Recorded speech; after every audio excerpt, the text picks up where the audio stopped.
Absolutely. And with emotional reactions. We follow this very closely.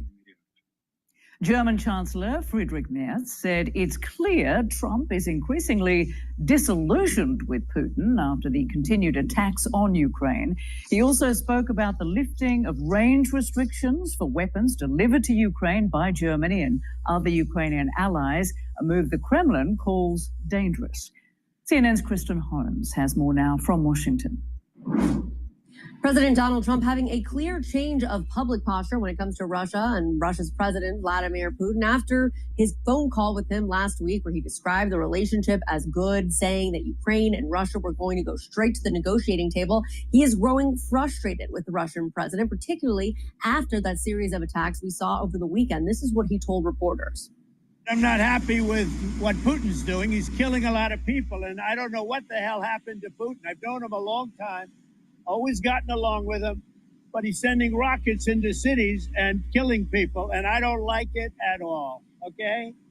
We're in the middle of talking, and he's shooting rockets into Kiev and other cities. I don't like it at all.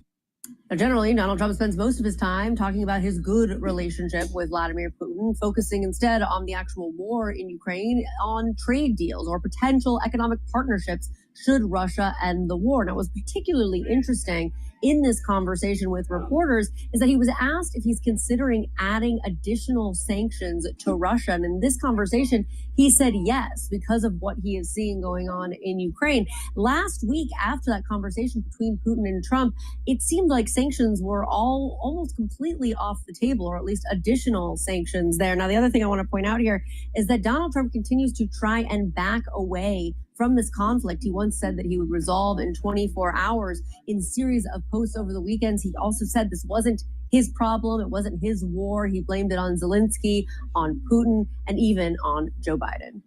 Kristen Holmes, CNN, the White House. Jill Doherty is an adjunct professor at Georgetown University. She's also a former CNN Moscow bureau chief and the author of My Russia, What I Saw Inside the Kremlin. Appreciate you joining us. Hey, Rosemary. Good to be here. Wonderful. So one day after President Donald Trump called Vladimir Putin absolutely crazy for targeting civilians in Russia's biggest aerial attack since the start of the war, the Kremlin is now responding, saying Donald Trump may be suffering an emotional overload. So what does this signal to you, and how likely is it that Donald Trump will now respond by imposing additional sanctions on Russia to get Putin to the negotiating table? Well, that comment by actually Dmitry Peskov, the spokesperson for the president of Russia, was that this is emotional for everyone, that it's highly emotional. Emotional overload is the word that he used. So I think what they're trying to do is, it doesn't look good for the president of the United States to call the president of Russia crazy. It doesn't look good domestically for President Putin to be called crazy. So I think what they're trying to do, they want to continue to talk with the United States. Putin apparently doesn't want peace now at all, but they want to keep talking. So what they're trying to do is kind of smooth down, the edges of those comments by President Trump and keep the ball rolling, but not create too many problems in the relationship at this point. Select a PMIS for the people who actually use it. With just a few clicks, set permission. And Jill, President Trump appears shocked that Putin is targeting civilians with deadly aerial attacks, shooting rockets into Kyiv and other cities while in the middle of peace talks, is what he observed. But most other world leaders already knew what Putin was capable of. Why did it take so long for Trump and his administration to realize who they're dealing with? Well, it might be that there is a difference between his administration and the president himself, because the administration has, in some cases, sounded a little bit harder. But President Trump actually, I believe, thought that he could get a deal with the power of his personality and that personal relationship with Vladimir Putin. It hasn't happened, and it must be intensely frustrating. And you can hear it, in the president's comments calling Putin crazy. he sounds angry and he sounds frustrated. But the question is, Rosemary, and you asked, is will he do anything about it? Will he follow through on what he said? I'm, open to or considering sanctions, but he didn't say what kind of sanctions. And he said this before. He said it numerous times that, he's not happy, we should do this, etc. But he has not actually pushed for new sanctions. And that is the crux. And it could be sanctions. It could also be military aid for Ukraine. And he's not doing that either. And meantime, European leaders are reaffirming their support for Ukraine and renewing ceasefire calls after Putin's aerial assault on Ukraine and after Trump called Putin absolutely crazy. They are hoping that this signals that Washington will now take a harder line in pressuring Putin to the negotiating table. But as you've pointed out, we're not seeing any signs of that right now. So what do you expect might happen next? Well, you have the Europeans now saying that the Ukrainians can use weapons that they get from the Europeans to actually attack Russia, long range. That's something that President Biden did not want to do. He was very concerned that that would create even more problems and even lead to some type of war. But the Europeans are now apparently moving ahead on that. And the Russian spokesperson, Dmitry Peskov, said that could be dangerous. That would be a dangerous step. So I think the war right now is, continuing full force. In fact, perhaps even more full force than before. And then the peace negotiations, it's always very hard to say what President Trump will do next. But he could still walk away. There's still that possibility, even though he threatens to walk away, but then he doesn't, and he's back in the game again. But he could walk away and finally say, look, Putin's crazy, Zelensky, and he had criticism for Zelensky as well. Zelensky creates problems every time he opens his mouth, and therefore I am walking away. It's almost as if he is talking to two school children. There is that castigating tone.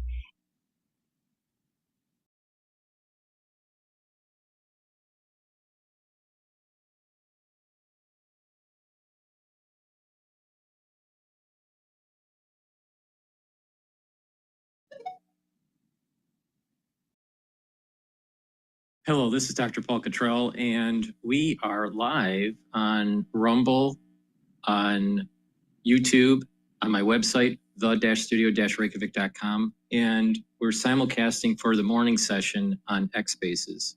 So thank you for joining. I greatly appreciate it. Please help support the work that I do by subscribing to all the channels. I have 4 channels on YouTube, Brighteon, Bitchute, and Rumble. I do live streams. I also do premieres for the ones that could not watch the show live. We go over the news, we go over the markets. I tell you my perspective on different topics, either international, domestic, finance, scientific, and how to improve your health and wellness. So please share the links, subscribe, ask your social media to follow me. I greatly appreciate it. You can also help support the work that I do by donating on my website, the-studio-reykjavik.com. I do all these videos for free. I have thousands of videos for free. You can donate through Stripe, PayPal, or Buy Me a Coffee on my webpage, on the homepage of my website. And you can be a paid member to my Patreon channel. It's through the paid membership and the donations that help me do these videos for free. And you can also purchase a lot of different products in my store. I have ebooks, course material about immunology and pulmonology that you can purchase.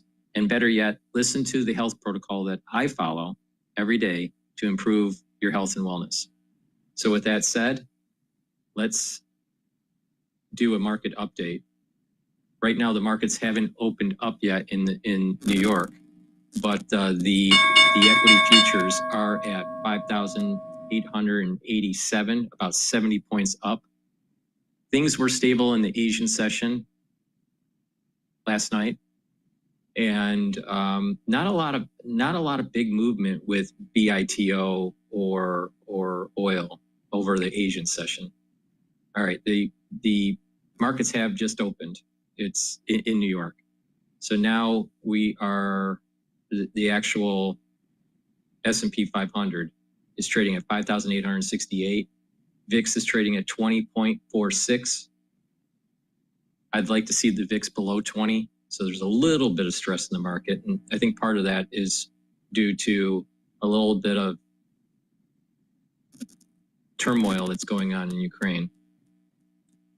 Keep in mind that tariff negotiations are smoothing out between the United States and Europe, but not for China.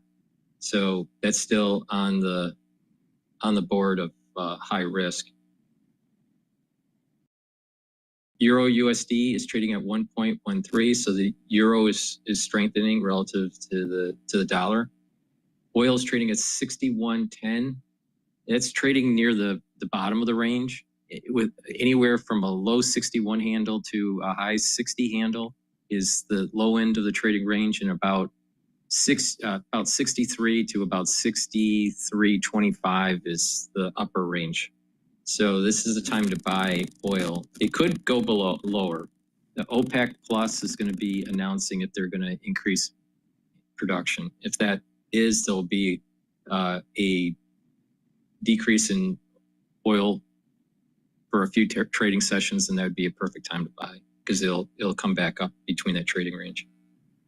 BITO is an ETF for Bitcoin that's trading at 23.31.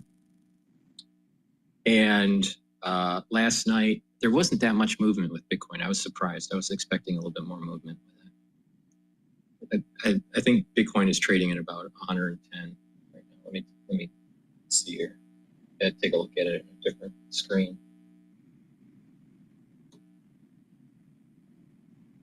Yeah, about 110.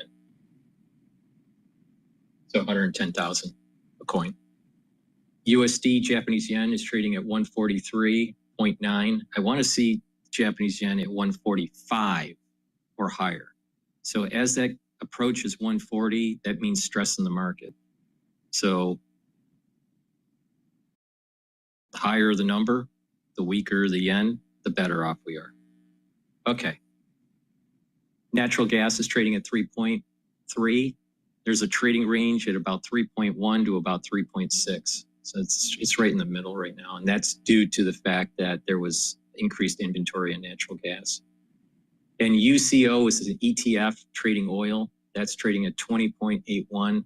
Gush, which is focused more on the oil production and exploration, that's trading at 21.12. DRIP is the inverse of that ETF, and that's trading at 10.84. Okay, so that's a little bit of the market update. What I'm going to do is switch off the X Spaces morning show, and we're going to just do the video show.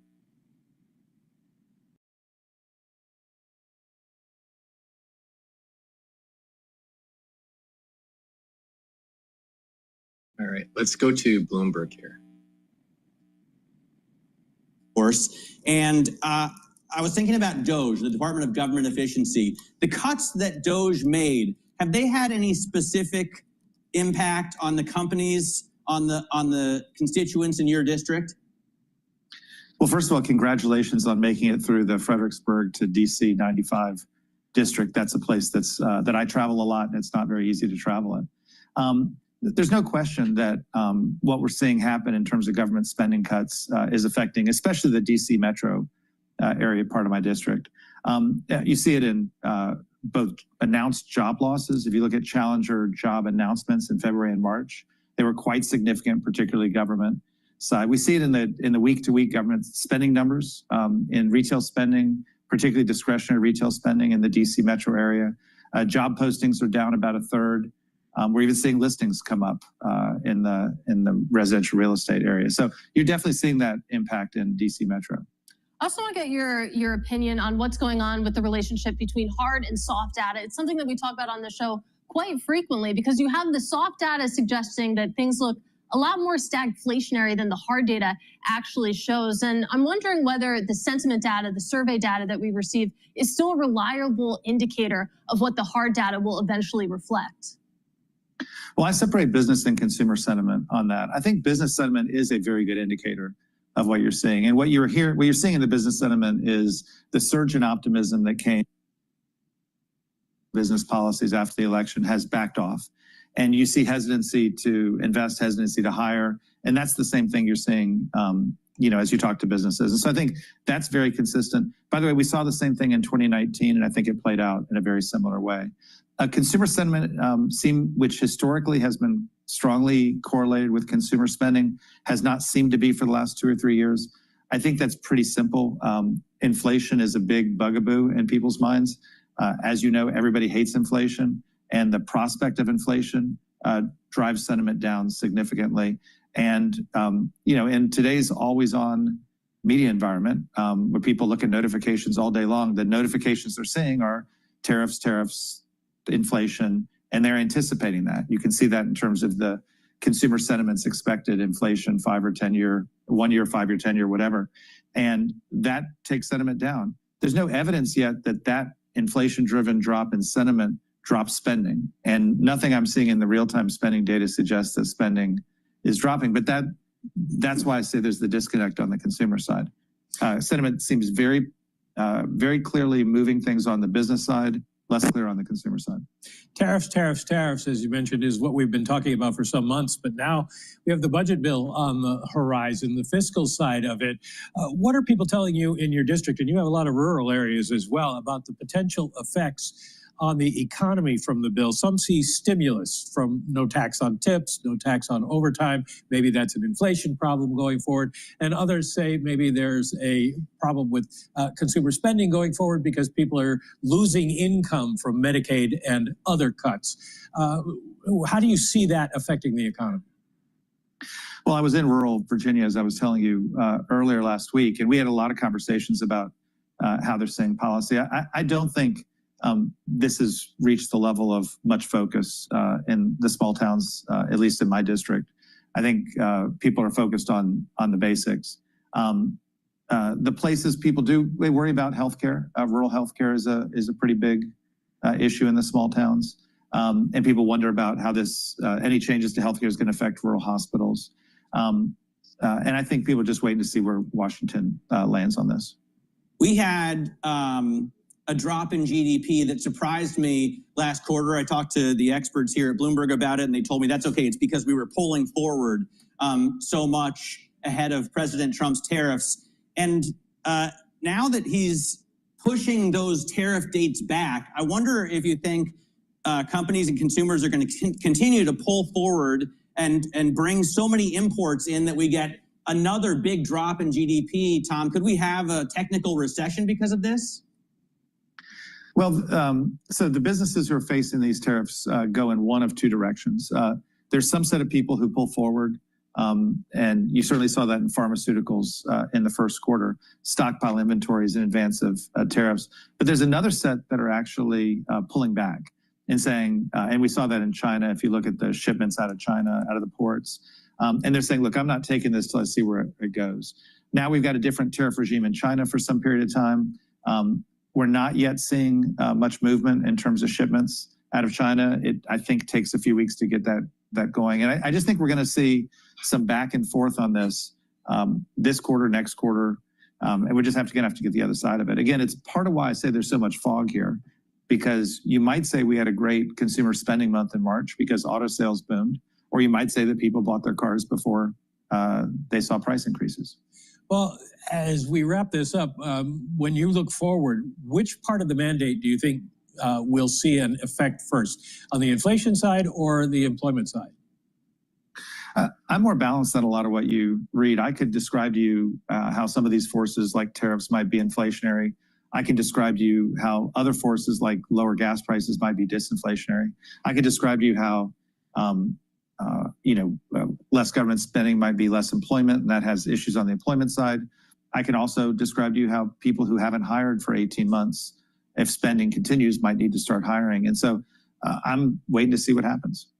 All right, a great conversation to start this week. Our big thanks to Richmond Fed President Tom Barkin and Bloomberg's Michael McKee. And Michael McKee there in a discussion with a gentleman from Richmond. Paul, my key takeaway there was this is really, really important, folks.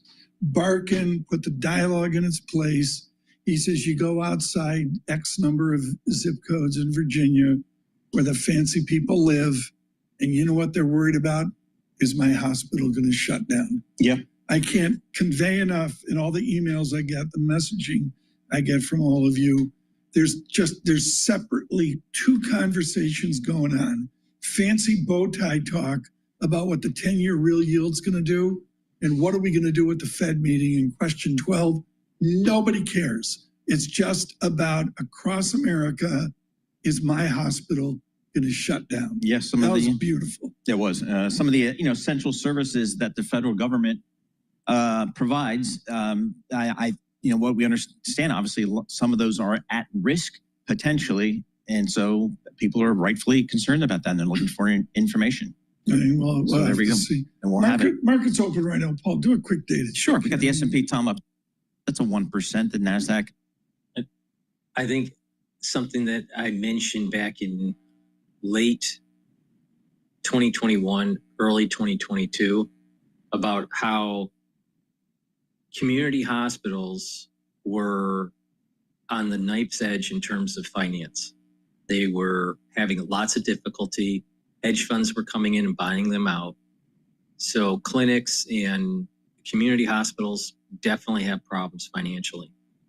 And what was keeping them afloat for the last few years has been COVID money. Well, that COVID money has dried up, and now you have increased yields on the treasuries. So that means that if a certain community is issuing bonds or a certain company is issuing bonds, all those bonds that they're issuing are going to be at higher interest rates.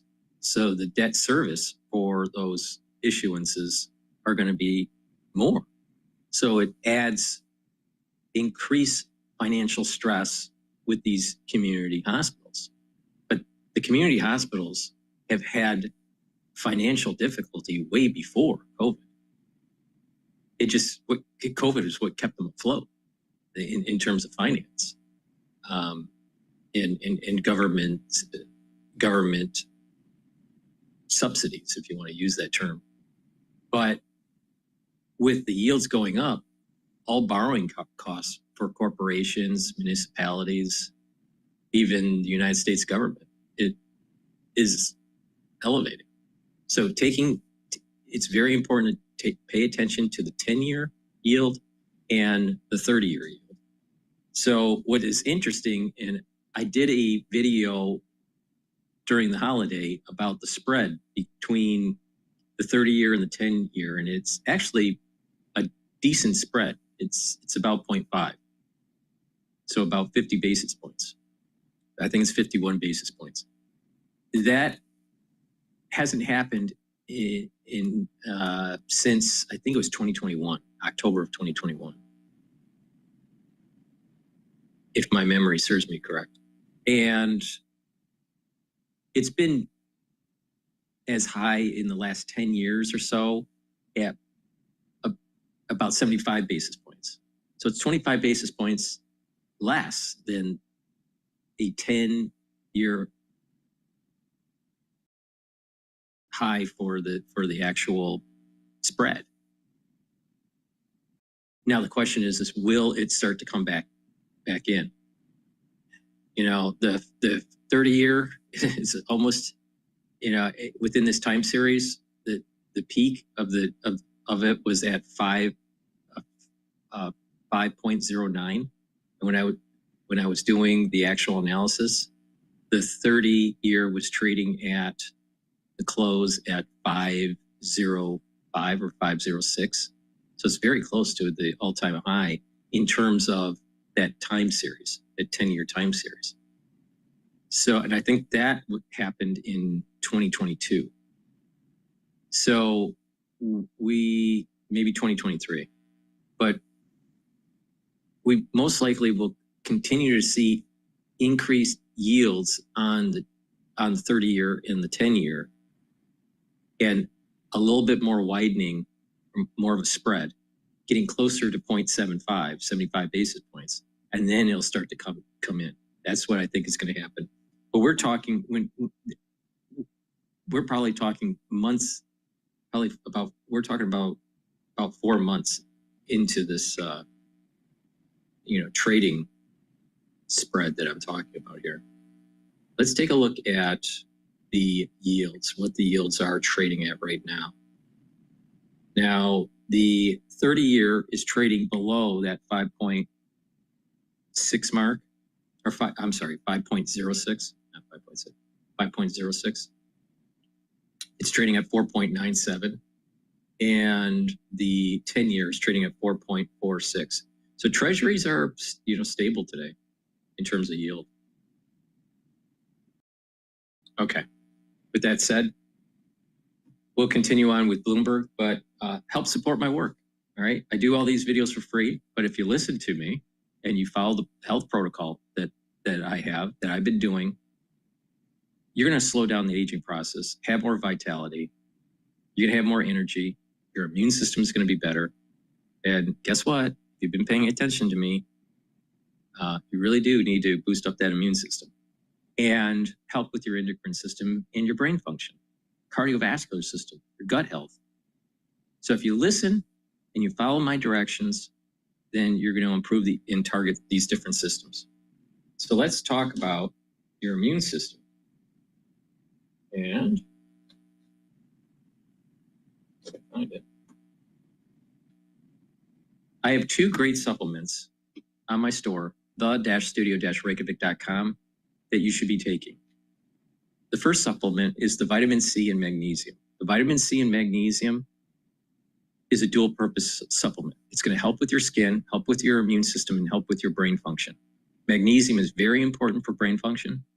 And we had in the news about what happened to Duck Dynasty actor, I think his name's Phil Roberts. He passed away, unfortunately, from dementia, or Alzheimer's Alzheimer's with a blood disease. So I have my own thoughts on what was going on there, but we'll talk about that on another day. But it's really important to focus on brain health, all right? Especially when you have a population that is getting older. Vitamin C and magnesium is going to help with the skin, health of the skin, your immune system, soak up free radicals, and the magnesium is going to help with your brain function. Magnesium also increases the efficacy of vitamin D3. Magnesium and zinc, it's another great supplement, dual purpose, helps with your brain function and your immune system. You can take this stack, the magnesium and zinc and the vitamin C and magnesium, stack them together to boost up that immune system and help with your brain function. So please go to my store, the-studio-reykjavik.com, and get the supplements. Use discount 5 and you get $5 off any order. All right, let's continue on with Bloomberg. The 53-year-old driver has been arrested, and police say it does not appear to be related to terrorism. Liverpool Mayor Steve Rotherham spoke this morning. There was lots and lots of really heartening things that happened where local people said that they'd opened the door for people if they couldn't get home. There were offers of lifts in cars so that people could get to their destinations. This is the true humanity of the great people of this city. 4 of the 47 people hurt were children. Global news 24 hours a day and whenever you want it with Bloomberg News Now. I'm Michael Barr. This is Bloomberg. Tom Paul Lisa. Michael Barr, thanks so much. I love YouTube and the live chat. Yep. I learned so much there. Thank you so much for emailing this in on live chat. Congrats to Aberdeen for their Scottish Cup win. Really? 100,000 people. Aberdeen's nice. Not big. 100,000 people show up wearing red, which is what you do in Aberdeen. And they go in the city of Aberdeen. I guess they gave them the key to the city. Sure. Aberdeen FC won the Scottish final. I think they pronounce it Celtic. It's not Celtic. the Boston Celtics. Okay. It's Celtic, I think. They're called the Dons. They won a dramatic Very good. penalty shootout 4-3 Hampton at Park. Hampton on Saturday. Yeah. They claimed the trophy for the first time in 35 years. So congrats to the... Very cool. I know nobody cares, but good morning to Scotland. Listening to us in Scotland. Simon Harsh today. I haven't seen Kenny laugh that hard in years. Our global technical director woke up. Good morning to all of you across the King's United Kingdom. Bloomberg surveillance. All right, so we're going to probably go to MSNBC here, listen to some of the issues with their perspective issues with Trump. But before we do that, please go to my store, the-studio-reykjavik.com, and get the multivitamin. This multivitamin is a very important foundational piece for your health protocol. You should be taking a multivitamin every day, even if you're not taking mine. But the thing is that this one is very easy to digest, and it gives you all the important enzymes, right? All the important cofactors for enzymes to have proper cellular activity, right? So you get multivitamins in here, and these multivitamins are cofactors for your enzymes in your cell so you can have proper cellular metabolism. So please go to my store, the-studio-reykjavik.com, and use this multivitamin, all right, as a foundation, and you build off of it, like adding, we'll talk about some other supplements here, but adding a probiotic is really important as a foundational piece. It's very important to take a multivitamin every day. Now, stack the multivitamin with olive leaf extract. Olive leaf extract is a dual purpose product. I have lots of supplements that are dual purpose, and I do that on purpose. Why? Because when you stack these together in a special way, you're going to be able to target multiple systems. So if you stack it with the multivitamin, you're helping with your cellular metabolism. You're having proper enzymatic activity because you have cofactors. And taking olive leaf extract is going to lower your inflammation of those pro-inflammatory cytokines. It's going to lower it. So that's going to help your immune system and help with your cardiovascular system. When you lower inflammation at the vascular level, you're reducing plaque formation. When you lower systemic inflammation, chronic systemic inflammation, you're helping your immune system, because if you're chronically inflamed, it's actually immunosuppressive. So you want to calm that down. You want to calm your immune system. And when you calm those pro-inflammatory cytokines, you're actually boosting up your immune system. And this is a major theme that I've been saying for years. Just pay attention to me.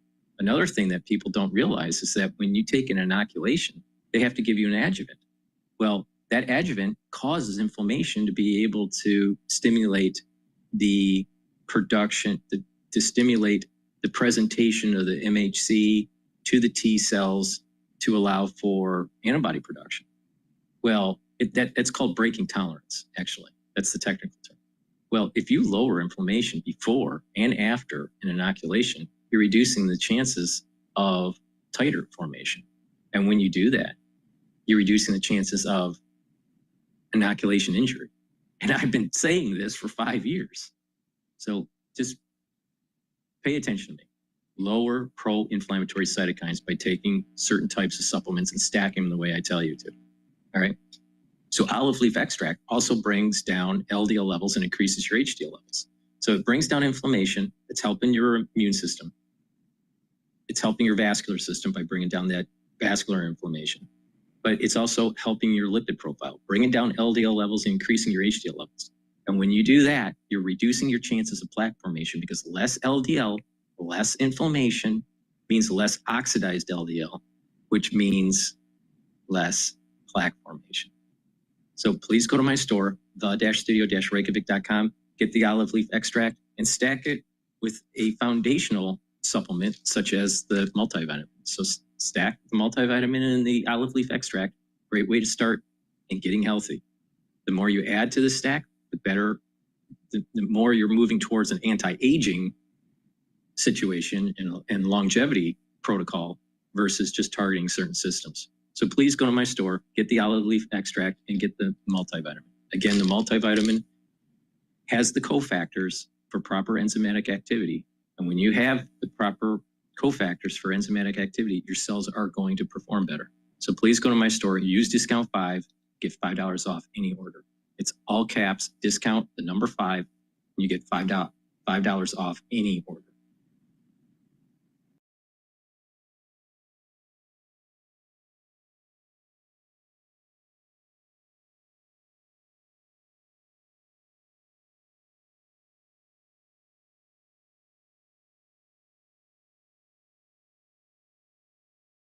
So President Trump held a private dinner last week for more than 200 investors who bought into his meme coin, raising ethics concerns about buying access to the president. NBC News has learned the guests paid between $55,000 and $37.7 million for the Trump coin, making the average cost of a seat at the dinner over $1 million. That's a very expensive dinner. Hopefully it was a 16-course meal. Just a backstory on this. So you'll hear in the news about JP Morgan, Jamie Dimon, who's the CEO of JP Morgan, has now opened up their investments for their clients to be able to invest into Bitcoin and Bitcoin derivative, Bitcoin, not necessarily derivatives, but ETFs and other mechanisms of purchasing Bitcoin in their wealth funds. Okay, so they're opening that up for their clients. Jamie Dimon stated that he's not trading, he himself doesn't invest in Bitcoin, and that he views it as a there's no real true economic reason to have Bitcoin. All right. I've been saying this for years. I was on panels and in conferences going all the way back to 2016 and 2017 about why I think artificial intelligence is bad and Bitcoin's bad, because they're together. The reason being is that Bitcoin can have metadata, and with artificial intelligence, you have track and trace and an increased national security apparatus that's reminiscent of 1984, the book, right? So I was totally against it. But not only that, there's no real need for Bitcoin, all right, in terms of economic. Now, the technology underlying it, the blockchain, can be used for other things than just financial transactions. So, there's benefits for a blockchain, but true economic value of Bitcoin doesn't exist. Anyone that says it does, they're pretending, all right? But that doesn't mean you can't make money, because it's very volatile and it's a virtual commodity. It acts like a virtual commodity. So if you are used to commodity trading, either agriculture or metals or even energy, you'll notice that there are similar dynamics that are going on there. Now, again, there's no true economic added value to Bitcoin. If you can make the argument that actually mining coins are actually bad for the environment because it's such an energy hog. But some of these miners are moving towards sustainable energies, but still, it's an energy hog. So you can say the same thing with these servers for AI. They're huge energy hogs. To do a search, for example, and I know I'm going off on a tangent here, but to do a search on Google, let's say, is 1 energy unit. To do a search on ChatGPT is 3 energy units. It's almost 3 to 4 times more energy intensive to use AI. All right. So it's not a very efficient, even though it's fast to you, it seems fast to you. The heat generated from these servers and to train these models is so energy intensive that, we are going to have, we are going to be going up against a wall where there's huge more demand for energy, and there's going to be pushes in localities for sustainability because of this. AI isn't going to stop, all right? Neither is Bitcoin, but you can make money through this volatility. Another part of the backstory is that there's stablecoin that's being pushed through Congress. And stablecoin is basically taking digital assets and having them backed with treasuries. Now, what that basically means is treasuries, the U.S. treasuries, are going to be the underlying that will be marked, where the value of the coin has to be marked with a 1-for-1 to treasuries to stabilize this volatility. So digital assets are going to start becoming stable, and not only that, they will be used for economic transactions, and it's increased the demand for treasuries. All right.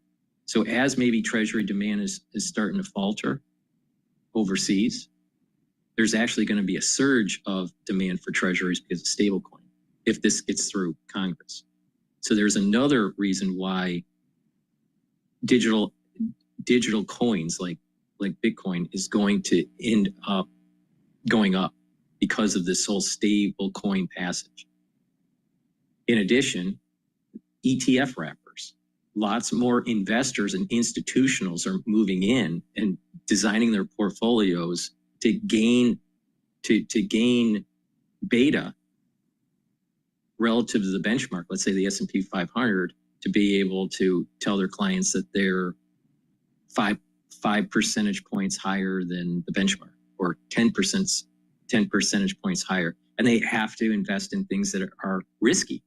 And Bitcoin, because of the price volatility, is risky. But because of it being wrapped in an ETF, you can start creating strategies that can be hedged and palatable to an average investor for the long term. All right. So there's a lot of different dynamics and why there is inflows going into Bitcoin. But if you think Bitcoin is an economic necessity, you're wrong. It's just absolutely wrong. It's not how this is going to play out. Bitcoin is not going to supersede dollar. What's going to happen is that you're going to have coins, stable coins, that are going to be to stabilize these coins. You're going to have to be buying treasuries. So it's going to be actually backed with an actual asset. Now, people will say, well, that's, it's the most liquid thing in the world. Literally, the most liquid asset in the world is the United States treasuries. There's nothing else. Not gold, not Apple stock, not Bitcoin. Nothing is more liquid than the U.S. treasuries. Nothing. So people just need to wake up. All right. So what's going to happen? We used to have dollars that were backed by gold. Well, not, and then we got off the gold standard. What's going to happen is this. Actually, stable coins are going to be backed by U.S. treasuries. Okay. And we're talking about the tune of about $2 trillion of U.S. treasuries. So that's going to be a surge in treasury prices. And there's going to be creating strategies, or should they be on the front end of the curve or the back end of the curve? The point here is there's going to be a big surge when institutions start using these stable coins. If it gets passed in Congress, there's going to be a big surge for buying up treasuries because they have to have it on their balance sheet. So what happens is banks are kind of a pseudo Federal Reserve to stabilize the monetary base of stable coins. Okay, so that's the backstory. So what does that mean? If you pay attention to me and you pay attention to these ETFs that are trading Bitcoin, you can benefit from it. But it is volatile. But with volatility, it gives you opportunity. And that's why I keep on saying, take a look at BITO. Now today, since the open, it's been falling a little bit. It's trading at 23.20. Bitcoin's probably trading at about 110 right now. So Bitcoin is trading at 110.0. So it's having a little problem at the 110 mark. It's a resistance level. The 110 is a resistance level for Bitcoin. But once it surpasses that level, we're talking about 115. Well, when that happens, if you position yourself in BITO, you'll get the appreciation of the asset price of BITO, and you can close out once you're at 115. Once the Bitcoin's at 115, and then it'll come back down, and then you buy again, BITO. So you play this. A lot of people, you can view this as like fishing, right? There's lots of different ways to fish, right? There's fly fishing, right? There's just going out on a small pond and just pan fish. You can go out in deep sea and do deep sea fishing. You can be more industrial and have these nets that bring in tons of fish. There's lots of ways to fish, right? Just like there's lots of ways to make money out of the stock market. So view the market as like water. And these different assets are different fish, all right? And if you create a strategy and you become honed in on a certain type of fishing, like fly fishing or pan fishing, you can make a living. It's really that simple, all right? It's not, you don't have to overly complicate it with some of these quote gurus on Bloomberg, all right?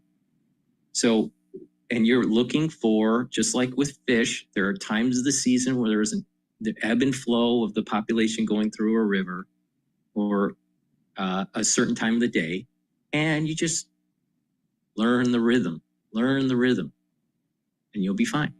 Okay, let's continue. Joining us now, New York Times investigative reporter David Fahrenthold and CNBC reporter Mackenzie Sigalos. Both have been covering Trump's meme coin dinner extensively. Mackenzie, I'll start with you. What's the latest that you know? What's going on?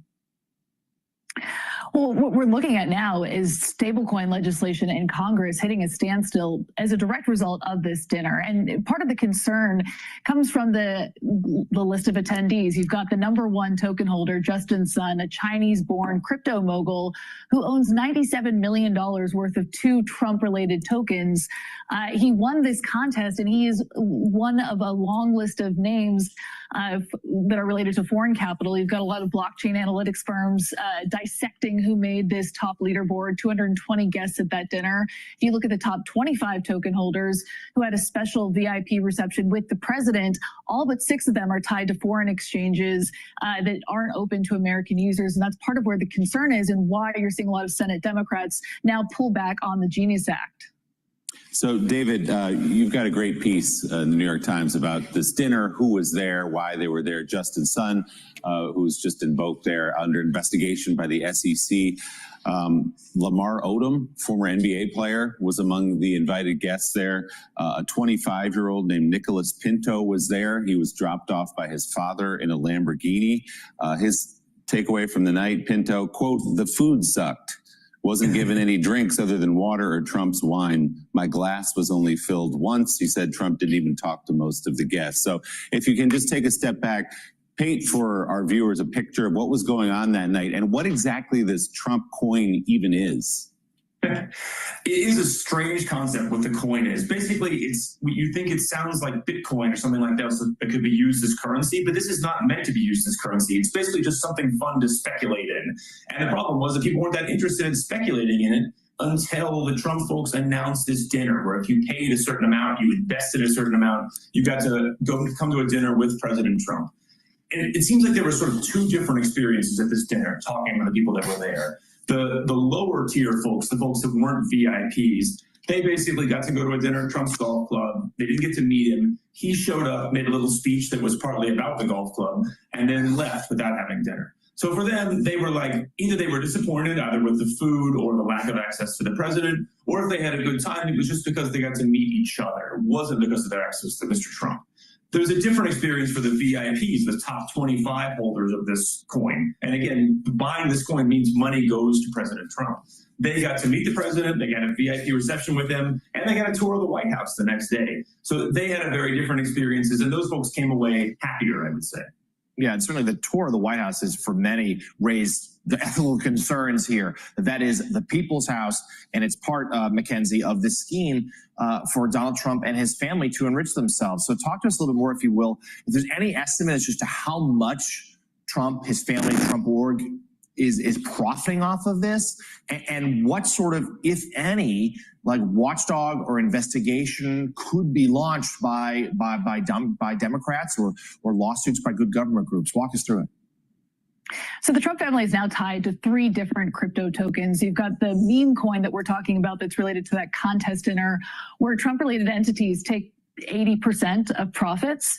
And separately, you've got two other tokens through World Liberty Financial, a crypto bank that the family was talking about on the campaign trail. They've sold $550 million worth of tokens. 75% of profits go to the family there. On paper, they've got $1.1 billion in World Liberty's token. And then that third token is a US dollar peg stablecoin called USD1. You just had an Emirati fund, MGX, invest $2 billion into that token. And so some of these profits are just on paper at this point. They're not a liquid stake that you can immediately sell with that meme coin in particular. Even though the founders of it hold a certain cash, there is a lockup window. But in the interim, a lot of the trading activity that we've seen tied to this exuberance over a contest dinner or any sort of announcement that the president makes, there are trading fees that are earned for insiders. So we've seen north of $320 million just in trading fees on that Trump meme token so far. And going to your second point there, concerns and whether there might be inquiries. Yes, we've heard Democrats on both from the Senate and the House looking to open probes.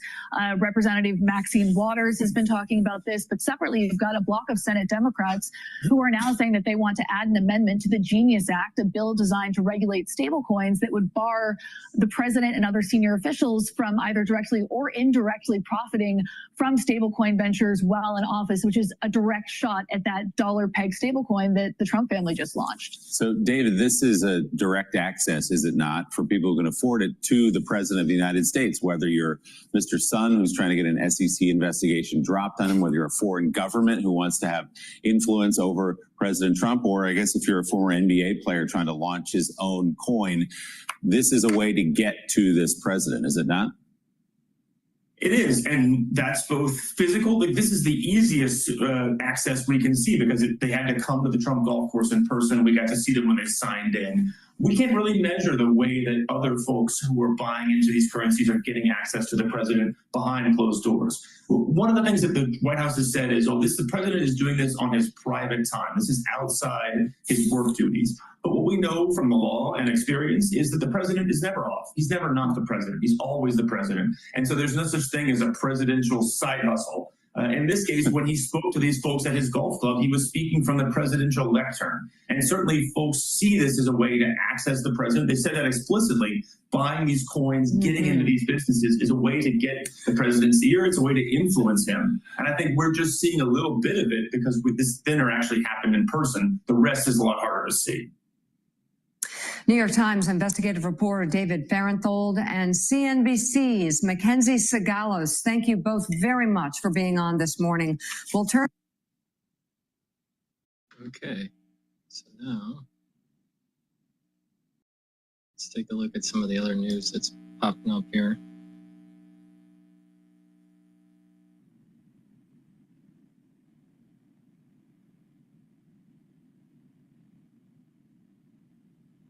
This is the MSNBC take on federal contracts with Harvard. The future of trading is here on Robinhood. Seamlessly trade stocks, options, crypto, and futures in one place.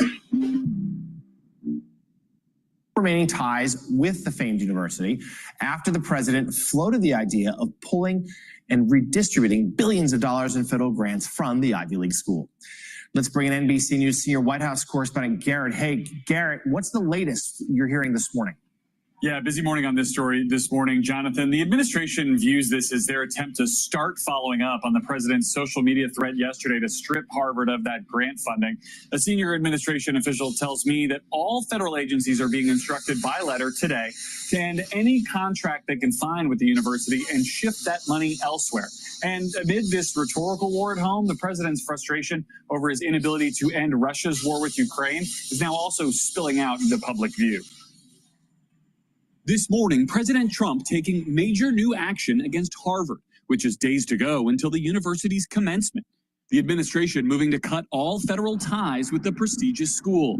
NBC News learning the government is today asking federal agencies to identify whether contracts with Harvard could be canceled or redirected elsewhere. The cancellations could add up to as much as $100 million in funds, according to the New York Times. The latest escalation of President Trump's battle with the university comes after Trump threatened Monday to take away $3 billion in grant money for medical and scientific research from Harvard and direct it to trade schools instead. Probably not going to be doing much grants anymore to Harvard.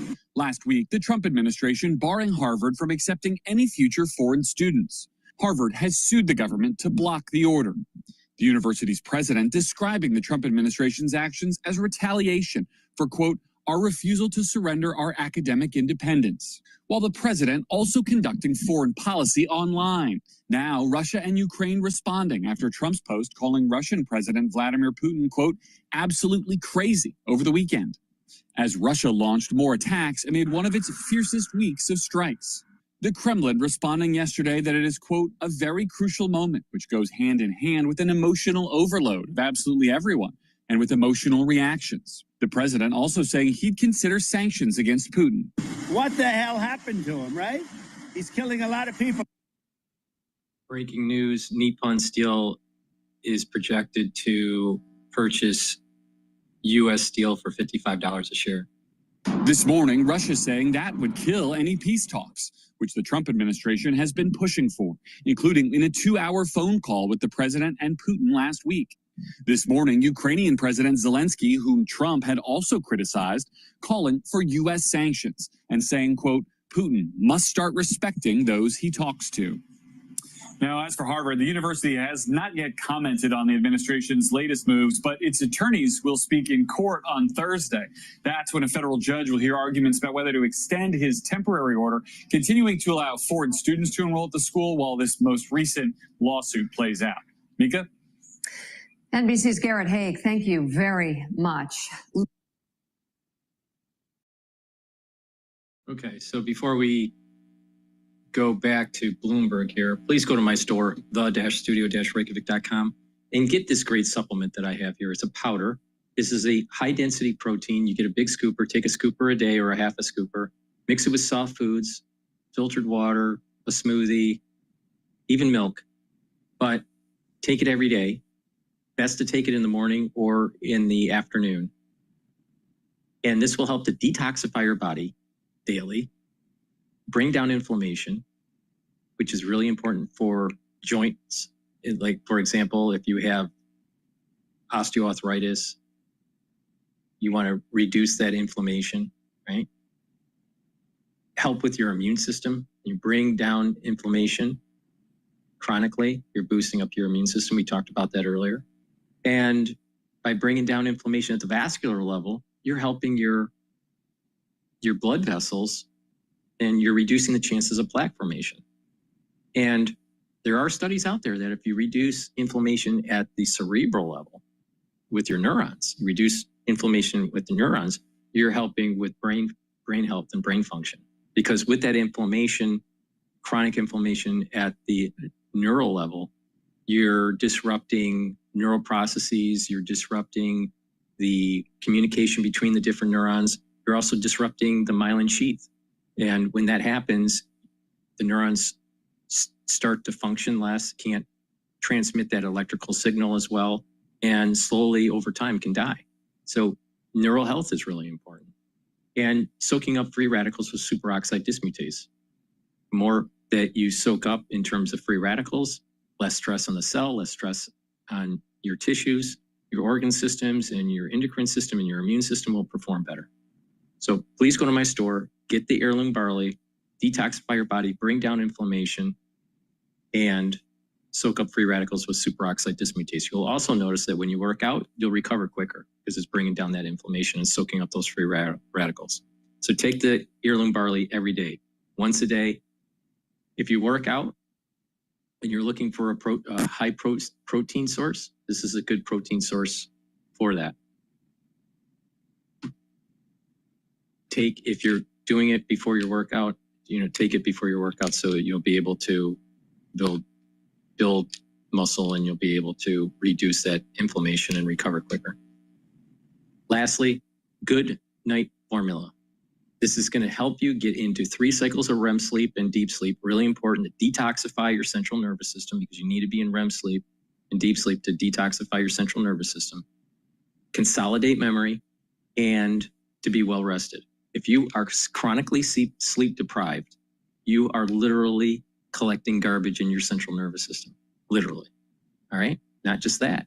You're not consolidating memory. Your memory will start to fade because of chronic sleep deprivation. And you're just not going to have energy levels. This has tryptophan, melatonin, GABA, and passion flower. So please go to my store, take this every day, get into those 3 cycles of REM sleep. And part of this holistic protocol is proper diet, proper exercise, stay away from processed foods, make sure you drink filtered water, do the 4 modalities of working out. That means cardio, resistance training, stretching, and balancing exercises. All 4 of those modalities are really important. Proper sleep to bring down those cortisol levels and to consolidate memory, very important. Learn new things, activate those neurons, get that positive neuroplasticity going. These are all very important. And when you do this in a holistic way with the proper supplementation, you're actually slowing down the aging process, increasing your longevity, increasing your vitality, improving your immune system, boosting up your energy levels. I'm in my 50s, and I've been focused on health for a long, long time, going all the way back to when I was 16 years old. Big reason was because heart disease runs rampant on my mother's side of the family. But the point here is that with being vigilant and looking at this in a holistic way, you can slow down the aging process and target certain systems that you need to target. Everybody's biochemistry is different.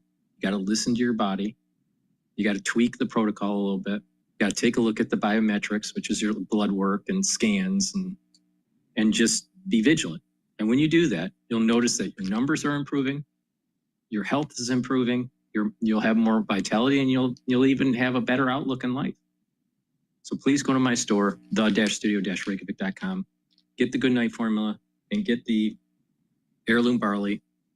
It's a great stack. It helps with your sleep, slows down that aging process, consolidates memory, you're bringing down inflammation, you're soaking up free radicals, you're detoxifying your body. It's a great stack. So please go to my store, Heirloom Barley and Good Night Formula. Use discount 5 and you get $5 off any order. Back to Bloomberg. We touched on Alex. According to CNBC, the Nippon Steel expected to buy U.S. Steel. A share right now, shares of U.S. Steel after the surge on Friday, they were up another 1.7%. Now, remember, in a post on social media Friday, the president heralded what he called a planned partnership between the two heavyweights. So the president told reporters at the airport in New Jersey as he headed back to Washington that, quote, it's an investment and it's a partial ownership, but it'll be controlled by the USA. So there you go. Anyway, U.S. Steel shares closed more than 20% higher on Friday. So if they're paying $55 a share, there are 226 million shares out. That works out to $12.5 billion. I'm going with your math. By my math. He literally was doing back of the envelope calculations. And now, initially, you'll recall they made a $14.1 billion takeover offer. So that's the latest anyway. Risk on move this morning comes, of course, after President Trump extended a deadline on tariffs on the EU until July 9th. Right now, the S&P 500, 88 points higher. That's up 1.5%, 58.91 on the index. The Dow up 490 points. The NASDAQ 100, 400 points higher. Factory orders for business investment, that's a key gauge of corporate investment. That dropped for the second time in 3 months. And Bloomberg Economics says businesses at this point have no desire to commit to long-term expansion. And we check the markets for you all day long right here on Bloomberg Radio. I'm John Tucker, and that is your Bloomberg Business Flash, Alex and Paul. All right. Thanks so much, John Tucker. Alex Steele here alongside Paul Sweeney. This is Bloomberg Intelligence Radio. We're broadcasting to you live from our interactive broker studio right here in Midtown Manhattan. Also check us out on YouTube, Bloomberg.com, as well as originals on Roku and your smart TV, anywhere where you get your news.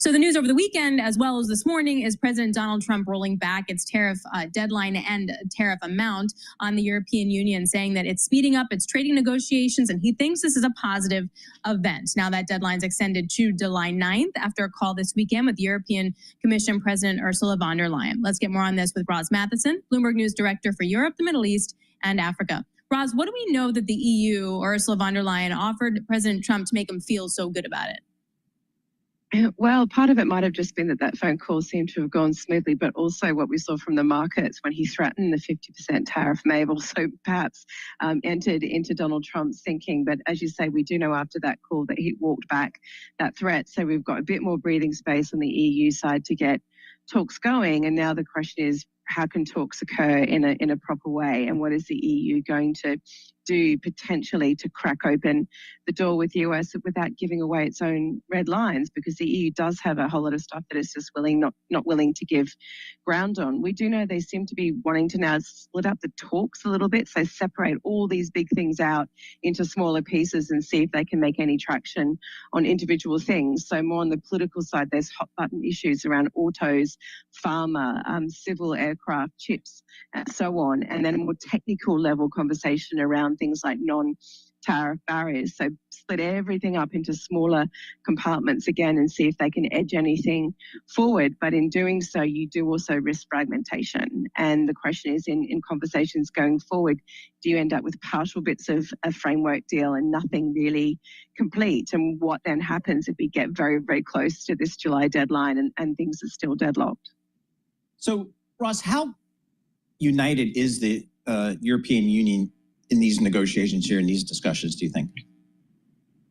Well, that's always the classic question, isn't it, with the EU, unity in the minute, because it is a bunch of very different economies and very different politicians leading each country. In this case, there does seem to be a decent amount of unity. You're not seeing some of the bigger economies speak out necessarily against each other. I mean, that's been the weakness and the strength of the EU for many, many decades, is trying to peel individual leaders away from each other. We've seen that, for example, on how to handle the war in Ukraine. But on this, they do seem to be unified. So even some of the economies that have tended to side with Donald Trump are falling in line. The question again is, like, is there any wiggle room between the EU and the US to get to some kind of framework agreement? Or are we going to see this all happen in July and then EU retaliation, which could be quite significant, kicks in automatically at that point?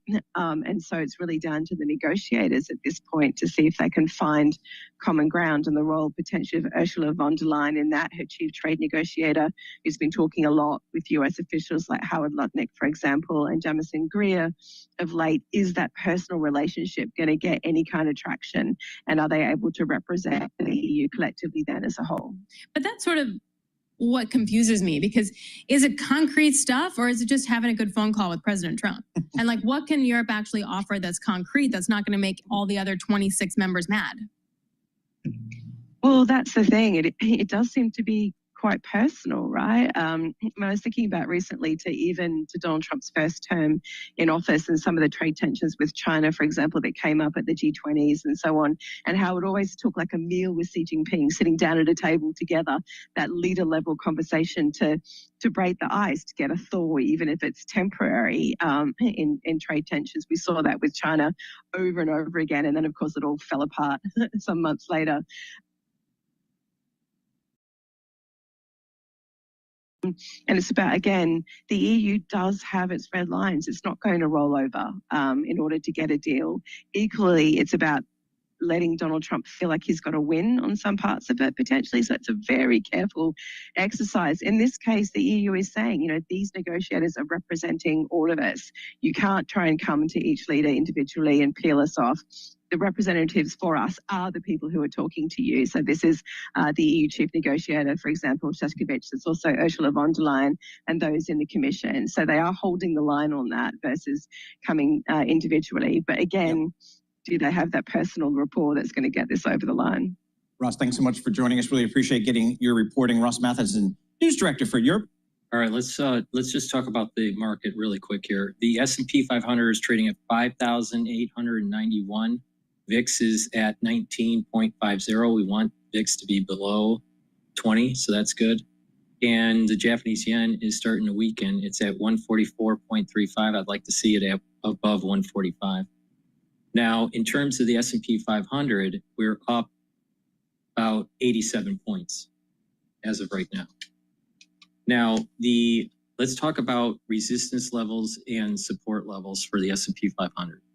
There are two support levels right now to keep in mind. One support level, the near-term support level, is 5,750. And if that breaks because of bad news with tariffs or what's going on in Ukraine or nuclear war with Iran or whatever, who knows, then the next support level is going to be 5,500. All right, so 5,500 and 5,750 are support levels for the S&P 500. Right now, we're seeing is bouncing around at the 5,950 to the 5,800 range.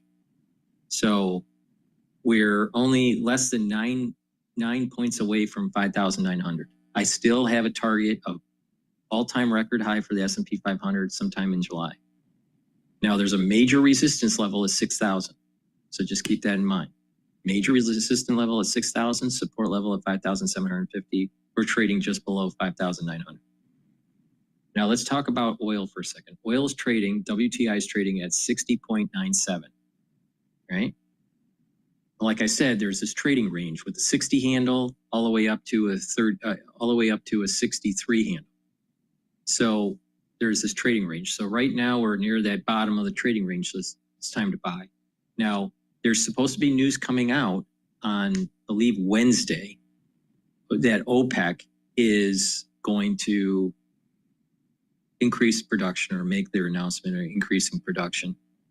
That will be suppressive for the price of oil, but it might break 60, but it won't stay there for very long. It may be at about 58.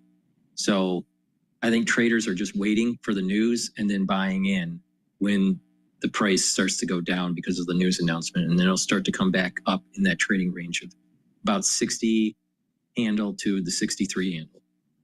So major support level at 54.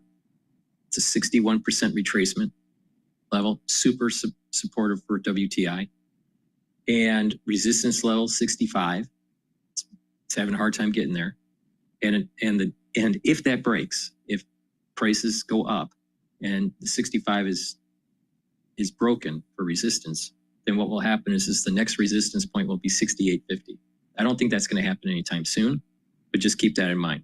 Major support level at 54, trading range at about 60 to 63, somewhere in there, with short chance, a short term below 60 because of the news potentially coming out of OPEC plus. Okay. Natural gas is trading at 3.3. There's this stabilization that's taking place. It was trading at as high as 3.6 a couple of weeks ago, and it went down as much as 3.1 for natural gas. So now it's gone back to its normal level. It's mid-range level. Okay, with that, let's continue on with Bloomberg. Around that 140 level to the dollar. Okay, so currency volatility here to stay, so you got to mitigate that. Rate volatility? Rate volatility has been tough. Fixed income, which has been the ballast for a long time, actually it hasn't. Well, let me just, it depends on what kind of person you are. You can make money with higher volatility. All right. If you have a portfolio and you don't want to scare your investors, and you have this fund and you're afraid that investors will flee, then you need to, those types of funds, they don't like volatility. They get scared. And that's why you have so many of these fund managers coming on Bloomberg going, oh my God, Trump's up. Because they're afraid. They don't really care about the government. They don't care about the world. All they care about is the flow of funds going in or out of their portfolio. So I take it from the stance that volatility is actually good, right? Because if you can be in sync with the volatility, you can gain returns much quicker. Holding where you'd seen a bit of a skew more towards US, and we'd recommended more balance. Love talking to you. Yep. Really Good wonderful stuff. Thank you so much. Thank you. Olalu Aganga is U.S. Chief Investment Officer at Mercer, kind of breaking down how to think about the market, how to manage the volatility, particularly in the FX market. All right, you ready for some nuclear, Paul? Yes. Yes, we are doing it. So on Friday, Yes. President Trump signed a host of executive orders targeting nuclear energy to make it easier to build plants and get them up and running here in the United States. And we're going to talk to the CEO of one company. Terrestrial Energy is currently... If it's fission reactors, I am totally against fission reactors. No matter how safe they are now compared to years ago, the problem is that if an event happens, it takes years to clean it up, hundreds of years to have radiations to go down. There's waste that's produced that has to be either left on site or disposed of in a special facility. It's not safe and it's not clean. Now, fusion reactions, not fission, but fusion reactions, those are being developed. They're not prime time yet, but if they become feasible, you're talking about much safer, and you don't have the radioactive issue that you have with the fission reactions. All right. Bloomberg's on break. Let's go to Times Radio. They're talking about West lifts all remaining range restrictions on weapons for Ukraine. This is the problem that's happening with Trump. Trump wanted this ceasefire deal. Unfortunately, there seemed to be a drone attack on Putin, and then hours later or a day later, the Russians did a huge drone attack against Ukraine. So peace is in the distance, it's not near, and there's been a lot of consternation by Trump because of what has been taking place. Now, over the weekend or during the holiday, it was actually on Monday, I believe, but over the long holiday in the United States, it looks like the United States and the EU and the UK have made a decision to give an okay to Ukraine to increase their range with the missiles that have been provided to them. So this is the Storm missiles. These are the ATACMS. And I think there's also a weapon system called Taurus. But basically, they are moving deeper in to Russia. This seems to me to be more of an escalation that could lead to not just Russia and Ukraine, but a conflict between Western powers and Russia. Now, that has been happening, but through the proxy, like a proxy war with Ukraine. But if this thing really starts to escalate and Ukraine hits Moscow or hits facilities and galvanize the people internally to align with Putin, then we may see not just destruction in Ukraine, but also in other countries in Europe. So tensions are starting to rise. Now, you're not seeing that in the equity market. Everyone's thinking that things will maintain somewhat of a status quo between Ukraine firing at Russia and Russia firing at Ukraine. And it'll be contained, but this could get out of control. So let's listen to Times Radio for a few minutes here. Those who answer the call of the vagabond know that the best stories aren't about... I don't really listen to what is being said. I look at the actions that are being taken. And I see that President Trump has not taken any actions whatsoever to impose pressure on Russia. So more to come in this half hour from Liverpool. But also tonight, the US, Britain, France and Germany have agreed to lift all remaining range restrictions on the weapons they've given Ukraine. That's according to the German Chancellor. Friedrich Merz said Ukraine would be able to defend itself with long-range fire. The decision has not yet been confirmed by the US, but it would allow Ukraine to strike up to 200 miles inside Russia instead of confining itself to the border regions. Well, it comes after President Trump expressed some of his strongest criticism of President Putin after Russian forces launched their heaviest drone strikes on Ukraine since the full-scale invasion more than 3 years ago. Yeah, I'll give you an update. I'm not happy with what Putin's doing. He's killing a lot of people, and I don't know what the hell happened to Putin. I've known him a long time, always gotten along with him, but he's sending rockets into cities and killing people, and I don't like it at all, okay? We're in the middle of talking, and he's shooting rockets into Kiev and other cities. I don't like it at all. Well, Michael Carpenter is a former senior director for Europe at the National Security Council in the United States. He was also a U.S. ambassador for security and cooperation in Europe under President Biden. Good evening to you, Michael. Good evening. What do you make of what we're hearing from the German Chancellor, Friedrich Merz, that apparently the US, Britain and other allies have now agreed to lift all the range restrictions on the missiles that they're giving to Ukraine? How significant a move do you think that is? Well, what's interesting is that the announcement is coming from the German Chancellor, because the United States, the UK and France, as far as I know, have not had restrictions on the range of weapons that they have provided to Ukraine.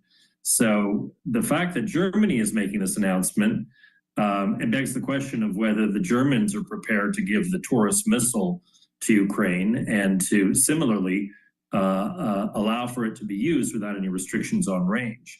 Otherwise, why would Germany be making this announcement? It has not thus far provided any long-range missiles analogous to the Scalp, which is the French UK missile, or the ATACMS, which is the US missile.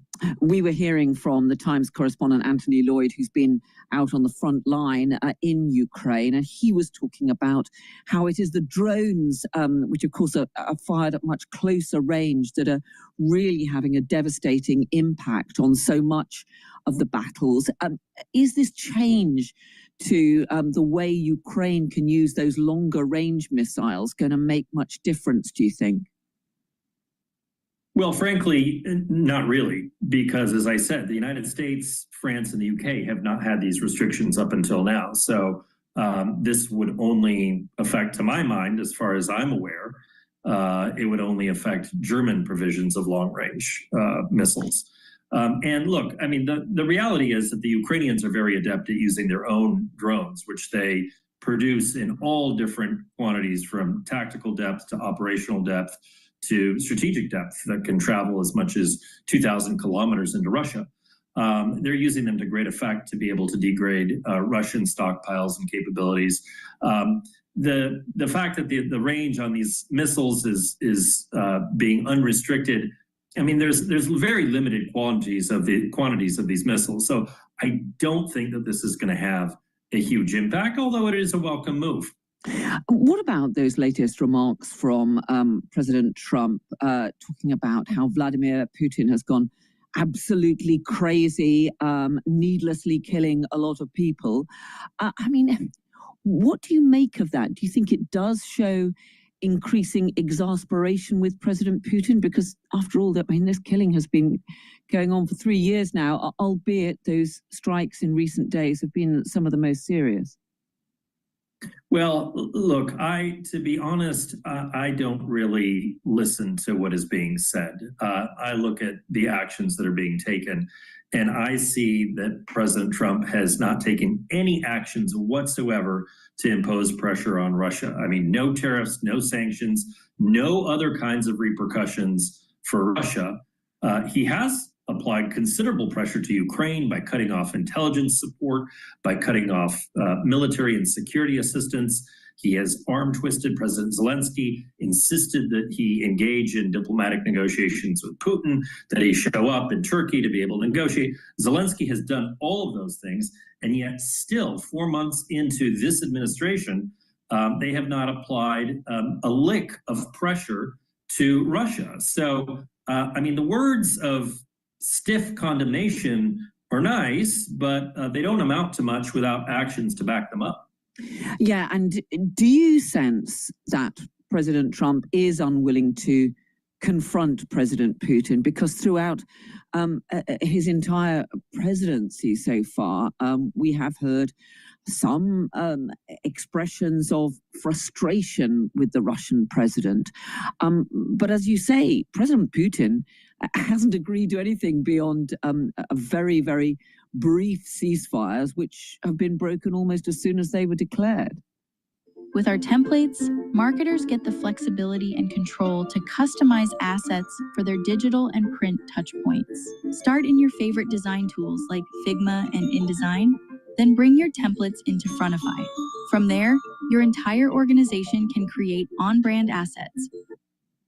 Right. And furthermore, you know, where is the frustration on the part of the U.S. administration when 3.5 years into this war, we've had tens of thousands of dead in Ukraine, including many, many civilians. We've had children that have been torn away from their families and illegally deported to Russia, where they've been put up for adoption with foster families. We've seen torture and just brutal killing, sexual violence, rape on a scale unimaginable prior to the outbreak of this full-scale invasion. And yet the president, we keep waiting for the president to impose some sort of consequences on Russia based on some future event, as if the fact that all of this has happened over the last 3.5 years were somehow a mirage. I mean, it defies logic, frankly. Do you think this process of negotiations such as it is, well, we've had a few rounds of talks, haven't we, variously between officials of Ukraine, Russia, the US getting involved at various stages. Do you sense that any of that is going anywhere in terms of actually trying to get some kind of meaningful ceasefire? Unfortunately, I don't. And the reason why I am pessimistic is because it is my analysis and conviction that Vladimir Putin has not deviated one bit from his aims for Ukraine, which can be described as essentially maximalist in nature. I mean, he wants the subjugation of Ukraine. And of course, President Zelensky is not going to allow for the capitulation of his country to Russia. And so just in my view, there is no compromise that can be achieved between those two positions. I think this administration in the US naively came into office assuming that somehow they could coordinate these two diametrically opposed, incompatible positions. But the reality is they can't. And so, you know, they can meet in Istanbul, they can meet in any other capital in Europe, and they still won't arrive at a solution because of those fundamental factors that I just described. And so, you know, for Vladimir Putin, showing up in having or dispatching some of his subordinates to show up in Turkey to negotiate with the Ukrainians makes sense because it buys him time, and he continues to engage in his attack on Ukraine, as we saw over the weekend with the horrific drone and missile attacks on Kyiv and elsewhere that again killed civilians. So to my mind, this is a bit of an illusory negotiation, and in fact, it's just buying time as Putin continues to prosecute the war. Michael Carpenter, former Senior Director for Europe at the US National Security Council, also former US Ambassador for Security and Cooperation in Europe. It's been great to have you with us. Thank you so much for joining us. Please go to my store, the-studio-reykjavik.com, and get the collagen. The collagen is a dual-purpose product. It's a supplement that's going to help with your skin, your hair, your nails, your joints, your cartilage, your musculature, and your bones. Take it every day. It's a powder. You get a big scooper. It's a month's supply. Mix it with soft foods, filtered water, a smoothie. Mix it in milk, but take it every day, once a day. Do resistance training to help with that musculature and that bone density. So please go to my store, the-studio-reykjavik.com and take the collagen. Very high quality product.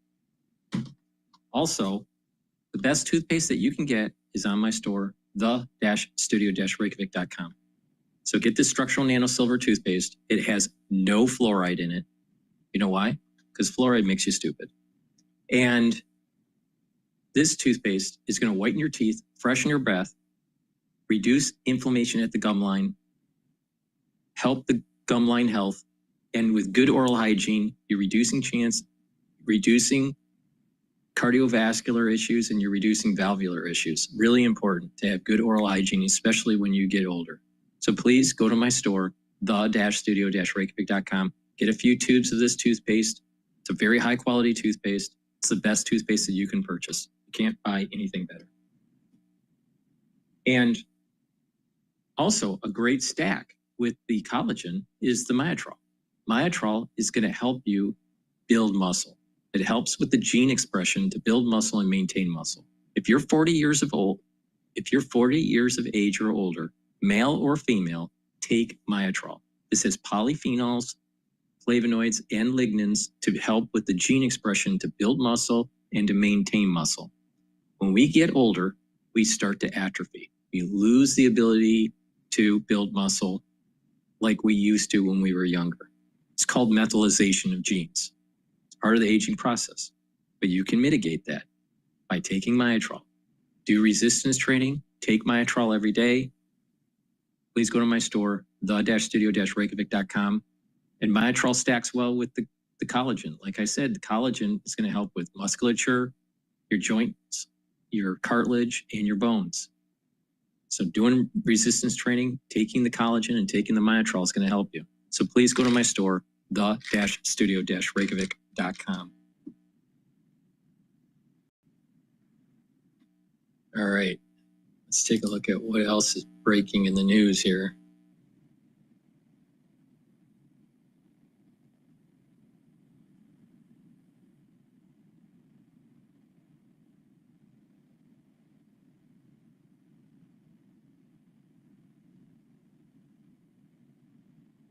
Let's go to the Hill talking about the Nippon Steel deal with When it comes to ideas for your bath project, you have options within options at Floor & Decor.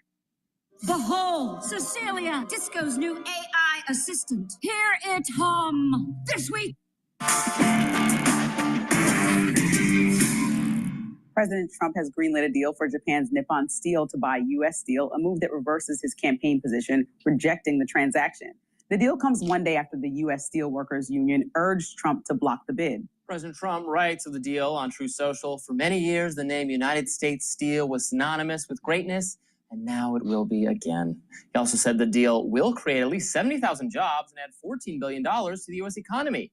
Now, as a reminder, former President Joe Biden blocked that transaction just weeks before leaving office in January. U.S. Steel also put out a statement on the news, writing, quote, "U.S. Steel greatly appreciates President Trump's leadership and personal attention to the futures of thousands of steel workers and our iconic company." Others on social media were not as enthusiastic about the news. Former Ohio Senator Sherrod Brown says the deal is, quote, "a betrayal of American workers."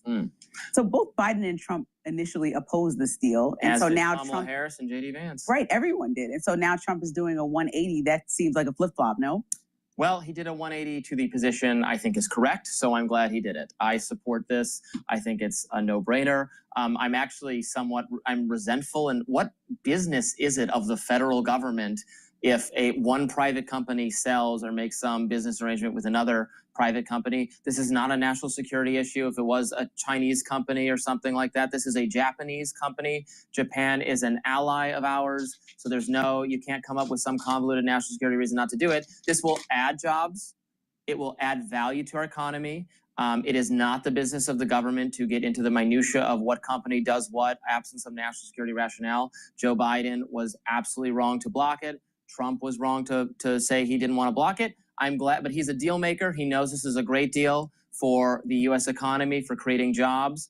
It's a no-brainer. It's great. It will make everybody better off. I'm glad he switched his mind on this. And it shows the limitations, I would say, of I know workers and unions are increasingly part of the Republican coalition, and it is important for them to feel like they're getting something out of Republican policy now, which has traditionally not been super worker friendly.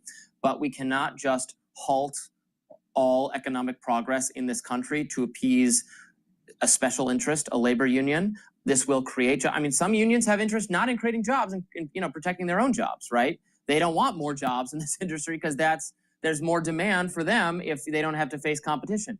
Competition is not always good for individual workers and individual firms, but it is good overall for the health of our economy and, most importantly, for making prices come down. We're all so concerned about inflation. Steel is what you use to build all sorts of things. To build houses, we need steel. So we need steel to be inexpensive and readily available so we can have a great nation once again, economically and a lot of other senses. So this has to take place. It's good. Good. I don't know if it has to take place. I think if you're talking about special interests of American people, and then you're talking about foreign influence of Japan buying a U.S. company, then what do we prioritize, It's right? a Japanese firm. I know, but it doesn't matter. What do we prioritize? If Trump is so America first and American employees are telling him this is not what we want, who actually are going to be the ones that are going to be benefited from the raise and all the investment that they have promised, not on paper or verbally, to Trump that they're going to do as a Japanese company, we'll see where it lands. This all could just be talk. I mean, leaders promise things all the time that don't come to fruition.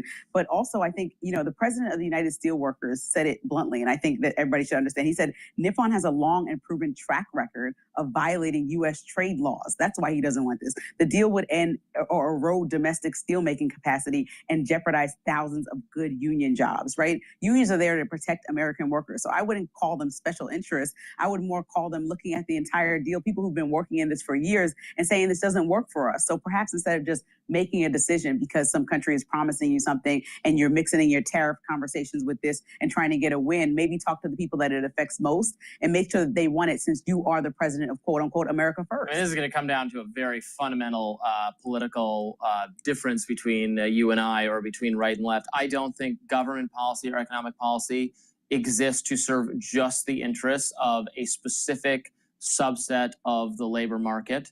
I certainly don't think the government should go out of their way to harm people in this way. And I know that, again, national security conversations need to take place, particularly with respect to China. But the bottom line is we can't just build everything in America, even if that would be good for some small number of the labor pool. It'd be more economic opportunity for them. If they can derive that naturally, that's fine. But the government can't restructure deliberately the economy to do that, because it'd be wildly inefficient, make everything more expensive, and then it's an interconnected economy. We're not all just laborers in one specific sector. And so you can't just consider the interests of those people, because then you would harm everyone else. Well, that's exactly what Trump is doing with his tariff policy, right? He's considering that everything needs to come back to America. Yeah, the tariff policy is bad. I agree. You've said that. So then you should agree that this would also not be that great, right? No, this is exactly the opposite. The tariff policy is trying to stop people from doing, or individual firms in different countries from doing mutually beneficial economic arrangements. The tariffs get in the way of that. This is the opposite of that. This is saying, okay, do what you want, because that will be economically beneficial. Well, that's what I'm saying. It directly Japan contradicts the same policy. So the same. Well, it's contradictory on Trump's part. Yes. Exactly. It's contradictory and it's fascinating that we're trying to cut places off like China, which I know is totally different. Japan is an ally, but the way that we're treating foreign influences, just overall, even our allies in Canada with the tariffs, we're doing the exact opposite on one hand, and then just making the steel workers catch the brunt of a decision on the other hand. And people just want to know the details. They're murky at best. No one has any information, and steel workers deserve the right to know exactly what was agreed upon behind closed doors, since this affects them. It's not a special interest, it's American workers. Yes, and they should have transparency. It affects us all, because steel is what builds bridges and homes and everything. And if you make it more expensive, everything in our lives will get more expensive. And people are getting pennies to build things in America because the union no longer feel that they have power. No, unions get in the way of us building things, which is why we can't build anything in this country. That's what this whole abundance agenda is about. Remember how quickly we built the Hoover Dam and all those public works projects? Because we didn't have regulations and unions and all those things getting in the way and stopping progress. And you remember why they were created? Because workers were being taken advantage of, paid too low, unlivable wages, right? These are reasons that they're created. So we can argue the good and the bad of things, but we need to make sure that workers are protected, right? Because this is a quote unquote America first, according to President Trump. So he just needs to be consistent. You asked for that in Democrats, you asked for that in everybody. Trump deserves to be consistent and transparent here. Like he says, I'm always accessible to the press. I always keep clear what I'm doing. This was unclear and just a decision that they felt made in spite of them, as opposed to alongside them. I see it why I have some affection for our president, because when push. Please go to my store, the-studio-reykjavik.com, and get the structural nanosilver soaps that I have. I have 4 different types. I have the charcoal tea tree, the lemongrass, and also peppermint and lavender. So please go to my store, get a few bars of the structural nanosilver soaps. These are soaps that I use. Help support the channel and help support your health and wellness. Very high quality soaps for your household. So please go to my store, the-studio-reykjavik.com. We are in the allergy season now, but during the allergy season, the cold season, or even if you live in an area that has poor air quality, you want to use the structural nanosilver lozenges and drops. It's very important. Right when you have that irritation at work or at home, take it right away, mitigate the problem. I have in the drop form, there's 100 drops in each bag. The drops are a little bit smaller than the lozenges, but you can get it in blueberry, in honey and lemon, and also in cherry flavor. All right. And take them right away, right when you have that irritation. You can get also the lozenges, which are a little larger. You get 21 in each bag, and you can get it in elderberry zinc. Get a few bags for your household and for work. You never know when you need it. The moment you have that irritation because of poor air quality, allergies, or the cold season, mitigate it, create those secretions, maintain that mucosal barrier, improve that immune system. Really important. Please go to my store, the-studio-reykjavik.com. Alex Steele and Paul Sweeney on Bloomberg Radio, YouTube, and Bloomberg Originals. Happy Tuesday. It's Monday, but it's Tuesday, yes. Everybody. Alex Steele here alongside Paul Sweeney and John Tucker. This is Bloomberg Intelligence Radio. A good hour lined up for you. We're going to tackle these markets for you. Plus, take a look at the Salesforce deal with Informatica. We'll take a look at the price tag on that as well with Anurag Rana, Bloomberg Intelligence Technology Analyst. Plus, Patrick Wilson is Portfolio Manager at Center Square Investment Management. We'll talk about the state of commercial real estate. And then we'll tackle what's happening with alternative energy after many different executive orders from President Trump. You got nuclear on the plus side, wind and solar on the negative. We'll break that down with Bloomberg BNEF. So lots to cover here. Let's kick it all off for you on this positive risk on day with John Tucker. All right, guys, the major stock index is pushing higher. The first trading day since President Trump said Sunday the U.S. is going to delay a 50% tariff on goods coming from the EU. Supermicrocomputer, United Airlines, Warner Brothers Discovery among the leaders in the S&P 500 right now. Consumer discretionary, that is the best performing industry group in the index. And of course, that's home to Tesla. Those shares up close to 5% in today's trading. Meantime, Robert Socket of Citigroup sees stagflation ahead for the U.S. economy. I do think once we get into the summer, that data comes in, especially later in the summer, you will start to see more definitively that prices have moved up due to these tariffs and that growth is slowing down, both because that front loading of purchases has to be paid back and the tariffs themselves will slow activity. Right now, shares of Informatica up 5.6%. They're going to try again. Salesforce agreeing to buy Informatica for about $8 billion. S&P 500 pushing higher, 91 points higher. That's up 1.6%, 5894 the index. The Dow Jones Industrial Average up 522 points. The NASDAQ 100, 396 points higher, and that is up 1.9%. The 30-year bond, 6 basis points lower, under 5 at 497. You know, Jack Bogle would be spinning in his grave. The average fee for an ETF launched this year, a record 65 basis points. Leverage trades, cryptocurrency, active management among the new offerings in the ETFs. Buyer beware. Anyway, we check the markets all day long right here on Bloomberg Radio. I'm John Tucker. That is your Bloomberg Business Flash.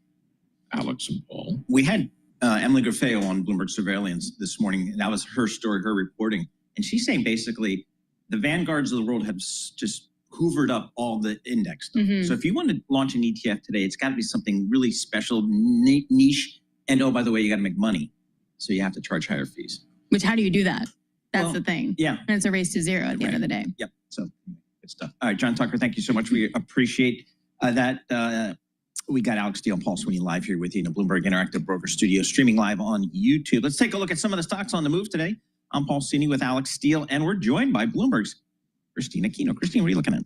Well, Paul, looking at AMD this hour, those shares up more than 4%. That's after we got HSBC upgrading the chipmaker to hold from reduce. And of course, the analysts are citing the de-escalation in tariffs. We have had AMD striking some deals with a Saudi Arabian AI company. That's off the back of President Donald Trump's trip to the Middle East, of course. And then earlier this month, it also struck a deal with Sanmina, which will buy AMD's AI server assembly plants. That deal is worth as much as $3 billion. So some good deals for AMD here, boosting the stock today. Yeah, so there is stuff. Like we're starting to see like M&A kind of move a little bit. All right, let's go to Apple for a second. So the rough part for Apple last week, of course, was potentially the threat from President Trump having to move all production to the U.S. What now? Well, Alex, we're seeing a rebound. So investors kind of taking stock of what's next for Apple, right? So shares up just over 1% at the moment. And yeah, they are snapping an 8-day decline of more than 8%. That's the longest losing streak since January 2022. So after all the buzz over President Trump's comments of a potential 25% tariff on Apple, people are asking how exactly are they going to be doing this, right? Because otherwise your iPhone is going to cost $3,500, which I'm assuming nobody wants to pay. And so Bloomberg Intelligence does say that one potential way that Apple could navigate around this would be maybe negotiate more domestic spending and win an exemption on lower cost products in return. So, more to come on this story. We don't really have confirmation on where the tariff thinking lies as far as President Donald Trump goes. But these are kind of some of the ways that people are thinking Apple could potentially deal with this. Generous Motors, GM. What's the story there? Yeah, we have GM's financing arm out today with a multi-tranche bond deal. That's after they already sold more than 2 billion notes 3 months ago. And so we're seeing GM seeing its first gain in 4 sessions, just up slightly, 0.4% last I looked. And so, we're looking generally at a more challenging car market, of course, and GM is very much a part of that. Bloomberg Intelligence citing a recent study by CarEdge saying that roughly 65% of potential new car buyers would walk away from the market entirely if payments rose just 5%. So, but they're also saying that GM is one of the companies that's navigating that and showing strong acumen in managing price elasticity and also controlling its costs. All right. Thanks so much, Christine. Really appreciate it. Lots of fun things going on there. You can check out more conversations just like this. Subscribe to our new Stock Movers podcast. Listen for 5-minute audio reports on the biggest winners and losers within the stock market. Subscribe to Stock Movers on Apple Podcasts, Spotify, or anywhere you listen. All right, let's head back to Europe, because not only was there news on trade, but there were some pretty dramatic job cuts over at HSBC, Stephen Major being one of them. If you follow the market at all, if you follow rates analysts, he was kind of the guy who had the best, the biggest, the boldest calls. And he was also let go within this move by HSBC to overhaul its global research department. Tomasz Netzel is Senior European Banks Analyst for Bloomberg Intelligence and joins us now. Why? Why did this go down? Hi, good afternoon. Well, first of all, we have to remind ourselves that HSBC is right now under the restructuring. They announced this a couple of months ago. And what is happening at the moment is the bank is delivering on what they have promised. So they want to reduce the workforce. They want to have a thinner cost base. And sadly, this is part of that is, high firing as well, rather senior people in the company as well, in the organization. This was already as well flagged by the company, as was leaked to news that the senior managers may be targeted as well. So this is just confirming to us that the new CEO is very much on track to deliver on what he wants to deliver. So $1.5 billion of cost savings in the next 18 months. And I'll point out, 16 years ago, when we began Bloomberg Intelligence, one of the primary reasons is because we foresaw Wall Street walking away from its commitment to equity and credit research, and we wanted to fill that gap. We thought Bloomberg could fill that gap. And here's just another example. 16 years later, when you have costs to cut, they look at the research department here. Tomasz, HSBC, and by the way, Bloomberg Intelligence now has about 500 investment professionals around the world covering basically everything. BI Go on the terminal. Tomasz, HSBC, what's the strategy of this bank? Is it a Euro-central bank? Is it an Asia-focused bank? I don't think they're a U.S.-focused bank. Where are they these days? Well, definitely they are not anymore very much US-focused bank, and they are getting less and less exposure in Europe, especially in terms of the investment banking operations. It's definitely, if you look at the strategy for the bank, they want to grow in wealth management business. This is where they see potential. They want to grow their new commercial and investment banking unit they merged and created this year. This is the opportunity. And Asia is definitely the place where they want to grow, where they see growth opportunities. Asia and Middle East as well. They've got exposure into Europe as well, but also we have to remind ourselves they hired wealth management specialists here in London, so in UK. So that's definitely push towards wealth globally, less of investment banking globally, more in Asia. And definitely, as I mentioned before, Asia is definitely the growth engine, and the recent split of the group for Hong Kong, London, and some other, and UK and other parties showcasing you where the bank is making most of its money, and it's definitely in Hong Kong. What is the state, before we let you go, of European banks, particularly as they relate to some of the U.S. powerhouses? In terms of IB, well, if you look at the European banking sector, the banks, they were losing some sort of market share in investment banking revenue cake, and it has happened for a couple of last quarters. Of course, with the current changes in trade tariffs and geopolitics, it can change in the coming quarters. But HSBC has been always smallish in investment banking. They never had very good market share in Europe or US, so I think it was a very smart move for them to move away from those businesses and focus to where they can make money. And I think that's what the banks are doing right now. They're looking for the opportunities, markets where they have strength, where they have advantages, and where they can deliver satisfying ROEs. All right, Tomasz, thank you so much. Appreciate that. Tomasz Netzel, Senior European Banks Analyst at Bloomberg Intelligence. He was over there in our Queen Victoria Street, London headquarters, a spectacular building in the city of London, right near the cap of the Bank of England building, which is also very cool.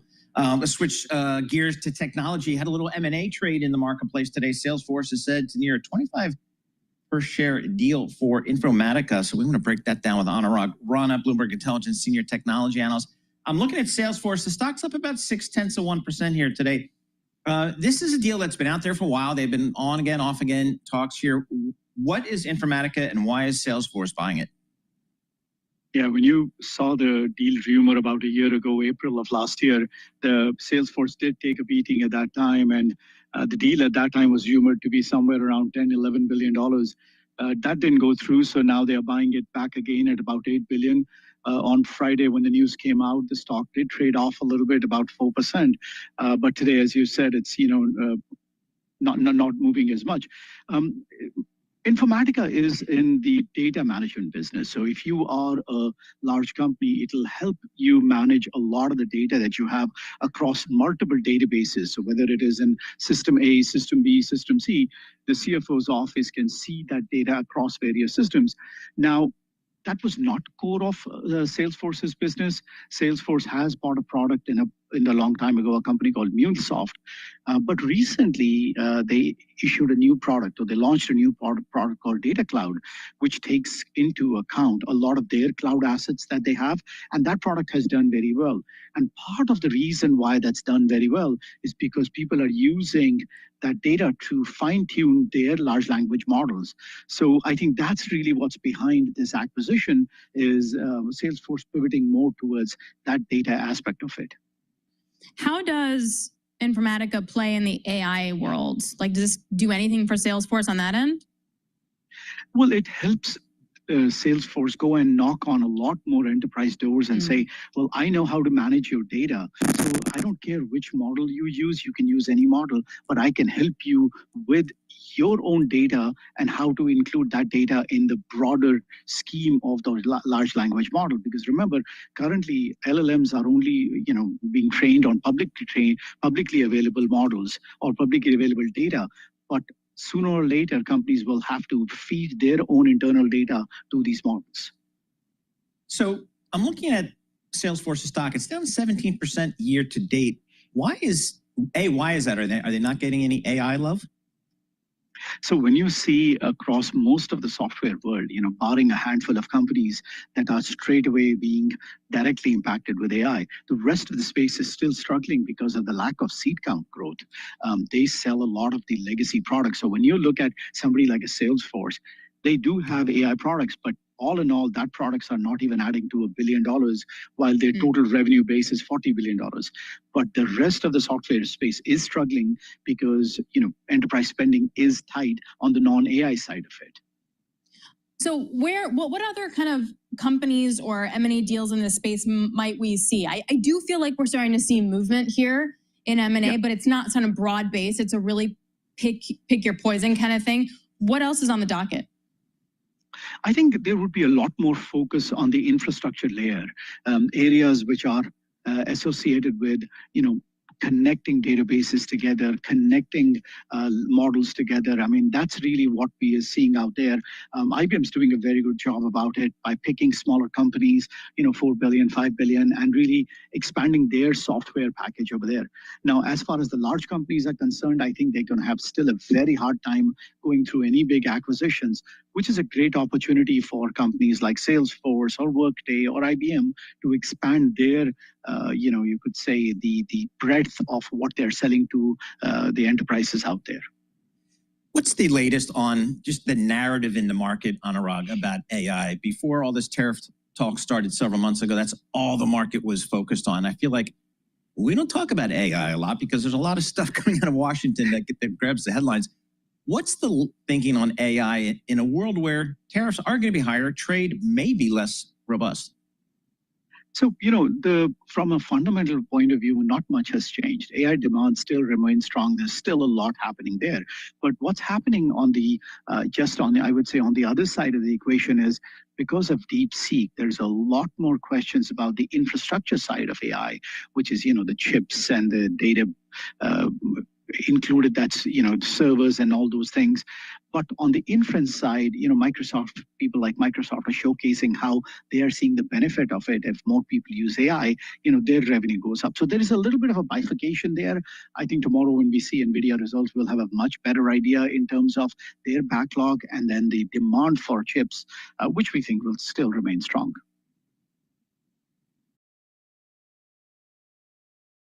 Oh, it's good if I turn on my microphone. It's a Tuesday. I was asking. It was so brilliant of me, my question. Do you feel like NVIDIA is going to be a transformative quarter, or do you think it's going to be steady as she goes and just kind of prove the basics? I think it's tough to say that because I think the demand is still going to be fine for what they are selling. But always the question is, whether that's good enough for investors out there.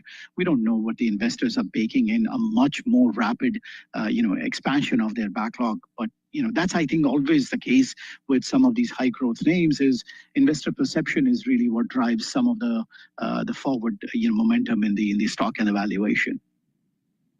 All right, Anurag, thank you so much. We appreciate it. Anurag Rana, technology analyst for Bloomberg Intelligence from the burgeoning tech hub of Chicago, Illinois. It is amazing how prior to the Trump tariff discussion, President Trump earlier this year, all the market was focused on exclusively, it seemed like, was AI. Mm-hmm. Every company had it in their earnings call. Every company management was asked about it, whether they were a technology company or not. And man, that just went to the wayside. And now it's all about tariffs. What's it going to mean for your business? Well, I just finished a book called Mastering AI just a few days ago. I thought it was a very good book. It's from Jeremy Kahn, going in a little bit of depth, but it's written more for the layman about how AI can be used for society in a negative way and in a positive way. A big part of it is scientific discovery, all right, in terms of an actual experimental plan, speeding that up, in terms of protein folding and affinity analysis. You can also use AI in weapon, for weapon development and swarm technology, all right, for military applications. But you can also use it for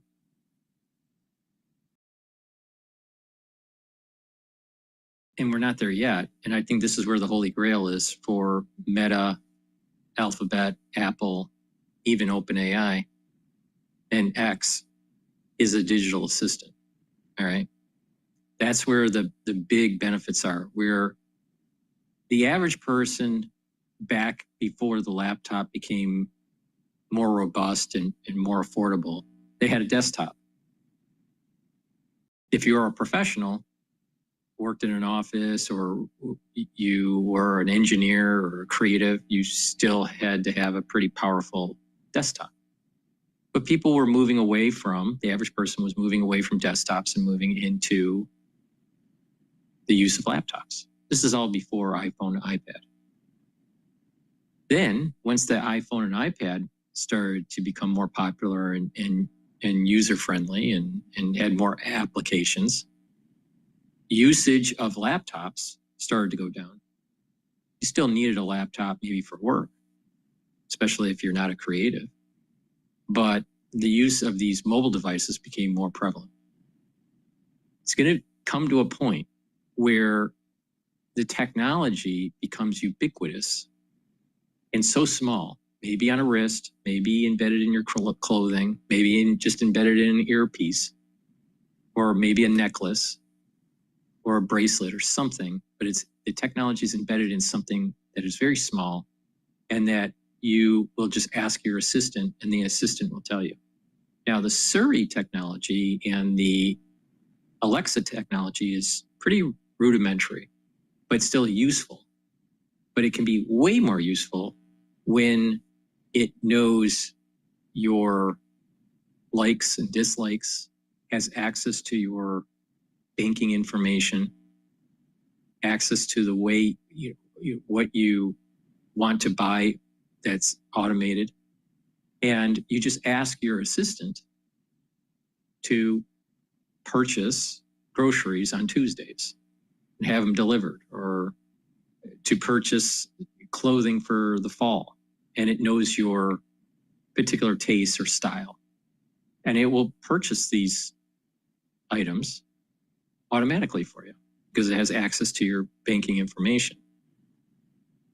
That mezzanine between the AI, it's like Siri, or some sort of assistant, doesn't have a connection to these retailers. So it seems to me that there's going to need to be a marketplace that's assembled by these tech companies, similar to what Apple did with Apple TV. Build up these apps. You have these companies run on the Apple TV platform, and you can just click the app and then you go to their feed, right? Well, something similar, but behind the scenes, where the retailers actually build a communication line to the actual assistant, and the assistant will access that retailer that's signed up on that platform to be able to transact. That would mean American Airlines, Home Depot, Walmart, Target.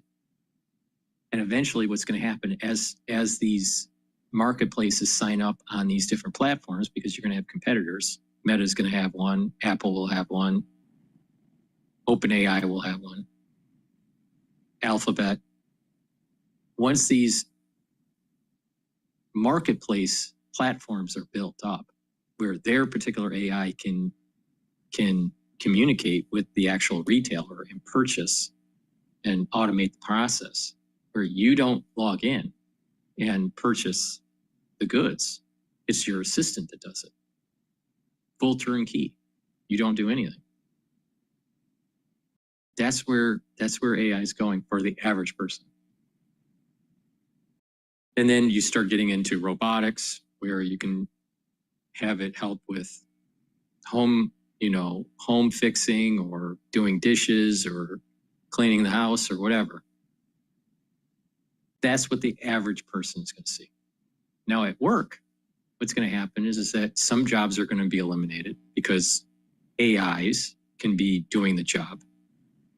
Like they were talking about how individuals were being let go at HSBC, these analysts and bankers, and that some of these individuals applied to Bloomberg and Bloomberg hired them. Well, over time, you're not going to need as many analysts, right? Back in the day, you needed analysts to focus on certain industries or certain companies and give buy ratings, sell ratings, and to give a report, usually quarterly, on why they feel that it should be a buy or a sell or a hold, right? And they typically show a share price. They talk about the balance sheet. They talk about the industry. They talk about the income statement, something unique maybe with the company. Maybe there's a new CEO or there's problems with the board or lawsuits or whatever. And they do a model where they, usually it's some of these reports do more fundamental analysis than technical analysis, but some of these reports have technical analysis too to them. And they'll try to justify their particular share price.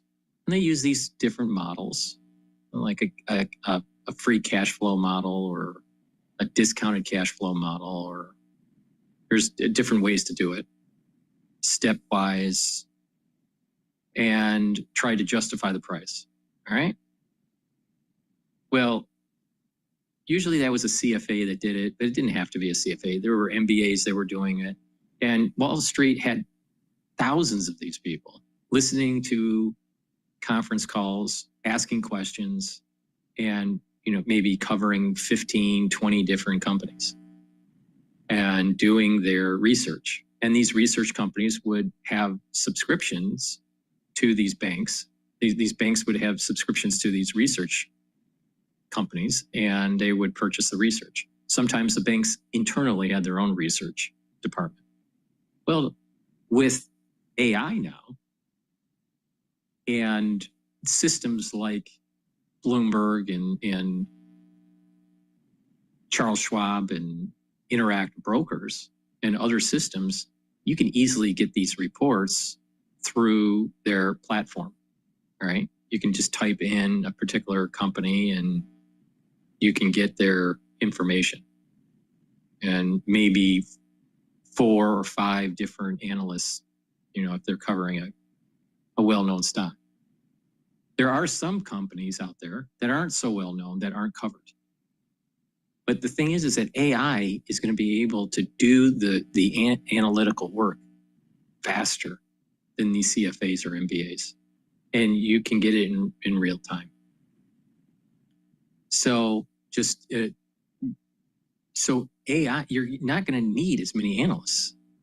So they got out of bankers are trimming costs. The banks are trimming costs in the analytical department, covering different companies, because one, it's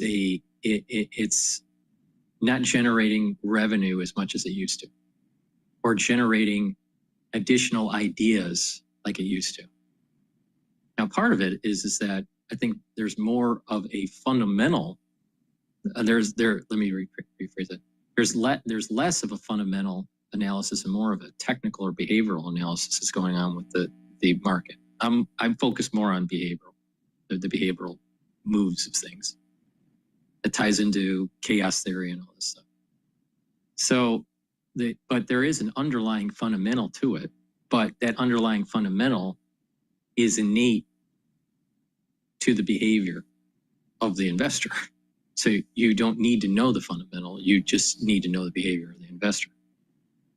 All right, so, but you have these banks that are investing in these assets, but they also have clients that are part of their wealth fund, that are clients of the wealth fund, and there is some need for analytical work on what the rebalancing of the portfolio should be. So there's kind of like portfolio management that's going on at these banks that you still need, but the AI can do that too.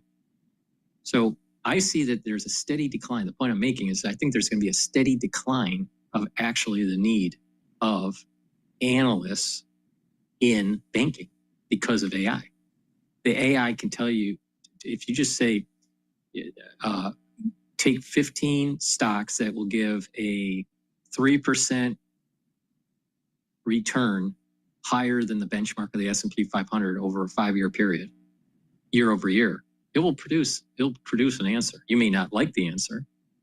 You may have to ask it several different ways to get it a little bit more to your liking. But the thing is it can do it, and it can do it quickly. And you can type up in the AI now and just ask for analysis of buy or sell of a particular stock, and it'll give you some detailed information. Now, some of this it's pooling from the analytical work that others have done based on their publication. And on big companies, they're going to still be doing this analytical work because they're part of a major part of their wealth fund for their investors. So they're still going to have analytical work, but more and more of it is going to be AI generated than published. And then other AIs are going to read that published information and then regurgitate it out to the mainstream, So right now you have humans that are making the reports on a particular company, let's say Apple, and then the AIs are reading those reports and digesting it and giving ideas. But over time, what's going to happen is that the models that the humans are using, the inputs, the AI is going to generate automatically, and there's going to be less humans doing it before the actual publication takes place. So the AI is going to be generating the publication, and then other AIs are going to read that AI output and then do analytical work on top of that. So these analysts, especially if you're just getting into the industry, you can't compete with the AI. You just can't compete with it. So that goes into like the need for working together with the AI or having some sort of niche where that human-to-human interaction is really important. But it's a fascinating book. But I would say the holy grail for AI, for the masses, is assistant, a true AI assistant that you just tell it what to do and it'll do it. And eventually that will lead to robotics. Now, in the workplace, blue collar or white collar, for blue collar, there's going to be artificial intelligence that's tied more to robotics.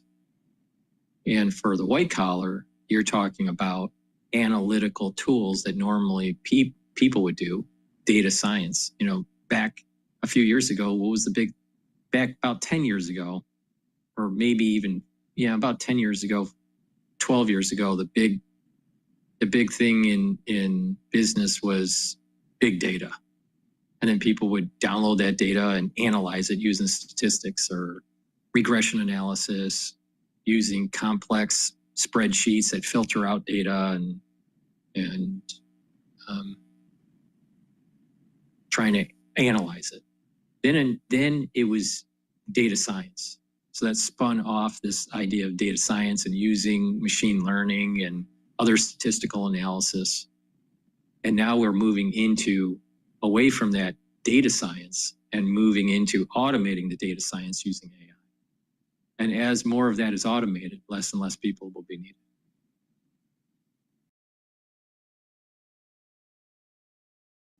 So in this case, there's something else going on, and it's probably this idea that things were going to be terrible, but maybe the president put it off. Now, a lot's happened since then, obviously. Right.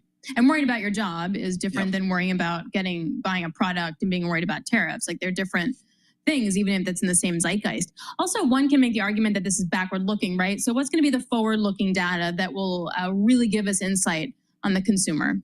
Well, we're going to watch consumer spending. It's backward data, as is durable goods, capital goods orders that we got today for business spending. we don't have contemporaneous numbers for any of those things, but we do have the drop in business spending on capital goods, and we have a forecast not particularly big increase in personal spending, just a 0.2%. That would be down from last month's 0.7. So if that's the case, then it all kind of fits the same narrative that people are holding back both in business and consumers while they wait to see what happens. And, the one caution I would give everybody is don't bother to look at Fed funds futures because they don't mean anything at the moment. Well, they mean where the market is thinking that moment, but it could change in 2 seconds. Moment, yeah. If you're trading on the basis of minute-to-minute changes, if you're trading on the change rather than what it's telling you about it. But right now, nobody has an idea, let alone the Fed, of when they're going to be able to make a decision on anything. Yeah, well, the stock market feels fine, up 1.6% on the S&P here, the NASDAQ up 2%. So there you go. The stock market's okay. But the dollar, is stubbornly how low the dollar is. We talked about that this morning on Surveillance, noting the volatility you see when you chart the S&P or even the 10-year yield, something like that. You get lots of up and down. Yep. And the dollar just keeps going down. Yeah, keeps going down. Michael McKee, thank you so much. International economics and policy correspondent for Bloomberg News, joining us here in our studio. Again, Bloomberg Dollar Index up about 0.4% today. But still down almost 8% from its recent high earlier this year. So stocks have bounced back, but not so much the dollar. A lot more coming up this Bloomberg. Please go to my store, the-studio-reykjavik.com, and get the structural nano silver gel. It's a dual purpose product. And you can get it in a tube form or in a quick dispenser form, right? But you use it the same way. You can use it as a aftershave. You can use it as a daily skincare. You can put it on a wound. It'll help to heal the wound, like a cut, an abrasion, or a minor burn. But also, if you're not feeling well or someone around you is not feeling well, at home or at work, put it on your hands, around your mouth, around your nose, around your ears, around your eyes, lightly coat your nostrils, and it will stay active for 5.5 hours. In addition, if you have drainage, you can put the structural nano silver gel in your nostrils, lightly coat your nostrils, and it will slow down that drainage. In addition, sometimes if you have a stuffy nose or drainage and you have your nose is sore, you can help soothe that soreness by using the gel. So please go to my store, the-studio-reykjavik.com. Use the structural nano silver gel. In addition, if you have poor air quality on those really bad days, put the structural nano silver gel, lightly coat your nostrils, and it'll help to capture some of those particles and help you breathe, especially at night. So please go to my store, the-studio-reykjavik.com. Use this dual purpose product. Make sure you have it at home and at work. You never know when you need it. So please go to my store, the-studio-reykjavik.com. Use discount 5 and you get $5 off any order. All right. So what I'd like to do is let's take a look at a little bit some of the other news that's popping up here. I want to listen to General Keane talk about this Russian vintage Putin. So let's listen.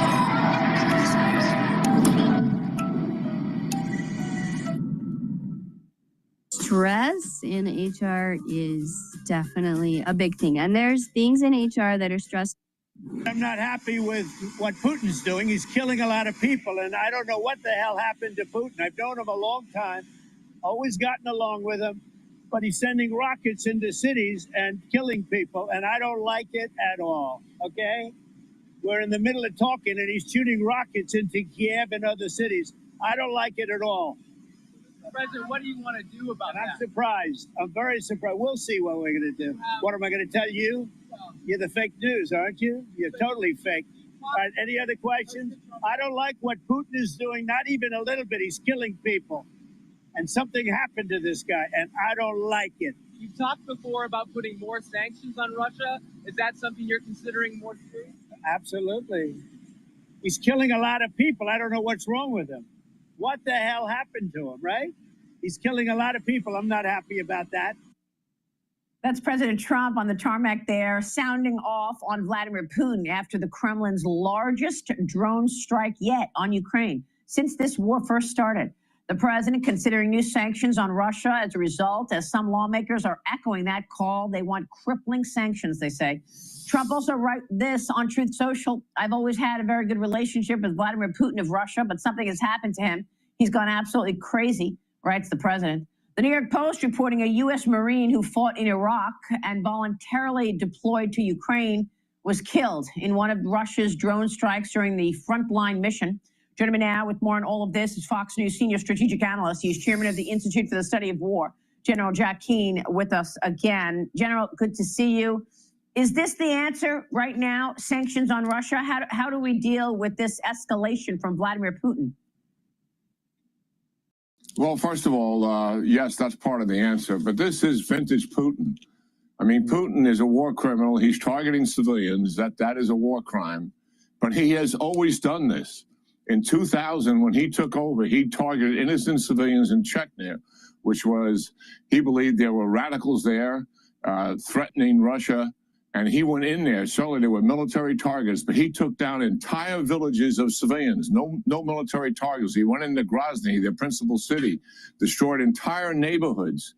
Tens of thousands of people killed as a result of his bombing and artillery that he used on those civilians. In 2015 and 16, he did carpet bombing of Aleppo. He used chlorine bombs.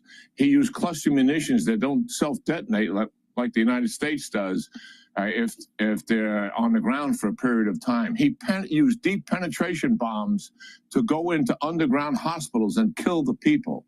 It was the largest carpet bombing air campaign ever conducted since World War II. This is who Putin really is. He targets civilians, and he's doing it here to put pressure on the president because he knows the president wants to stop the killing, and he wants the president to get so frustrated he backs away. What should be done? The president almost answered. Crippling sanctions to be sure, but also, listen, this is important because Putin pays attention to this actually more than he does with sanctions. He always thinks he can get around sanctions, and he has some evidence to prove it. And that is continued military assistance to Ukraine.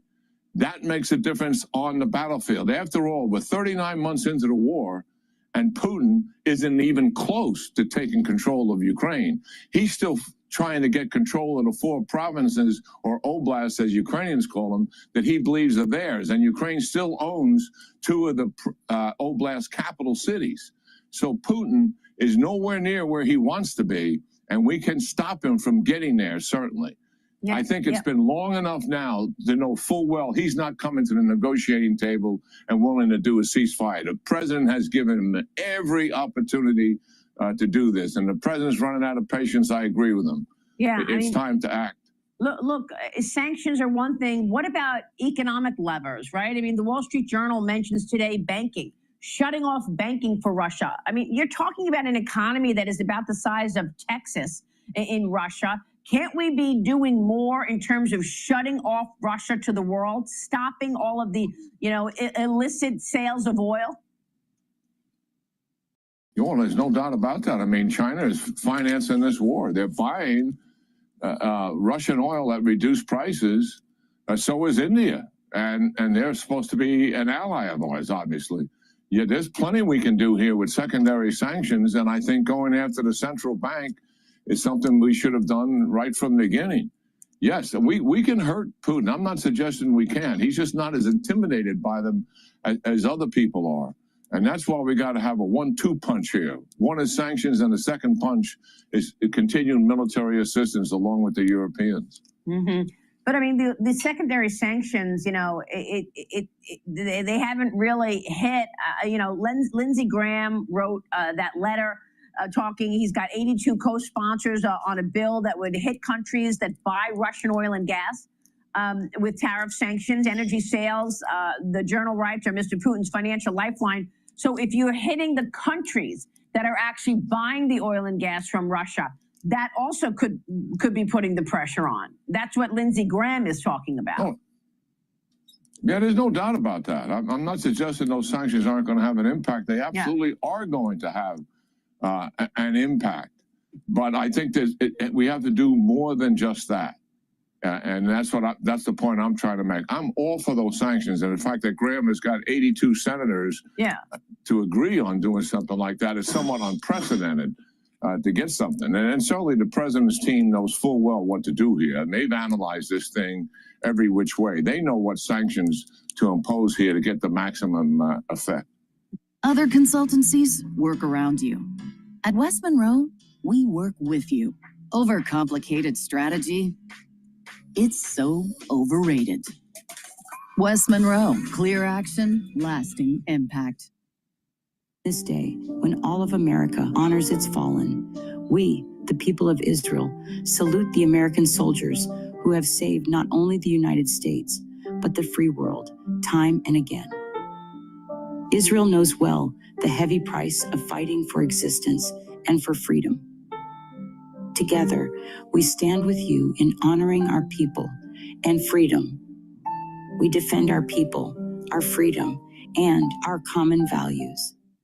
Yeah, well, that's Graham and then Tom Kahn, Richard Blumenthal, all agreeing on putting the pressure on the countries that are on the other side of that trade, buying the oil and gas from Russia. So we'll see about that. Let me get your take on Iran. Officials there, this is reportedly open to compromising on a nuclear program talk with the U.S., while nuclear enrichment is still a hardline issue on both sides. The U.S. says no enrichment. The Iranians say we have to enrich.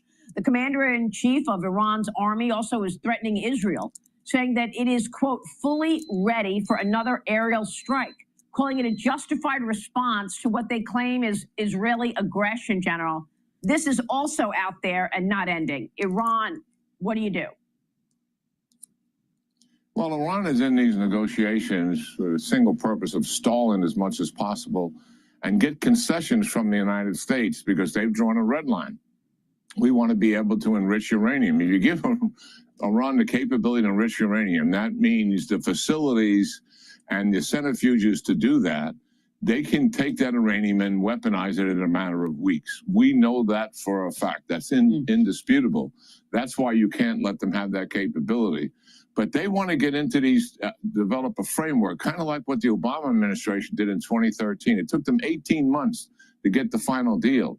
Iran loves to stall and use these negotiations for that end state in mind. And I think that's really what's happening here.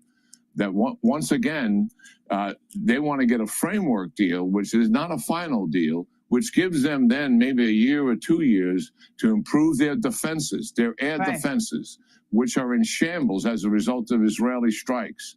And I think they're willing to absorb a strike if it comes, thinking that they'll survive another day.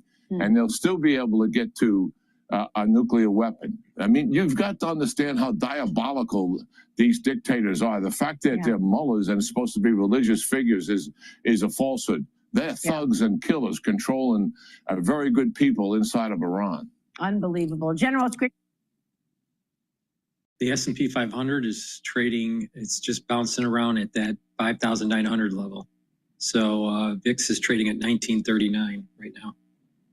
Please go to my store, the-studio-reykjavik.com, and get the vitamin B complex. Vitamin B complex is really important to take if you're 40 years of age or older. Very important. Why? Because it helps with your mitochondrial health, your metabolism, and protects your neurons. The first 4 B vitamins helps with the mitochondrial health, boost up that energy level. It's really important for your cells to have that healthy mitochondria and those increased ATP levels, especially your neurons. And it helps with cellular metabolism. And B12 will help to protect your neurons. And stack it with the omega-3. That way you're helping with your neural health and your cellular metabolism with the vitamin B complex. And the omega-3 is helping with your cardiovascular health.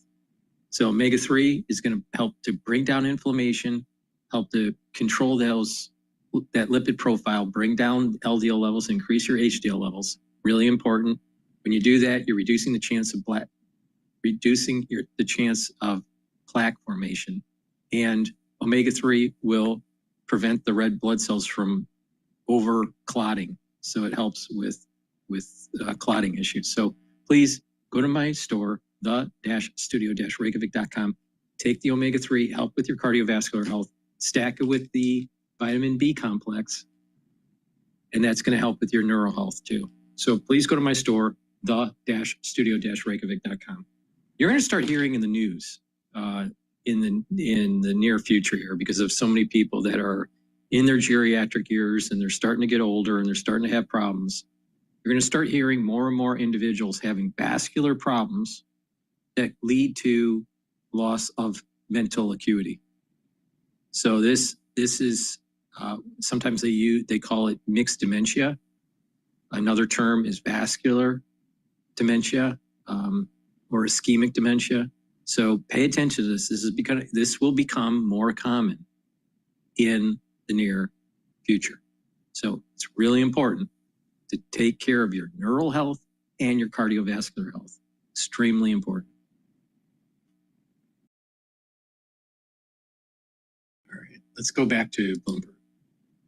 Well, those alternative sources of energy, we're starting to get more cost efficient, more cost effective relative to some fossil fuels that you felt like they were just about ready to turn a corner maybe. So on just putting shovels in the ground, they're cheaper, but because they're intermittent, if you factor all the pricing in, they may not be, but that's why it's an all of above strategy. If you need some power right now, solar. More coming up. We'll talk about Trump versus Harvard. This is Bloomberg. All right, let's go to CNN. This is the retired General Colonel. Wait, no, retired Colonel, not General. Retired Colonel, I don't remember his name. He's going to be talking about the Russians testing Trump here. This is on CNN. Turn thinking about your bathroom into loving it with Floor & Decor.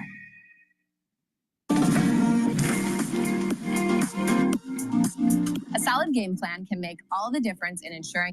German Chancellor Friedrich Merz says that Ukraine's allies have now lifted all restrictions on Ukrainian forces attacking Russia with long-range missiles supplied by the West, a decision the Kremlin has called dangerous.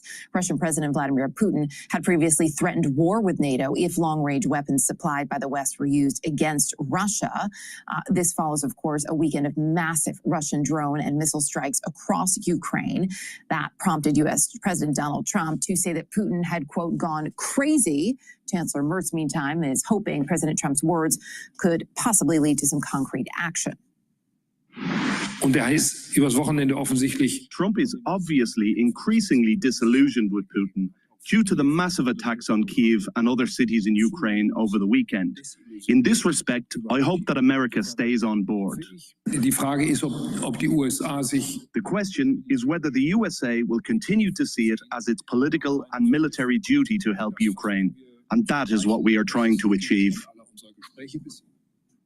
In the latest round of attacks, Russia hit the Sumy and Donetsk regions, killing at least 2 people. CNN military analyst and retired Air Force Colonel Cedric Layton joins me now from Washington.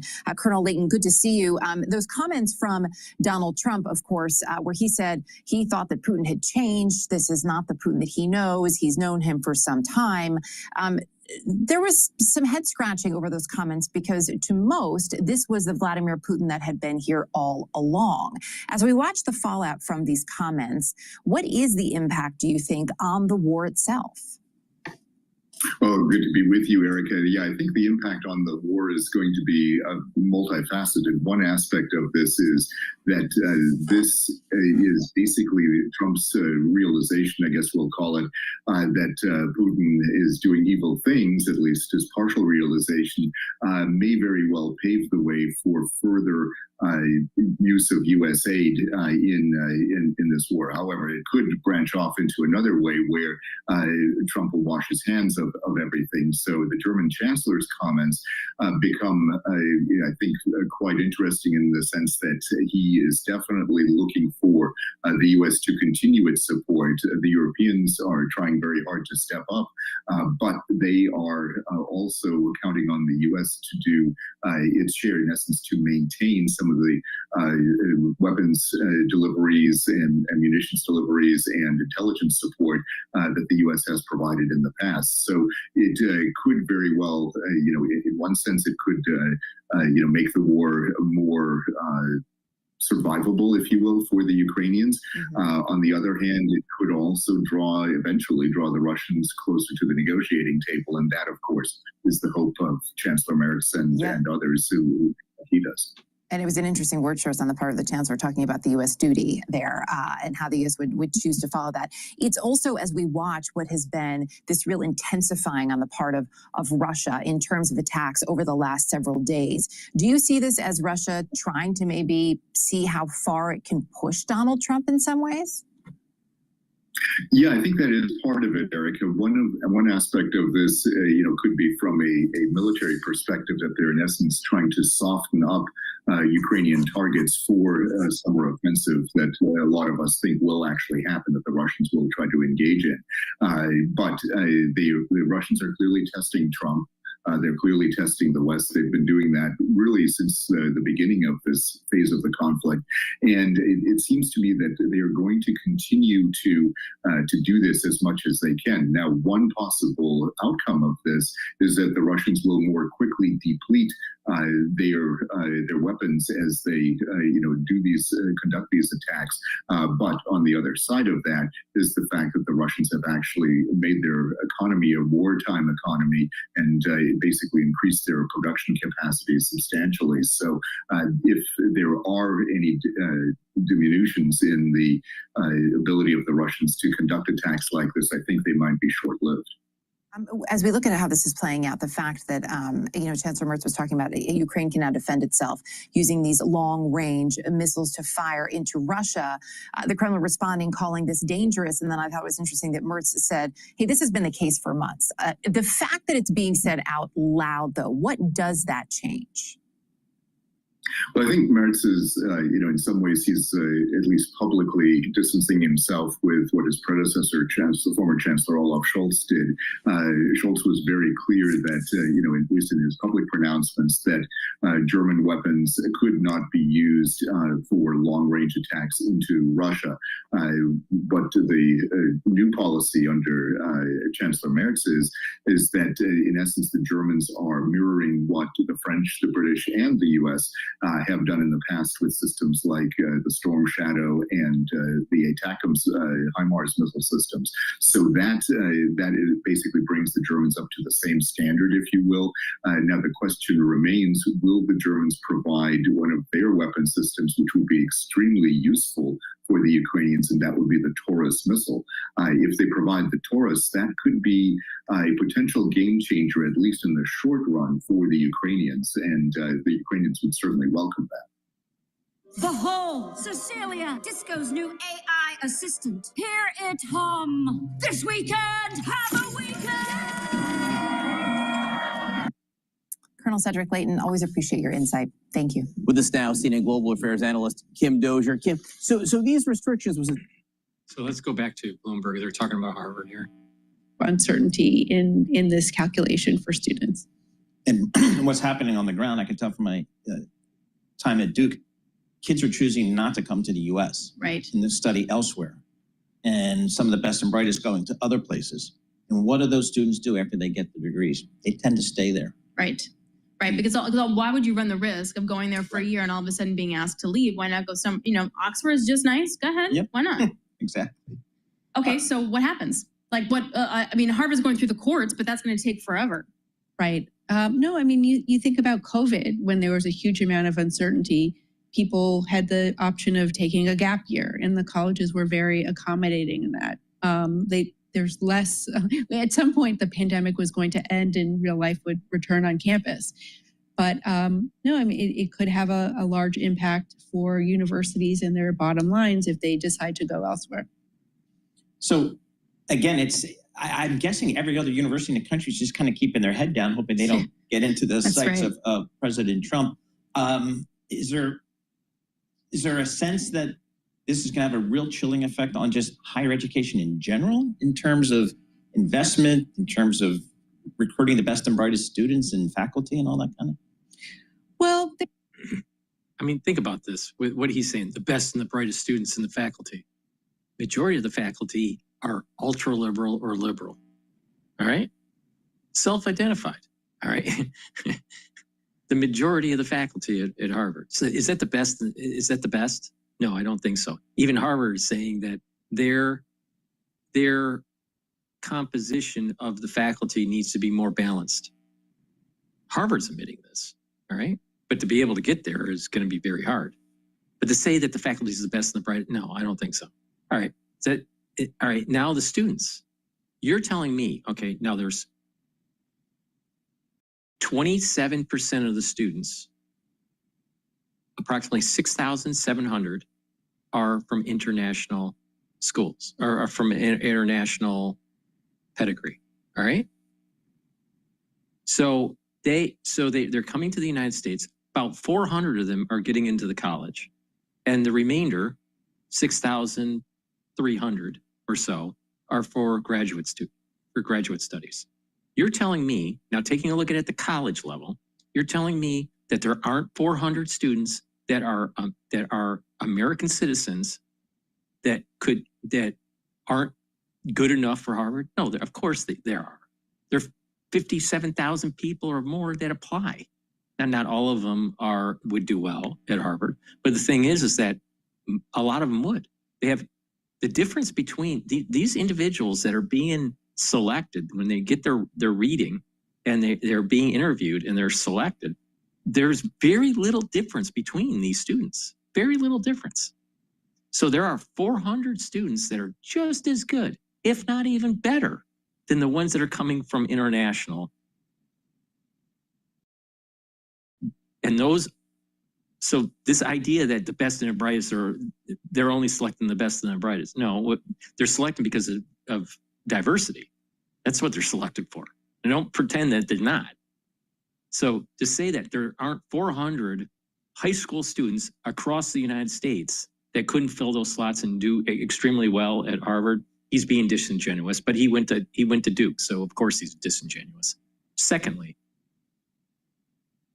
in terms of the graduates, the graduate school of 6,300 of them, all right, and they're saying, well, if they leave, then who's going to fill the place? You're telling me that there aren't Americans, there aren't any citizens in the United States that could do well with their graduate studies at Harvard? Of course there is. Of course there is. Because if those slots are open, most likely some of those students that were going to, let's say, Duke for graduate studies would have gone to Harvard for graduate studies. So they would be able to fill the hole really easily. This trope that there aren't American citizens that could fill those seats and not do as well. I mean, come on, get real. There's so many Americans that have the wherewithal and that could do very well at these schools. Then when you're starting to complain about the actual pulling of the funds, the $1 billion, $2 billion, $3 billion that Trump's talking about, all right, with an additional $1 billion annually being pulled, you're talking, Harvard's looking at about a $5 to $6 billion loss. Harvard can't absorb it. Harvard cannot absorb a $6 billion loss. Now people would say, well, it has a $53 billion endowment. The thing is a lot of it's in private equity that's not liquid. It's at purchase price, not mark to market. So the actual value of the endowment is much lower. The private equity side of it is, according to Bill Ackman, it's 40% lower. So they probably have a $40 billion endowment. All right. And if they have to do a fire sale, who's going to buy it? It's not going to be at the balance sheet level. It's going to be much lower. So how big is that endowment really? That's one problem. The other issue that people have is that if you pull this money away, that Harvard isn't going to solve the cure for cancer or all this stuff. The thing is that Harvard only publishes 10,000 peer-reviewed journals a year, roughly average. 10,000 peer-reviewed papers a year out of a universe in the United States through the different universities that do research. There's about a little bit more than 500 universities that do research. There's about 320 or so, 330 that are part of the Carnegie research classification, R1 or R2. But then you have non-classified ones that are about 150 or so. But the point here is that there are lots of universities doing research. And out of that universe of research facilities, they're publishing a total just under 300,000 peer-reviewed papers. Harvard only does 10,000. So if you pull the grants, you're not making a huge dent. I mean, whatever that number is, I'd have to take my trusty calculator. All right, 10,000 divided by 300,000. All right, so about 3.3. It's a little bit less than that, but 3.3, a little bit more than that, but 3.3% of the peer-reviewed articles published are coming from Harvard. The far majority of them are coming from other universities. There are more peer-reviewed articles being published in a non-Ivy League or Ivy League plus university. And more money is going to those universities than the actual Ivy League or Ivy League plus. So that don't believe the trope, don't believe the canard, where they're saying that if you stop the research at Harvard, you're stopping cancer research. Because if you look, there are more universities publishing original, important research than the Ivy League. Now, if you don't believe me, pick any subject matter that you want that's hard science, use PubMed or use some other research database, and you will notice that the researchers, the far majority of them, are not coming from Ivy League and they're not coming from Harvard. Try it for chemistry, try it for engineering, try it for electrical engineering, try it for artificial intelligence or computer science. Pick any subject that's in the hard sciences. And you are gonna, and you filter out for the most recent 50 papers on that subject. You're not gonna see Harvard on that list. If you do, you maybe see one paper. Don't believe the bullshit. So moving the money to something that is a little bit, moving the money to a research institute that doesn't have all these woke games may be prudent. Or, like what Trump said, maybe the money should go into trade schools and get people plugged into the economy right away. And then if they want to go back to university for further education, so be it. But at least they have a skill set and they've built up an experience level. And they maybe pay for their own schooling. But to say that pulling money from Harvard, you're going to stop cancer research is BS, totally BS. Or that important discoveries are going to be found. Well, what about the other 290,000 papers that are published annually coming from other universities? You're telling me those don't matter? It's elitism. That's what's happening. There's a group of people that want you to believe. They don't think that you're going to dive into the actual details of the data.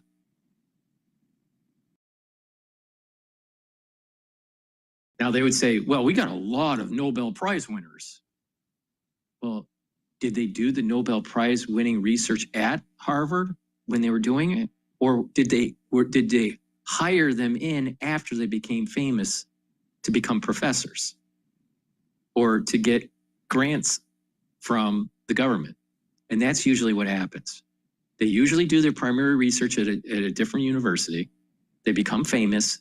They get hired in over at Harvard. And then they get the Nobel Prize.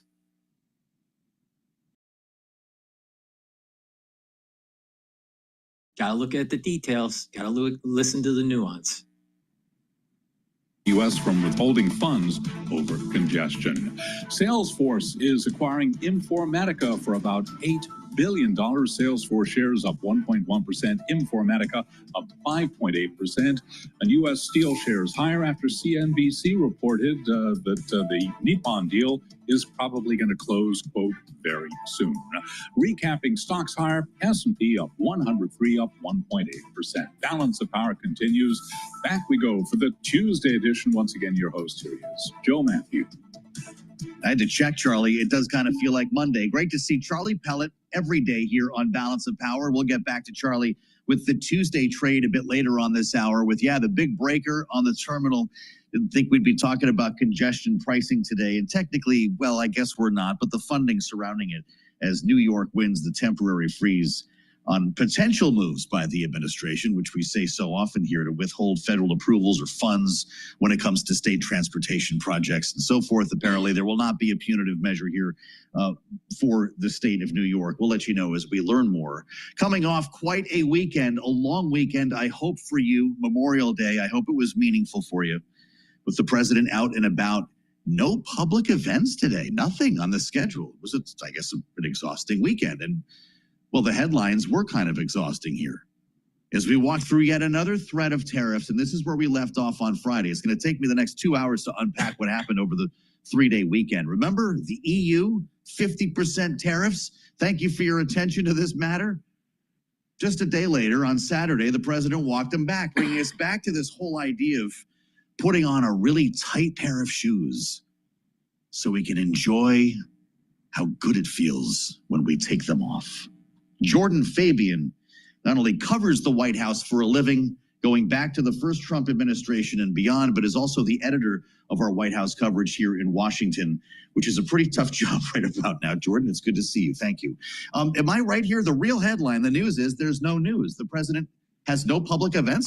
This is kind of like a Donald Trump we haven't seen yet. Yeah, it's a little odd. Almost smacks of Joe Biden. And after, a weekend, as you laid out, sort of setting up the EU as a sudden tariff threat and then reversing that, issuing some threats on Vladimir Putin. Mm-hmm. I think a lot of people are looking for clarity. Might not hear from the president himself today. We could do a whole conversation here just based on the Truth Social posts over the weekend. But let's start with the EU. He did update that earlier today, Jordan, to suggest that dates are being, in fact, scheduled, that we're going to have negotiating around this threat of 50% tariffs. What do we know about it? And did the EU have any sense that this was happening? There was a few calls that happened last week. Their chief trade negotiator was on the phone with the Commerce Secretary and the trade advisor. Mm-hmm. And then the president himself got on the phone with the head of the European Commission. Mm-hmm.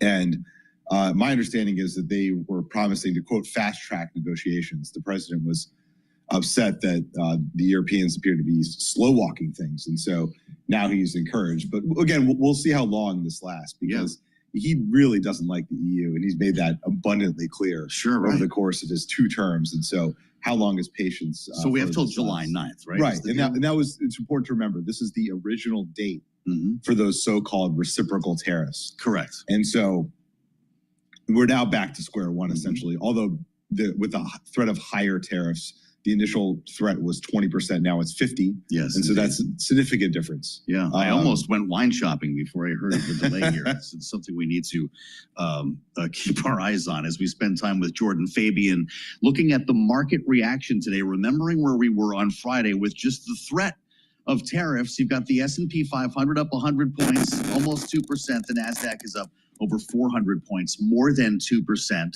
Bitcoin is rallying with their eyes, of course, on the White House. And a remarkable recovery here, Jordan, based on where we were. But this is getting to be a pattern. The president issues a threat, markets tumble. He lifts the threat, markets rally. somebody's making a lot of money on volatility here, right? Absolutely. It's really, it would be interesting to get a look inside even the numbers for key administration figures. We don't have a lot of visibility on that. The disclosure is sort of limited. For people like Howard Lutnick or Scott Bessent or people who are at the center of this, and because the moves are wild, not only in equities but in treasuries and commodities. And we've not really been in a situation like this where the president himself seems to be dictating market moves to such a high degree. And so that really creates a situation where a lot of people who might be in the know could have the potential to make a lot of money off of this, maybe in an untoward way. It's hard to know, but again, it certainly raises some eyebrows. Well, that's for sure. Something about animal spirits here. Between the EU trade talks, the speeches at West Point and Arlington, the president was also truthing, if you will, about the war in Ukraine and going after Vladimir Putin, who seems to have lost some favor in the eyes of the president. He keeps bombing civilians in Ukraine instead of acknowledging attempts at a ceasefire. Donald Trump's now calling him crazy. Where are we in this? Look, I think all things being equal, the president would like to have a friendly kumbaya relationship. He even said so. Of course, with Vladimir Putin. We know this about him. This is running up against the fact that he promised during his campaign that he could end this conflict on day one between Russia and Ukraine. And that has proven to be far more difficult. In fact, it comes across as he completely underestimated the decades, if not centuries, of baggage at play here between those two countries. And so we're at a spot where the conflict is still going on. He'd like to be done with it and moving on to other things. And so he's become frustrated. And now he took out that frustration for a long time on Vladimir Zelensky, but now he's turning his sights on Vladimir Putin. So will we see new sanctions? Will we see him actually lift a finger to put more pressure on Vladimir Putin? I think that remains to be seen, but he's certainly not happy about the situation. That's the threat, right, is new sanctions. And just 30 minutes ago, back on Truth Social, I'm sure not happy with the coverage that Vladimir Putin is ignoring him. He writes, what Putin doesn't realize is that if it were not for me, he says, lots of really bad things would have already happened to Russia. And I mean really bad, in all caps. He's playing with fire, ! Do we know what he's referring to? It's not clear. He didn't specify. I mean, the talk has been he will do more sanctions on Russia. Whether that actually increases leverage remains to be seen. Russia's already sanctioned up the hill. Vladimir Putin doesn't seem to be affected by that at all. He seems to be in this for the long haul. And from Vladimir Putin's perspective, Trump has shown his hand. When he was in the Middle East a couple of weeks ago, he really angled for that meeting between Vladimir Putin, Zelensky, and himself in Turkey to not come to fruition, even though he really tried to speak it into existence. Yes, right. And Putin can sit there and say, this guy is desperate. Why do I need to rush to make any concessions when he is showing his hand on social media and in front of the television cameras every day? Well, that's pretty dangerous, potentially, when you think about it. And you also wonder if it actually hastens a possible deal with the EU. If the president's not getting along with Vladimir Putin, and we are, in fact, going to start talking meaningfully about peace in Ukraine, does that increase odds of a trade deal with our European partners, especially ahead of the NATO meeting when we could have increased spending on defense? I'm sure the European countries will be putting it to him in that way. Is that we all need to come together at this time when our adversaries are essentially telling us to giving us the proverbial middle finger, if you will. Right. Whether Trump sees it that way remains to be seen. I don't think he's really connected the two issues. And as I was saying before, he has this long-standing animosity with the EU. And so if they are able to come to a deal, I would imagine it's going to be under pretty limited circumstances because in his view, the EU is created to rip off the United States and sort of agreeing to a bunch of concessions on that front would sort of run counter to everything he said over the past weeks, months, and years. He doesn't feel too differently about NATO. In our remaining moment here, do we suspect that Volodymyr Zelensky will be at the NATO summit late next month? I would imagine leaders like Emmanuel Macron will try to get him there, and it wouldn't be surprising if he is. He's attended a lot of these, and it would be an opportunity for him to get back in front of Donald Trump and try to make the case for renewed support. Boy, All of that in 3 days' time. We'll see if the president emerges today, but not expected to at the moment. If he does, it'll be Jordan's team covering it. Jordan Fabian, Bloomberg White House editor, with us live in the nation's capital to get things rolling here in a shortened week, at least for Wall Street trading. And we'll update the markets coming up here with Charlie Pellet. The S&P 500 is trading at 5,905, and the VIX is 19.42. I'd like to see it at about 18 or 17 for VIX.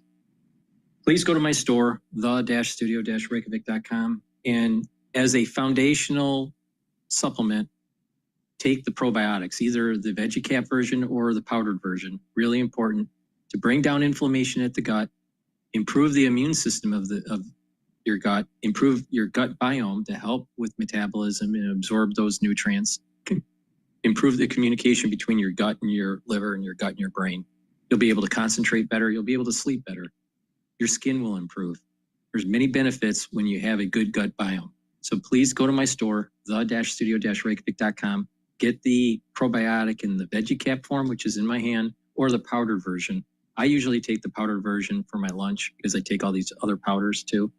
But please, as a foundational supplement, very important to take the probiotics.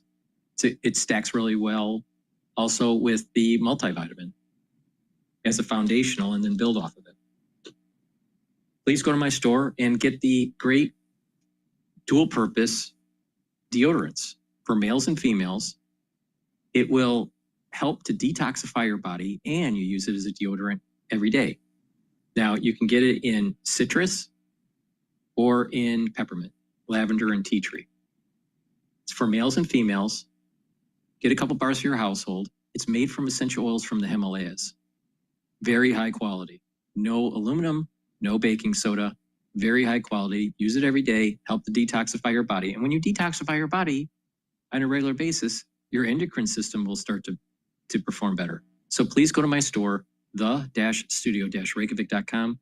Get the deodorants. Get a couple bars for your household. Help support the work that I do and help support your health and wellness. Another great supplement to get rid of that brain fog is Clarity Factor. Clarity Factor is going to help you with your memory. It's going to help support your memory. Get rid of that brain fog. You'll be able to concentrate on the tasks that you're doing at work or in school, or even if you're retired. It'll allow those neurons to fire, and better firing of those neurons means better neuroplasticity.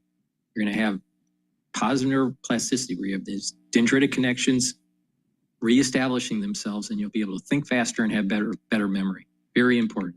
So please go to my store, the-studio-reykjavik.com. Take the Clarity Factor. Make sure you drink filtered water.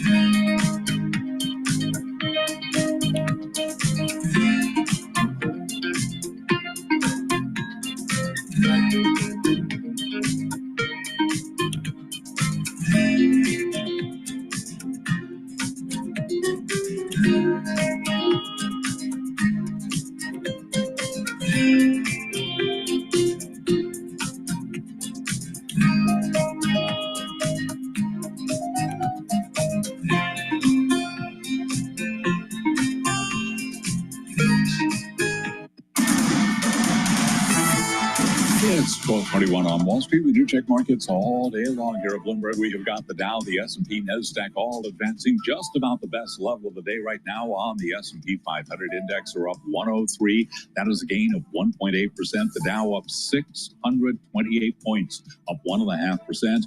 NASDAQ up 412, up by 2.2%. Our Mag 7 index up 2.8%. 10-year at 4.43%, with the 2-year currently yielding 3.97%. Spot gold down $47 the ounce, down 1.4%, $32.96. West Texas Intermediate crude down 1.3%, $60.75 a barrel. And Bitcoin just above 110,000, now up 0.6%. Trump Media and Technology Group, the company behind Truth Social, has agreed to sell around $1.5 billion in stock and $1 billion in convertible bonds to buy Bitcoin for its treasury. Shares of DJT right now down 8.2%. Trump Media, the latest company connected to President Trump to invest in crypto.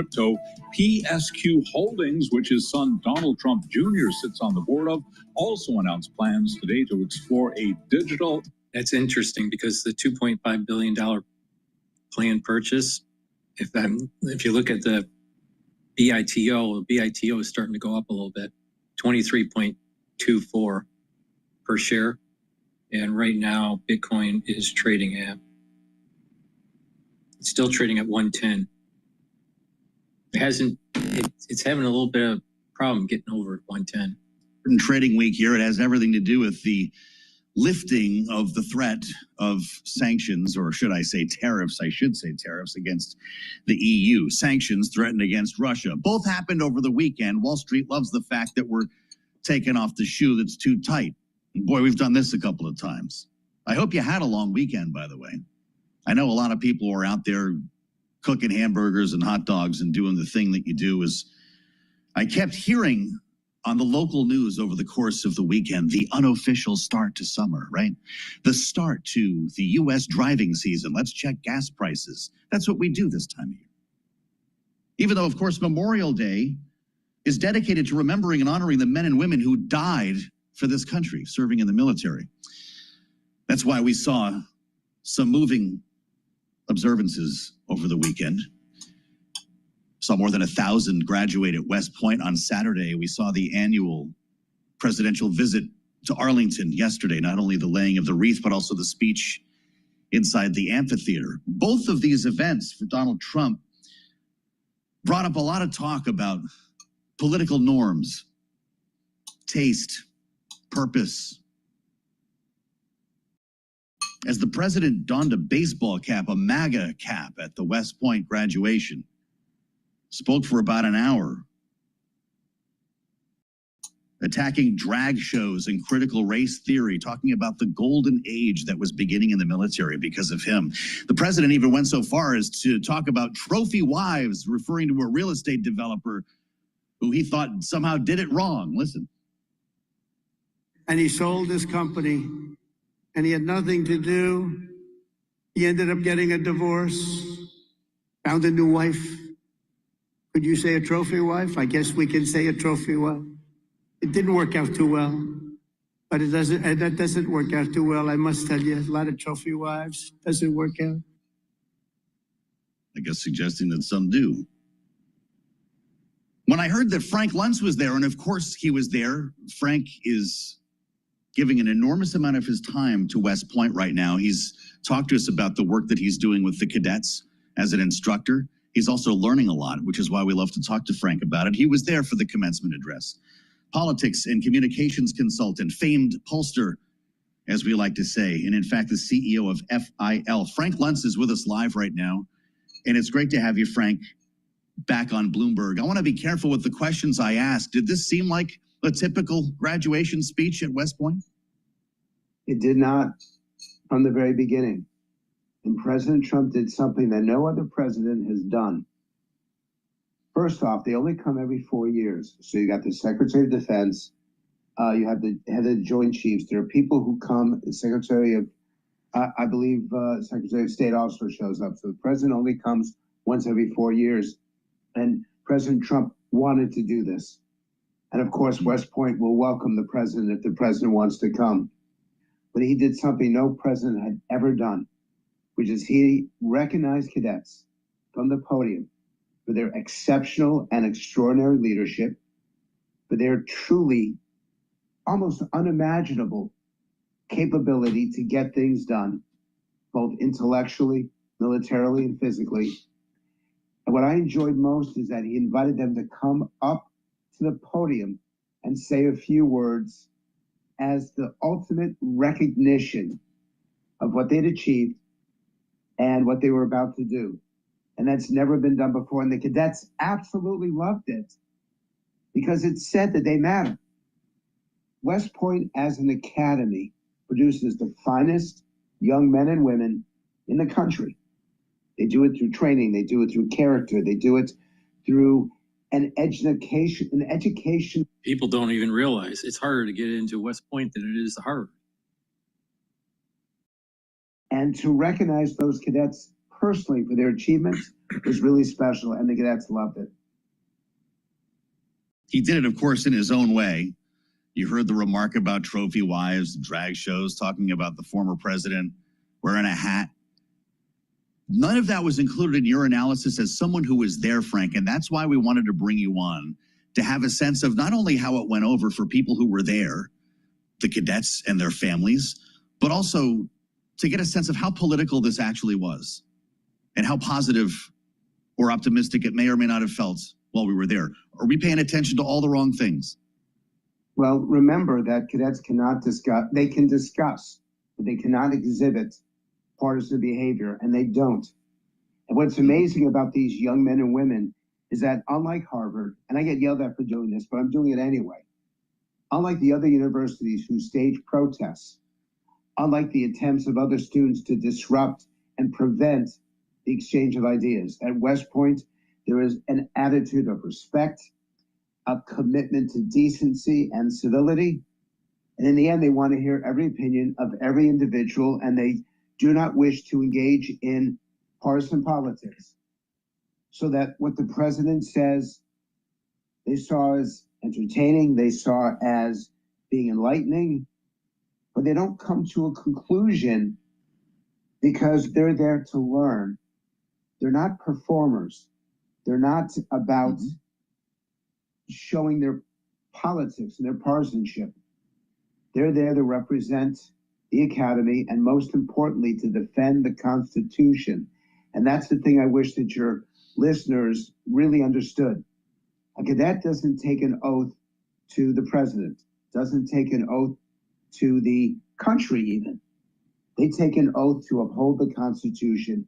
And that's what makes this so special.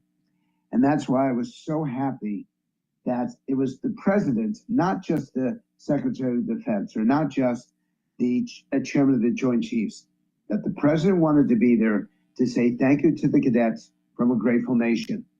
And to me, that's what we should be focused on. And we are, as we spend time with Frank Luntz, live on Bloomberg, knowing the honorable intentions of these cadets. Did the president comport himself appropriately? There's some stuff that he said that was ad-lib. There's some stuff that was about things that were not directly involving the cadets and involving the decisions that will need to be made over the weeks, months, and years to follow. But the president made a commitment to the military that was uncompromising and made a commitment to the cadets that they would have the best equipment, that they would have the best innovation, that they would be represented well. And I take the president at his word, just as I was there for Joe Biden's convention speech last year, which is quite different. And I appreciate how the participants carry themselves and how they have made a commitment to serve whoever is the president in whatever way they're asked to serve, as long as it upholds the Constitution. Look at, consider this, every institution in America, education, politics, law, the courts, Congress, healthcare, every institution is at all-time lows in terms of trust and credibility, but not the military. Because the military doesn't take sides. The military doesn't approve or disapprove of someone because of what partisanship they come from, what initial they have after the name, whether R or D. And West Point is the tip of the spear for those institutions. And so they don't have this conversation about whether something was great or horrible. They simply have a conversation about what they need to know to serve, and serve with exceptionalism, serve in an extraordinary way, because excellence isn't good enough for them. These are not the top 10% of America. This is the top 1% of America, and they deliver it every single day. Did you get to talk to the president at all while he was there, Frank? I did last year with Biden. This president did not, because he wanted to spend more time with the cadets. He did not have the same kind of interaction with some of the faculty. And I appreciate that, because in the end, yes, I'd like to shake his hand. And I'm a collector of challenge coins, so I'd love to get his challenge coin. But in the end, I'd rather have him spend more time with the cadets and less time with us. And his speech, which was 57 minutes long, was longer than past speeches because he had more to say. Fast forward to Arlington on Memorial Day. We can talk about the speech if you want. And by the way, people were laughing and applauding in the amphitheater. But he preceded the occasion with a post on Truth Social, and he's been known to do these on holidays, Frank. Happy Memorial Day to all, it said, including the scum that spent the last 4 years trying to destroy our country. Talking about taking in mentally insane migrants, warped radical Democrats, U.S.-hating judges. How do you reconcile that with the spirit and meaning of Memorial Day? I accept that point, and I accept and embrace that point. To me, Memorial Day let me try this again. Memorial Day is not the beginning of summer. It's not a drive component of driving. It is a honorable and solemn occasion where we recognize and show our respect for those who gave the ultimate sacrifice. And it's a day that I'm more intimidated by than any other. Because let's be candid, I may wear a polo shirt from West Point, I may teach here, but I did not serve. And I appreciate with the very inside me, those people who do. And I recognize and respect those families who have loved ones who are buried there. I wish our language was more appropriate to the occasion. I wish that we stop talking about grilling hot dogs and hamburgers and start talking about how great our military is.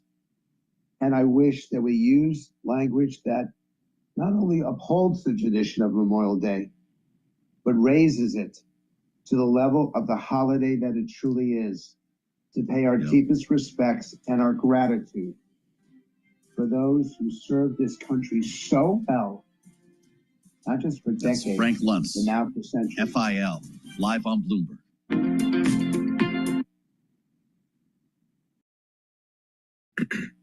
Please go to my store, the-studio-reykjavik.com, and get the cleanse. This is a 30 parts per million supplement. Max 35, which is 35 parts per million, or Max 14, which is 14 parts per million. And you take a teaspoon a day, swish it in your mouth, gargle, 20 seconds, 30 seconds, swallow. Do that every day. You're not feeling well, take a tablespoon or two. And then once you start feeling better, go back to your maintenance dose. But it's important to take every day, either Max 14, Max 35, or a cleanse. And what that's going to do is it's going to improve your oral cavity and your oral pharynx, help with that mucosal barrier, help with the health of the epithelial lining in your oral pharynx and your oral cavity, and boost up that immune system. Really important to take every day. I've been taking Max 35 or Max 14 for 5 years now, more than 5 years, every day. So during the cold season, during the allergy season, and especially during those poor air quality days, make sure you do that tablespoon or two a day and help that immune system out. So please go to my store, the-studio-reykjavik.com, and get the Max 35, Max 14, or cleanse. Now, I want to talk about a stack that's really important for your neural health. Like I said, neural health is going to be very important to pay attention to going forward in the next 5 to 10 years. So it's really important to pay attention to it.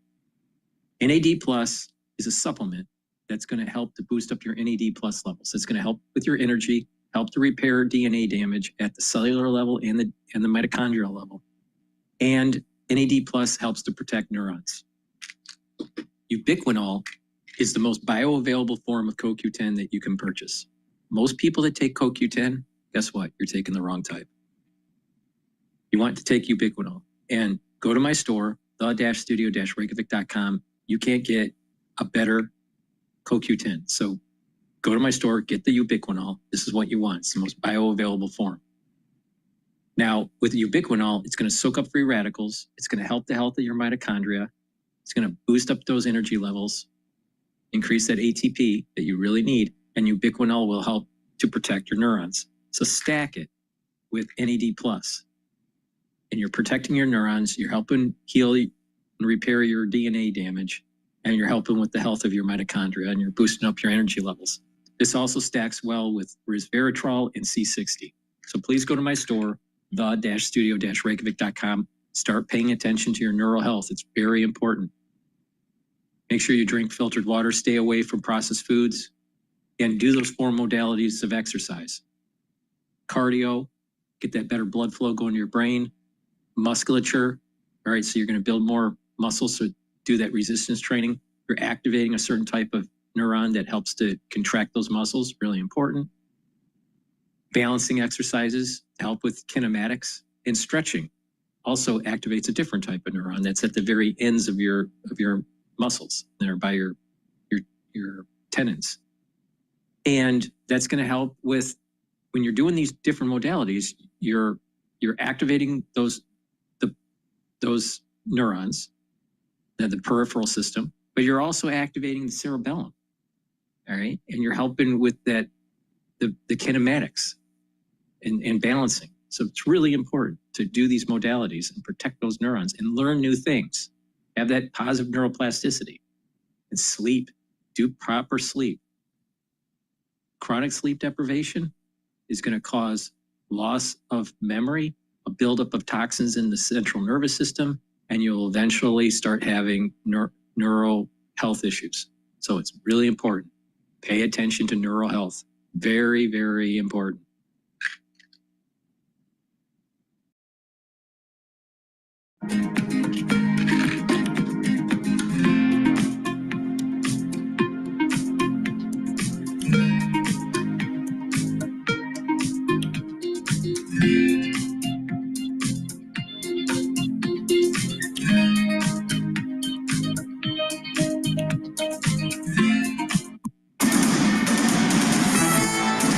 It's 12:40 on Wall Street. We do check markets all day long here at Bloomberg. New York has won a temporary freeze on potential Trump administration moves to withhold federal approvals or funds for the state's transportation projects as President Trump tries to end Manhattan's congestion pricing program. Wall Street kicking off the week with big gains. Right now we are at the best level of the day on the S&P, up 114. That is a gain of 2%. The Dow up 693, up 1.7%. A lot of green with NASDAQ up 448, up 2.4%. The Bloomberg Mag 7 Index outperforming by far, up now by 3.1%. The 10-year 4.43%, the 2-year 3.97%. Gold now down 1.4%, down $46 the ounce to $32.97. And West Texas Intermediate crude down 1.2%, $60.79 for a barrel of WTI. A major U.S. economic indicator is flashing a warning. Remember that story? Here's Bloomberg's Vinny Del Giudice. Factory orders for business equipment, a key gauge of U.S. corporate investment, dropped for the second time in 3 months. Bloomberg Economics says businesses have no desire to commit to long-term expansion given elevated uncertainty and volatility around U.S. trade policy. The data also show factory orders for autos, electrical equipment, and appliances all dropped, as did demand for communications gear and primary metals. The report covers April. Benito L. Giudice, Bloomberg Radio. HSBC Holdings has dismissed more than 24 analysts as Europe's biggest lender embarks on one of the largest restructurings of a Wall Street research department in recent years. Sources tell Bloomberg most of the cuts were in Europe, but they include Stephen Major, HSBC's Dubai-based global head of fixed income research. HSBC, the ADRs down 0.2%. Recapping, stocks are surging. S&P at the best level of the day, up now by just about 2%. For on-demand news, 24 hours a day, subscribe to Bloomberg News now, wherever you get your podcasts. And back we go to Washington. Once again, your host, Joe Matthew. Charlie Pellet, live in New York. Many thanks, Charlie. As always, we'll get back to Charlie around the top of the hour for the latest on the Tuesday trade. I say that deliberately as I'm feeling like it's Monday here. It is Tuesday. I hope a short week for you. Thanks for joining us on the little Monday edition of Balance of Power here on Bloomberg Radio, satellite radio channel 121. Yes, on YouTube as well. Search Bloomberg Business News Live to catch our live stream. And now you can watch us on Bloomberg Originals. Boy, you add the podcast, and it's pretty hard to hide from this program. As we look at politics here in Washington and abroad after Memorial Day, and a lot of news on Harvard that I want to get to the panel with here. President Trump moving to cancel all remaining federal contracts, wants to take money destined for Harvard, give it to trade schools, and now the administration is weighing, according to Politico at least, requiring all foreign students applying to study in the U.S. to undergo social. I think the idea of giving it to trade schools to help those schools out is a good idea. Republican strategist, Bloomberg Politics contributor, of course, partner at Stone Court Capital, alongside Democratic strategist Jim Kessler, Executive Vice President Policy, Third Way here in Washington. It's great to see you both, gentlemen. Welcome back. There was a time when both Rick Davis and Jim Kessler were on opposite sides of the aisle in the United States Senate, and it's always an honor for us to put them together here. Rick, I want to ask you about Harvard because the onslaught continues, but much like the threatened tariffs, with some exceptions, it has been largely threats that the president is lobbing at Harvard. Now let's think about this. Rick Davis went to University of Alabama. So why does he care about what's going on at Harvard? Have you noticed that there's so many people that care about Harvard so much and that never went to Harvard? Has actually written a plan for, or the president musing on Truth Social? I think that you cannot underestimate the social media musings of Donald Trump with policy development in the White House. I mean, we've seen time and time again a post out of nowhere, no seemingly policy initiatives directed toward an issue, and yet when Donald Trump posts something on Truth Social, it has the strength of a policy determination, maybe slightly weaker than an executive order written from his desk, but there's no question there's a war on between the administration and Harvard.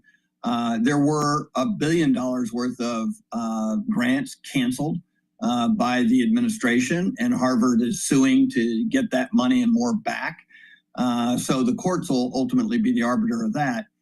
But this latest effort obviously shows that they've been doing some work inside the administration, because there are a lot of things that Harvard does for the government almost as a business. Training cabinet, sub-cabinet members on various aspects of crisis management and things like that. And what the administration has done now is said, in addition to these grants, I'm going to cancel the business relationship between Harvard and the administration, which goes back to the Kennedy administration. I'd say a long time in coming. And so you see the upping of the ante. And of course, you mentioned, kicking all these foreign students off of the Harvard rolls. They can go somewhere else if they want, but they can't go to Harvard. So it is a serious effort by this administration to undermine Harvard, its finances, its admission policy, its ideology. And I see no reason why they would demur in this, because to them, this is a symbolic conflict. It's not so much about Harvard, but what Harvard represents, and this is what they're opposed to. Therefore, it doesn't always matter the way it turns out, Jim Kessler, the president writing as well, I'm considering taking $3 billion of grant money away from very anti-Semitic Harvard and giving it to trade schools all across the land. What a great investment that would be for the USA, and so badly needed. When you step back and consider all of the threats and actions the administration is taking, and Rick did a pretty nice job there walking through them here, Jim, Does it matter if he closes the deals on any of these, or it's just about getting caught in the act of hating on Harvard? I think it's more about getting caught in the act. I think this is performance art by Donald Trump. I expect at least 90% of what he's trying to do to be struck down by the courts. It's unconstitutional. That doesn't mean that it won't take some time for Harvard to get through this and do some damage, but I think Trump gets to make a headline, then he gets to complain about the courts, and then he gets to blame the Jews, because he's also saying, look, I'm doing this because of anti-Semitism. I know of no Jewish organization in America that is looking to attack elite universities or Harvard University in particular. It's actually something that makes Jewish people very, very uncomfortable that he's doing this and saying that this is in the name of Jewish Americans. So I think it's performance art. Well, I guess part of that performance would be defunding NPR. All right, so he went to University of Boston for his undergrad, and he went to the Kennedy School at Harvard for public policy for his master's. That would cut federal funding. Lawyers are going to make a lot of money no matter who wins any of these cases here. But this is something that Donald Trump, I feel like they're coming out of the same file here. It's good politics to seek to defund NPR, whether it happens or not. Do you agree? Yeah, I think this really does fall into that performance art category. We know that Donald Trump prizes that. Most of his best friends in Congress are the biggest performing artists of all time. If they could give a congressional Emmy award, a number of them would win it. But the bottom line is it's a disruption tactic, too. His base wants him to be disruptive, take apart the mantles of the deep state. And the megaphone of the deep state is NPR and PBS. And so whether he's successful or not, he will get credit from a very large portion of his base. Political support comes from people who are going to applaud this. And then, as I totally agree with Jim, the outcome is really irrelevant because he's already banked the effort for trying. And in this case, results don't matter. The effort is what really is going to pay off for him politically. Well, I'll tell you what, there's nothing like Pledge Week at an NPR station. Jim Kessler, isn't public radio just going to make a boatload of money on this? This is the biggest advertising campaign for NPR they could buy. Well, you get into Trump's crosshairs, and it's a great fundraising opportunity for NPR and for members of Congress. Look, I think it's a twin-edged sword. These organizations aren't used to this type of fight. They're often used to a fight about, going against Congress there. Congress is the one that has often been hostile to NPR. Democrats have generally saved NPR. But I also think some of the things that Trump is doing is going beyond the performance art, and that's looking at social media posts. Embassies for the U.S. have been told to stop interviewing for visas until stricter requirements are set in place. Deep state? Breaking news. If the state under Donald Trump is looking at your social media posts to put you on a naughty list or a nice list, that affects a lot of people in this country. Yeah. Maybe they could sell Trump tote bags in the middle of all this. Rick, I want to ask you about the conversation that we had with Frank Luntz earlier this hour, because the president of the United States spoke at the West Point graduation. It's something he wanted to do that took place Saturday, complete with the MAGA hat, talk of trophy wives and drag shows. Then spoke at the amphitheater in an annual address, of course, at Arlington. That is in honor of course, for the commander-in-chief to lay the wreath, to speak to Gold Star families and Americans who've gathered on the most solemn of holidays. Does any of this stuff matter, Rick, when the president's talking about winning the election, insulting the former president, or is this just kind of the new era of politics? When I watched that speech at Arlington, there were people who were laughing and clapping, and I'm asking honestly, if any of these conventions matter. It's hard to tell in the environment we're in right now because we're inundated with it. I don't think there's a speech that goes by, regardless of how important the ceremony is, that the president doesn't take an opportunity to take a shot at his enemies, both perceived and former. You know, in politics, you usually, if you lose an election, you know, all the attacks go away. Not anymore. I mean, the response to the Biden people are like, hey, dude, you won. Cut it off.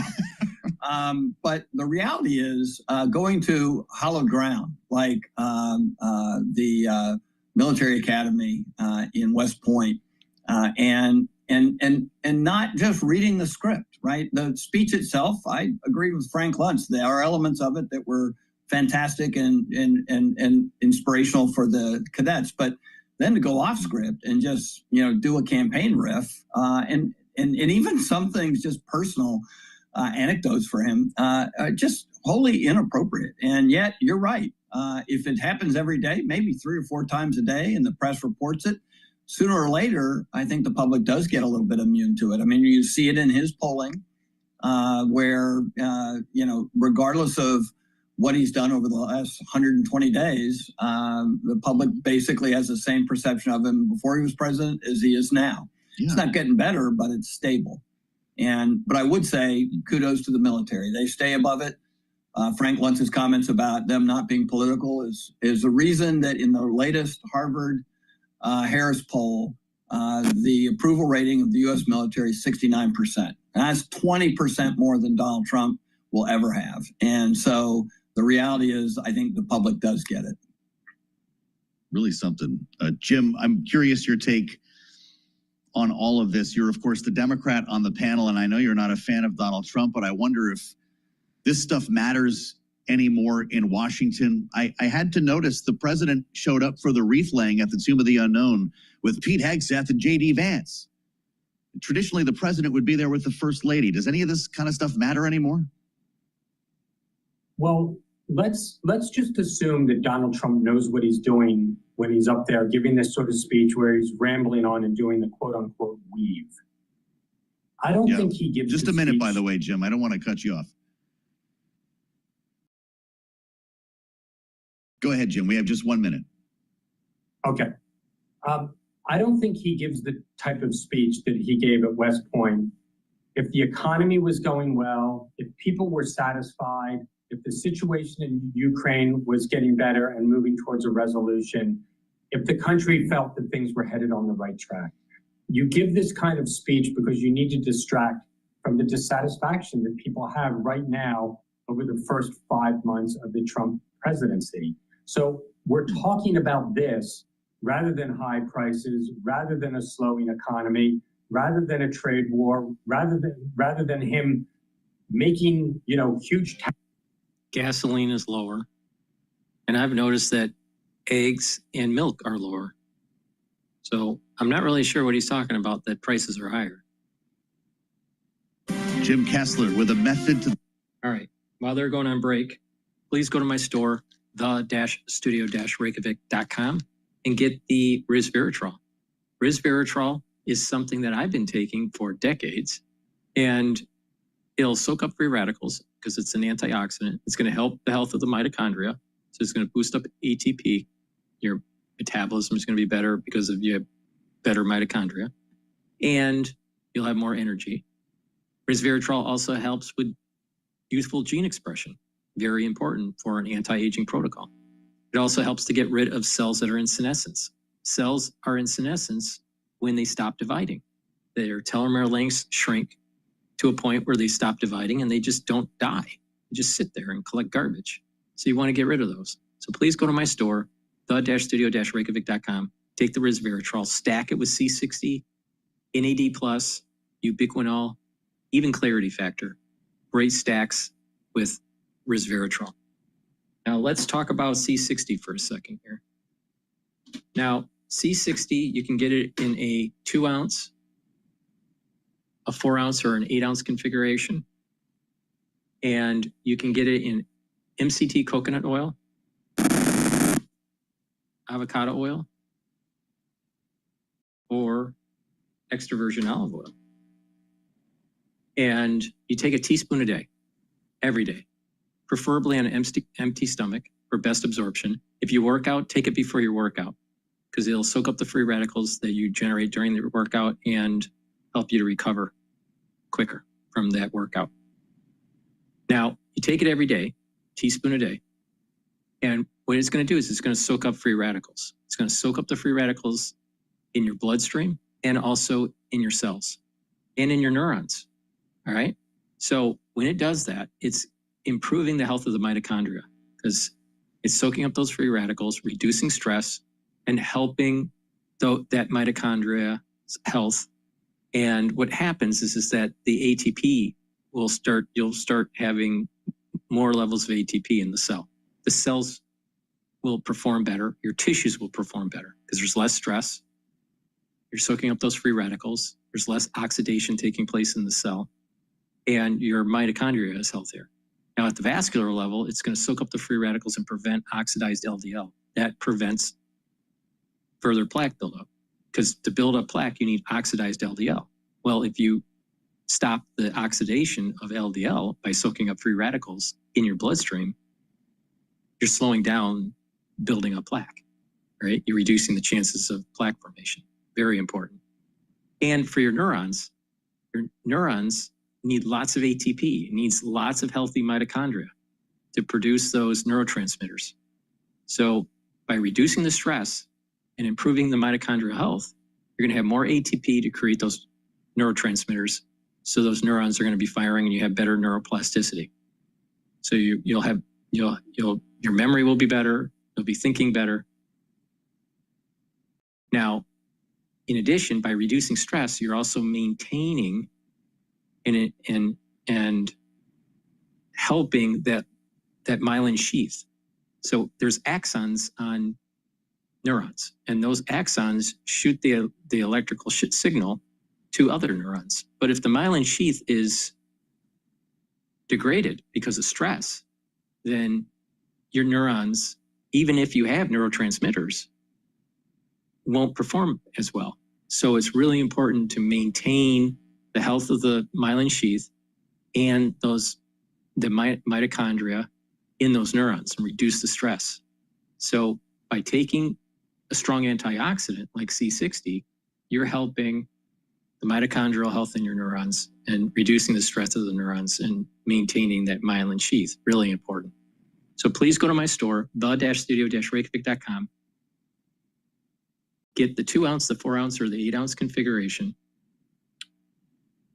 Take a teaspoon a day every day. You can get it in extra virgin olive oil, avocado oil, or MCT coconut oil. But take it every day. It's a major pillar of my anti-aging protocol. I've been taking this since late 2016. And like I said, strong antioxidants is a major component to slowing down the aging process, boosting up those energy levels, and allowing your immune system to perform better and allowing your endocrine system to perform better and your neurons to perform better. So please go to my store, the-studio-reykjavik.com. Use discount 5 and you get $5 off. Dates are already on the calendar for negotiations, Kaylee, and you know we've been through this, to your point, more than once. That's all Wall Street needs to hear to rally.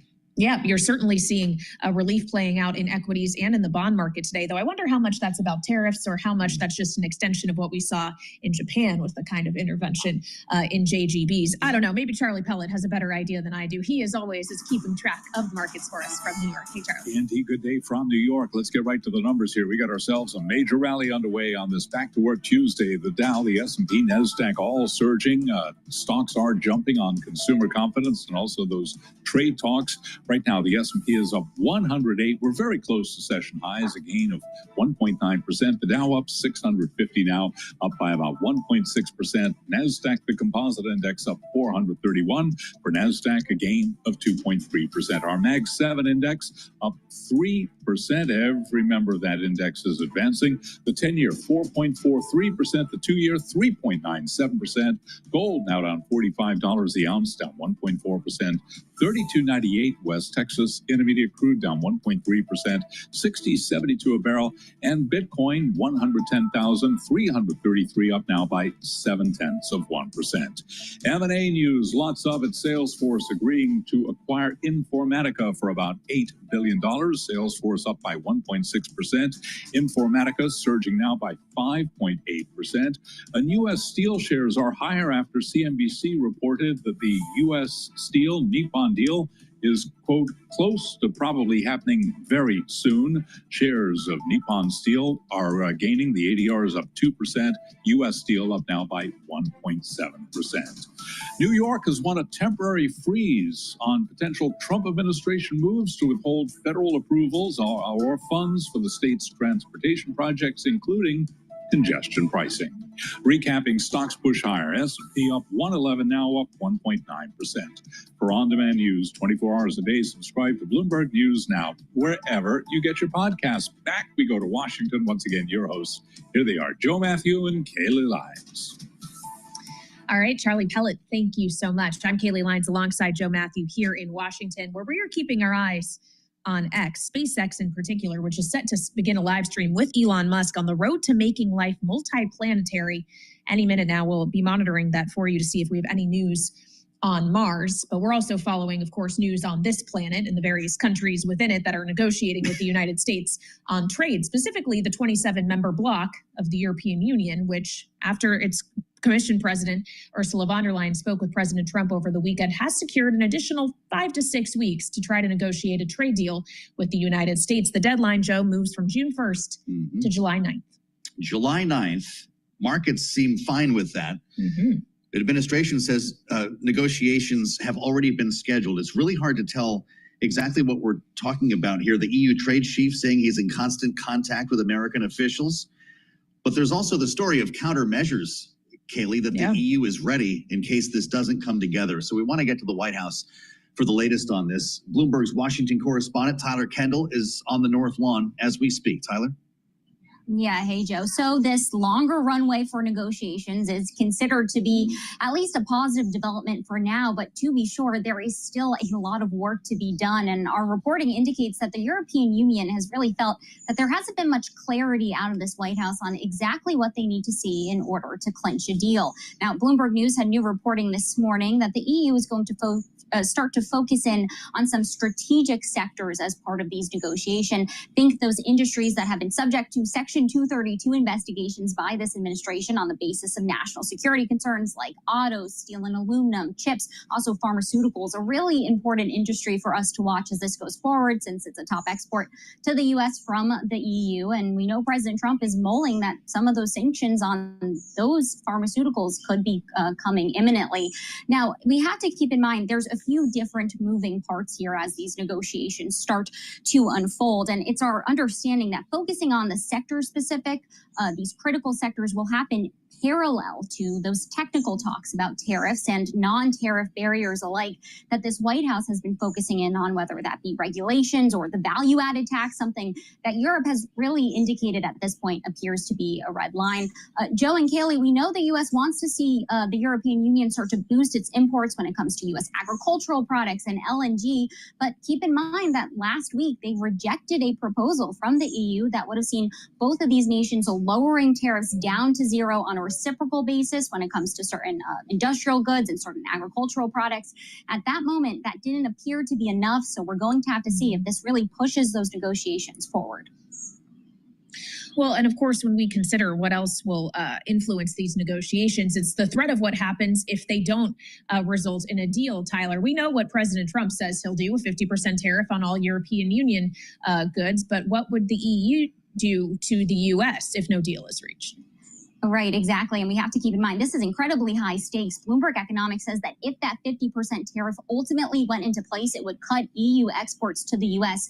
by more than half. So with that sort of looming in the background here, we know that the European Union has already prepared a sanctions tariff package, a retaliatory tariff package in response to the original steel, aluminum, and auto tariffs that would target about $24 billion worth of U.S. goods. And that's really going after some of those more politically sensitive items items in politically sensitive states. Think soybeans in Louisiana, where House Speaker Mike Johnson is from. That package of tariffs could be initiated rather quickly. And it's our understanding that the EU is also mulling some additional sanctions, tariffs, on about $100 billion worth of U.S. products. That would be more geared towards industrial goods. Think things like a Boeing aircraft, too, that could be included in there. So we're going to have to see how this ultimately ends up evolving, because as you both know, the European Union is negotiating as a bloc, which means that all 27 of those member states ultimately need to agree. Tyler, it's a good thing we've got you at the White House today. No public events scheduled unless something's changed for President Trump, which is pretty unusual. We're used to having 3 or 4 meetings with the press on an average day. Is he resting up from a long weekend of travel, or what's he up to today? Well, at this point, as you said, no public events as of now, but that doesn't mean that we haven't heard from the president, of course, taking to Truth Social on a few different issues, including these tariffs when it comes to the European Union, but also seeming to ramp up the pressure on Russia, of course, something else that we are following closely this week, as it marks really 1 week since he had that phone call with Vladimir Putin. And we haven't really seen any real movement when it comes to getting closer to getting the Kremlin to the negotiating table.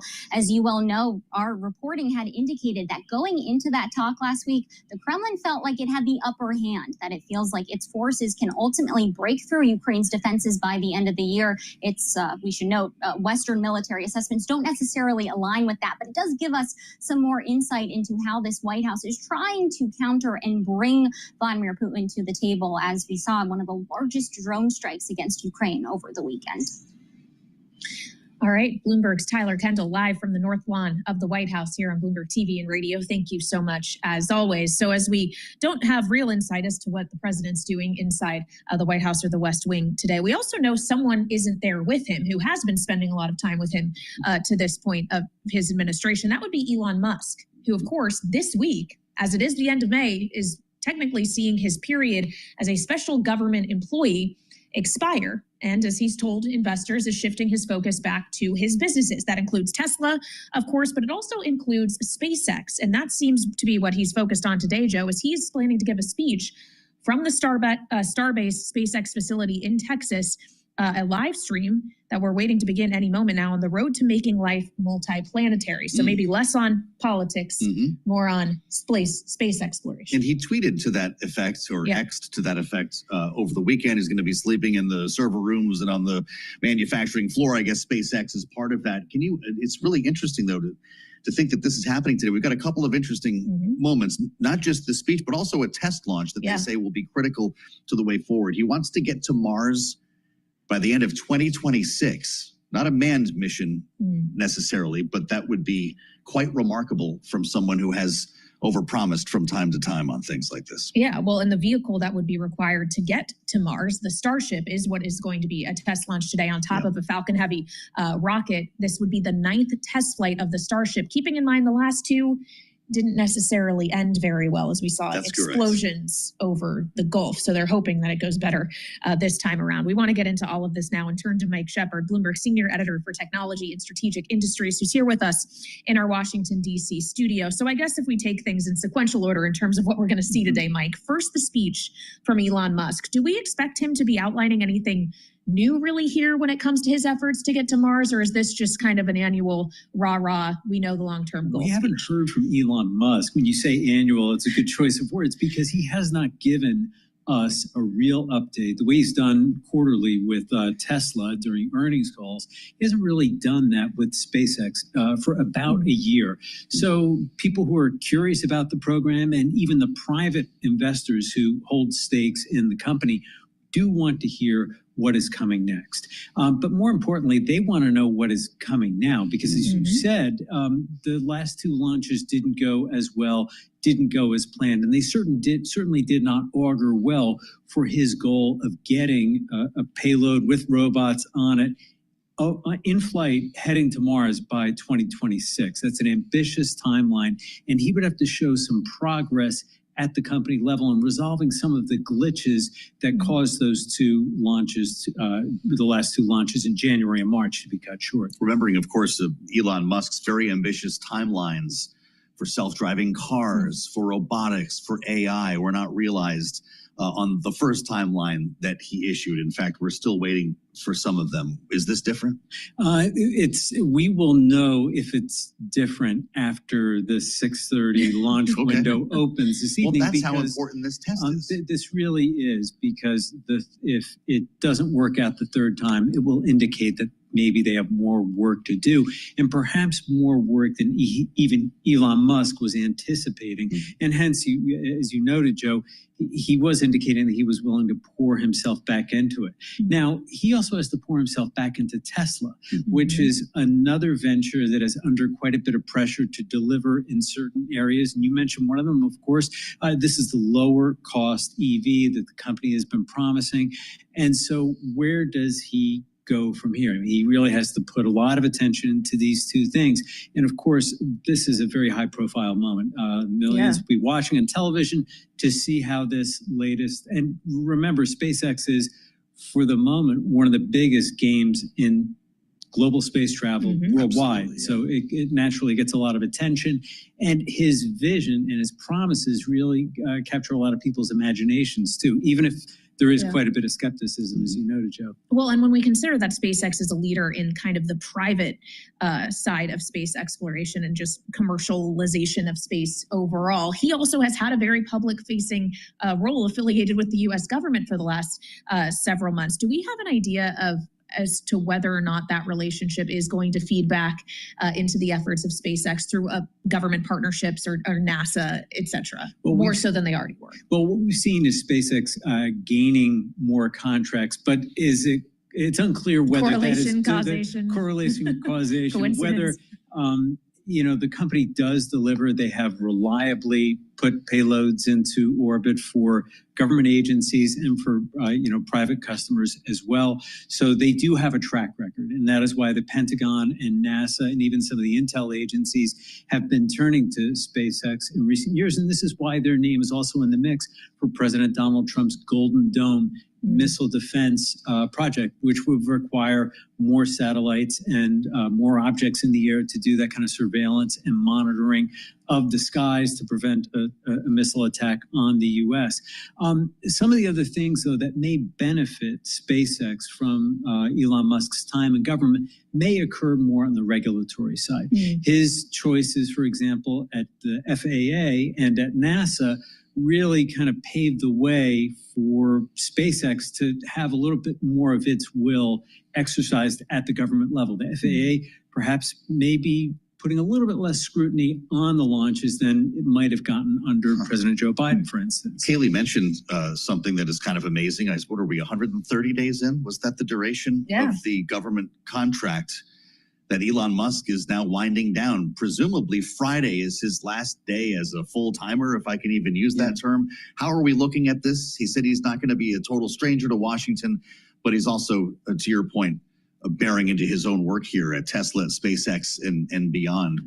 Is there going to be a goodbye party on Friday? Well, I don't know if there'll be a cake. And in fact, he's been receding, Joe. And we've even talked about this offline, how he has been receding from public view here in Washington in the past month. And he started off very strong, but then on April 1st, he had that big high-profile setback in the Wisconsin judicial election where he had put a lot of money and put his name on the line only to see the favored candidate, the conservative candidate, end up losing.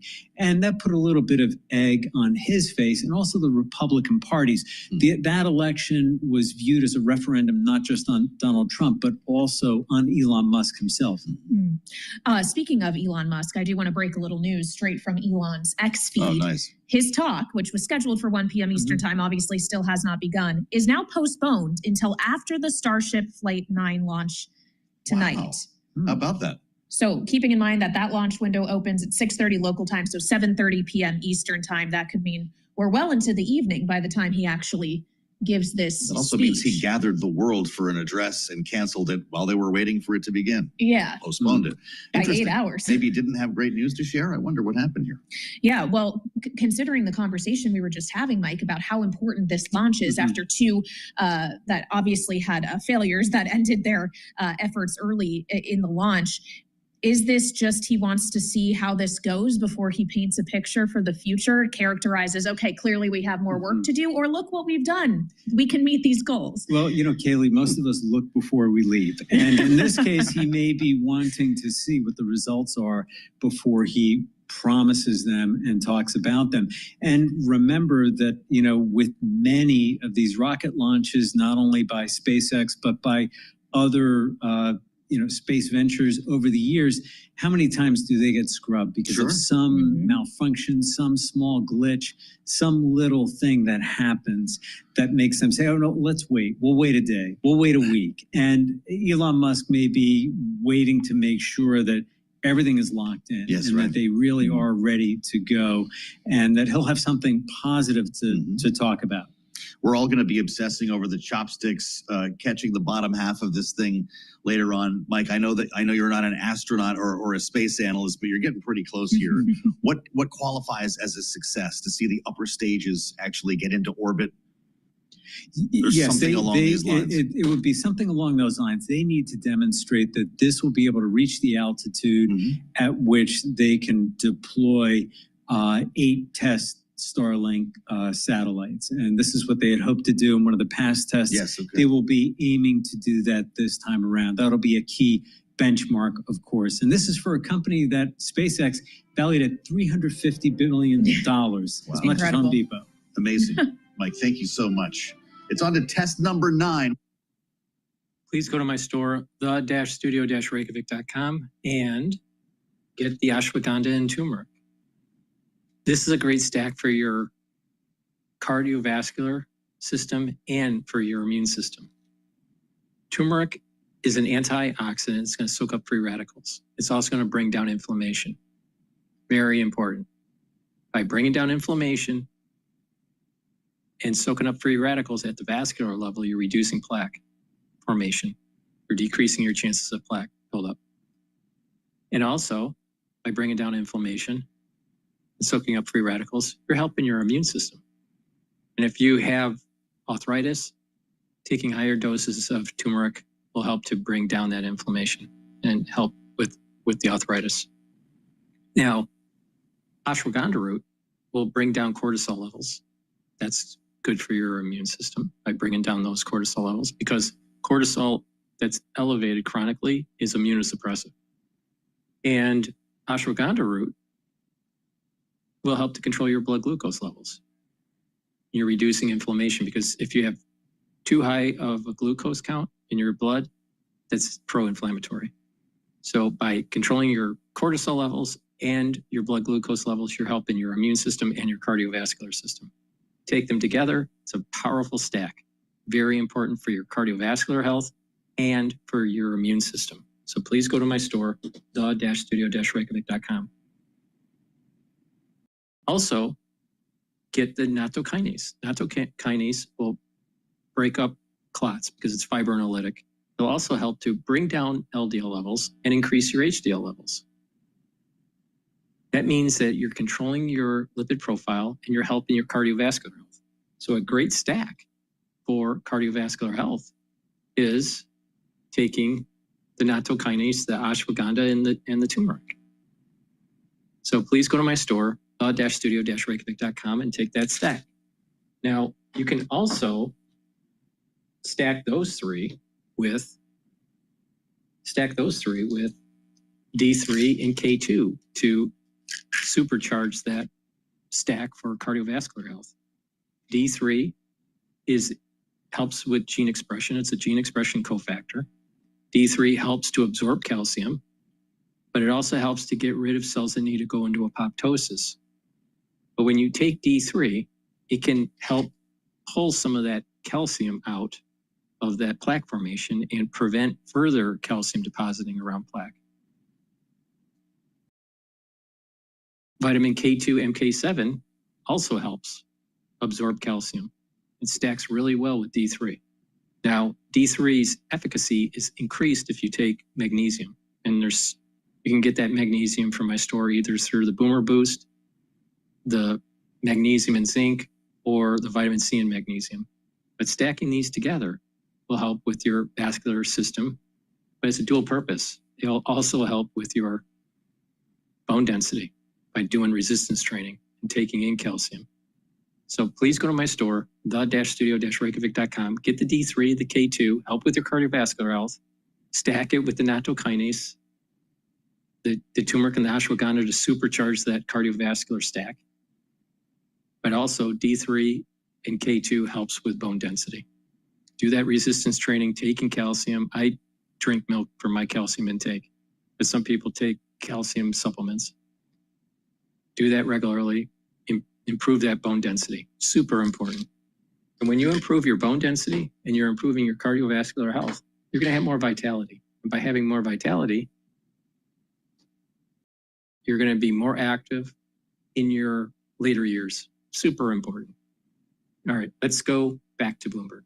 Index up 3.1%, the 10-year 4.44%, the 2-year 3.97%. Gold is down $41 the ounce. Spot gold now down 1.2%, 33.02 on the precious metal. West Texas Intermediate crude down 1.5%, 60.61 a barrel, and Bitcoin up 0.5%, holding just above $110,000. Trump Media and Technology Group, the company behind Truth Social, has agreed to sell around $1.5 billion in stock and $1 billion in convertible bonds to buy Bitcoin for its treasury. Trump Media is the latest company connected to President Trump to invest in crypto. PSQ Holdings, which his son Donald Trump Jr. sits on the board of, also announced plans today to explore a digital asset treasury strategy. Shares of PSQ, they're up by 32.6%.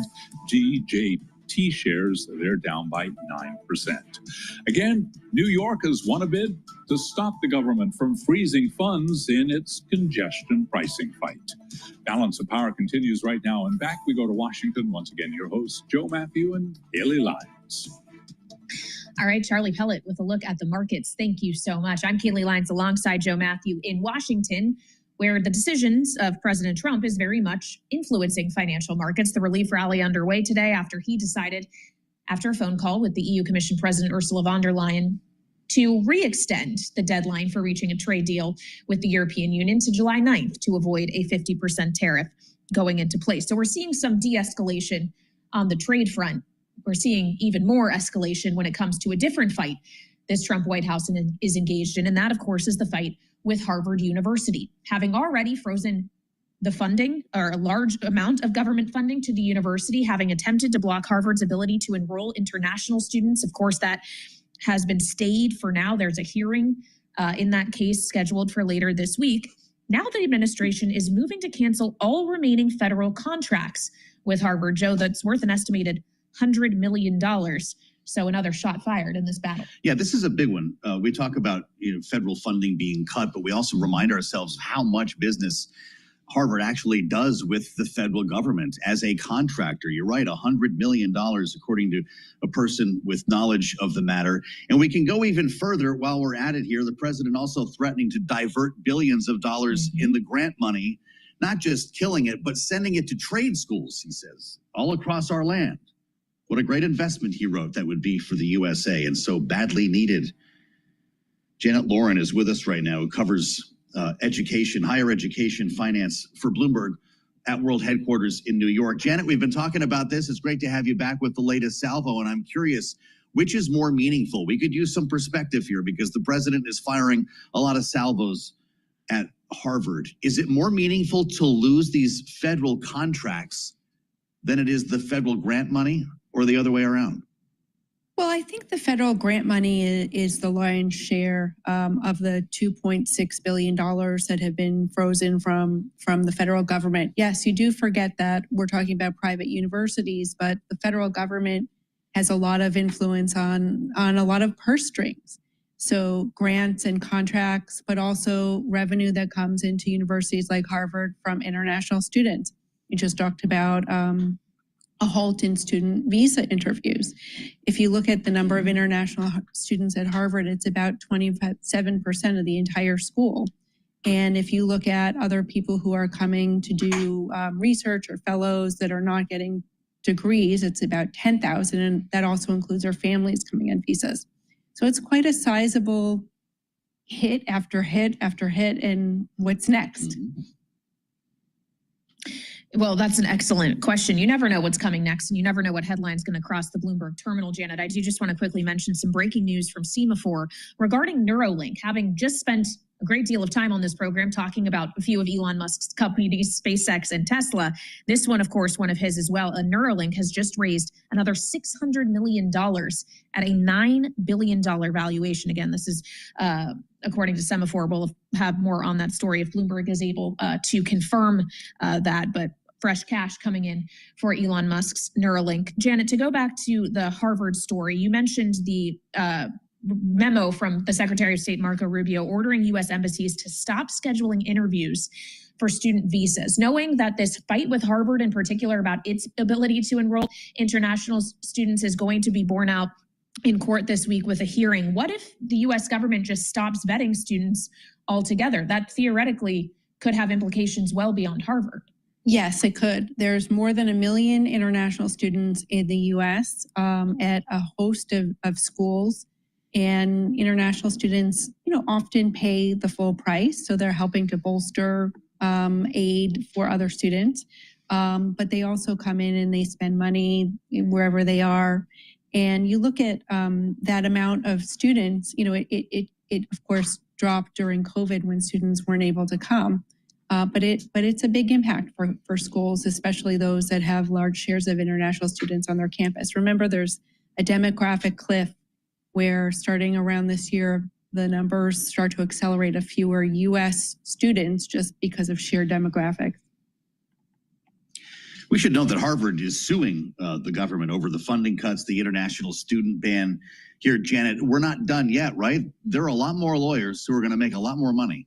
Yes, there's a hearing coming up this week on the international student ban, and they filed a larger lawsuit in April following demands put from the Trump administration on a whole host of issues. All right, Janet Lauren, thank you so much for joining us with the latest on Harvard. And Joe, I would also note today, as we consider where this expands beyond Harvard, that Leo Terrell, who leads the Justice Department's anti-Semitism task force, also said on another network in an interview today that the administration is going to expand its probe beyond the Ivy League institutions to other schools, including the University of California system. So these tendrils could spread much farther. Well, it's important. We actually haven't talked about that. That is the motivation here, according to the administration. It is to crack down on anti-Semitism, which is something that the Harvard folks push back on vehemently here. And it's something that is reverberating through this whole space. Whether this has tentacles that will reach other universities remains to be seen, though. Kaylee, we'll spend a lot of time looking at that hearing later on this week. Yeah, we absolutely will. And we'll spend some more time talking about what it could portend in terms of this fight between elite institutions in the Trump administration with Rick Davis, Bloomberg Politics contributor, Stone Court Capital partner, and Republican strategist. Rick, I feel like we've talked about this at length with you on so many days already, is it just doesn't seem that this fight is going anywhere. If anything, it only seems like it's getting worse. Is this even about Harvard at this point, or is this like in the case of the Albrego Garcia case, for example, when actually it's about a much wider issue about the administration's efforts on immigration or the administration's efforts on anti-Semitism, and someone just has to end up being the ultimate punching bag? Yeah, look, I mean, I think the administration is particularly good at using fear, intimidation, scare tactics to influence public opinion. And so the Abrego Garcia case is exactly the thing we're talking about here. It's a symbol. It's got really nothing to do with his status as a Salvadoran in the United States. And yet they've used this very effectively of saying, this is our battle against crime. This is our battle against, gangs. This is our battle against illegal immigration.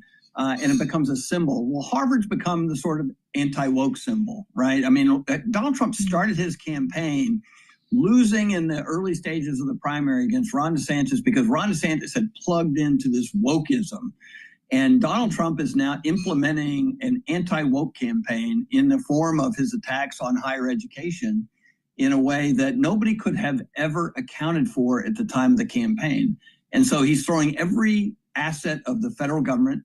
He didn't understand this in his first term, but now he's surrounded by people who have made a deep study of it. every asset of the administration against Harvard, because Harvard is the symbol of anti-Semitism. At least he wants to make it that way, of liberalism. He's going to really drive that wedge, of all this wokeness that has, permeated college campuses around the country. So he's really using these as symbols to be able to position his administration and at the same time create the kind of, I would say, destructive counterforce for his own movement, the MAGA movement. Harvard's also a symbol of old money, Rick, and you don't need me to tell you, with a $53 billion endowment. The president is suspending more than $2.5 billion in federal research money, which was a big story. That was the first salvo against Harvard here. When you consider the public perception of what's going on, if you have a $53 billion endowment, the Treasury Secretary is calling you a glorified hedge fund. Why not take $2.5 billion to fulfill the federal research money that's gone missing?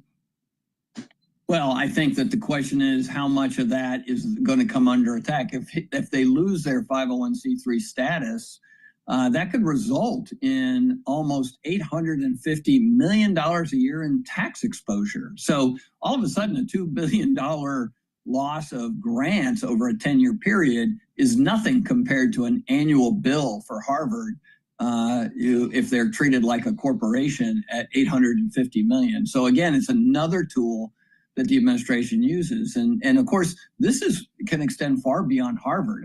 Environmental groups all anticipated that Donald Trump would try to pull their C3 status, around Earth Day, and result in them having to pay taxes on the income that they raise as part of their mission. So it's not just universities. It can be any advocacy group that serves the public good. And Donald Trump will become the arbiter of what is public good.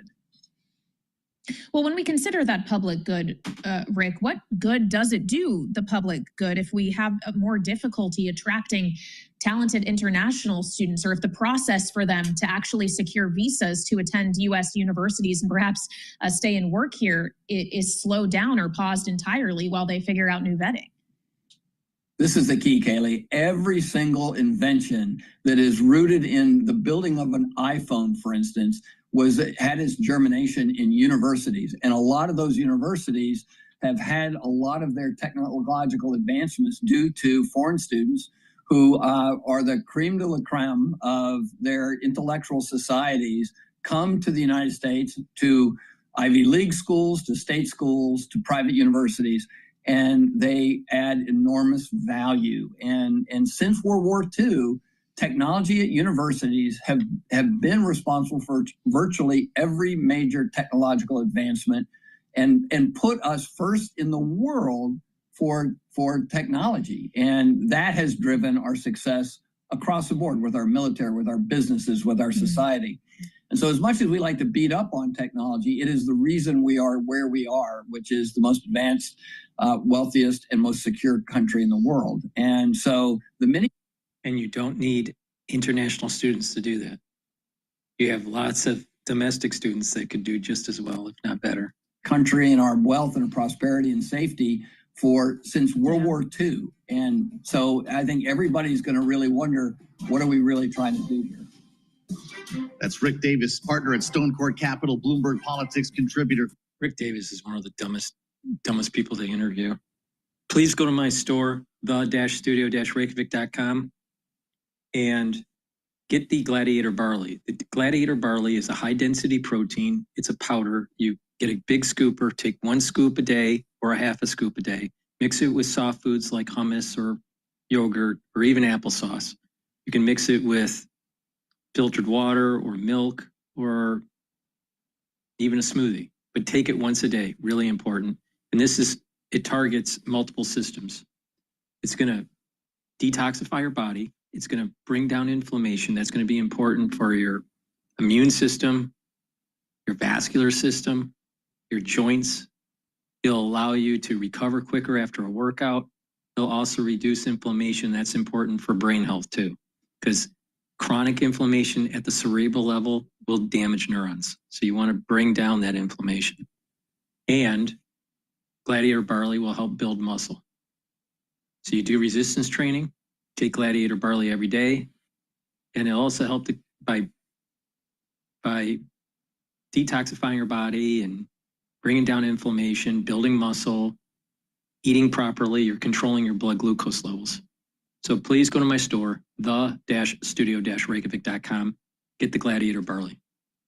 And also, Boomer Boost. Boomer Boost is a powder. You get a big scoop or take 1 scoop a day, either for breakfast or for lunch. Now you can mix this with your Gladiator Barley or Heirloom Barley for best results. But this has 68 nutrients. Take a look at the label on my website, the-studio-reykjavik.com. It's very comprehensive. You'll notice the benefits of taking this after 72 hours or earlier. But on average, it's about 72 hours when you start noticing it. Now, what happens is that your energy levels will start to increase, steady burn of energy throughout the whole day, no spiking. You'll start to lose weight safely and consistently. And what will happen is that you will start helping your heart. You're going to start helping your vascular system. So your cardiovascular health is going to improve. Your brain function is going to improve by taking Boomer Boost. That brain fog is going to go away. You're going to be able to think more clearly. You're going to help. It'll help with your memory and memory consolidation, support that memory, and help build muscle. It'll help with strength and your musculature. Rev up your metabolism and boost up those energy levels. Really important. And what you're going to notice over time is you're slowing down the aging process. This is powerful stuff. And you get the max benefit out of it when you mix it with either Gladiator Barley or Heirloom Barley and control those A1C levels. So please go to my store, the-studio-reykjavik.com. Take the Boomer Boost. Boomer Boost also has magnesium in it, so that will help you with the efficacy of D3. So I have a pillar. Let me talk about the 4 pillars of my protocol. So I have lots of supplements that I take every day, all right? But there's a core to pay attention to. And that core is Max 35, Max 14, or Cleanse. You take a teaspoon of that a day for your first pillar. What that does is it boosts up your immune system. The second pillar is C60, which is a very strong antioxidant. It's a very potent antioxidant. It's going to soak up free radicals, help the health of the mitochondria. That's going to help your immune system. That's going to help with your vascular system and your endocrine system and even your brain function.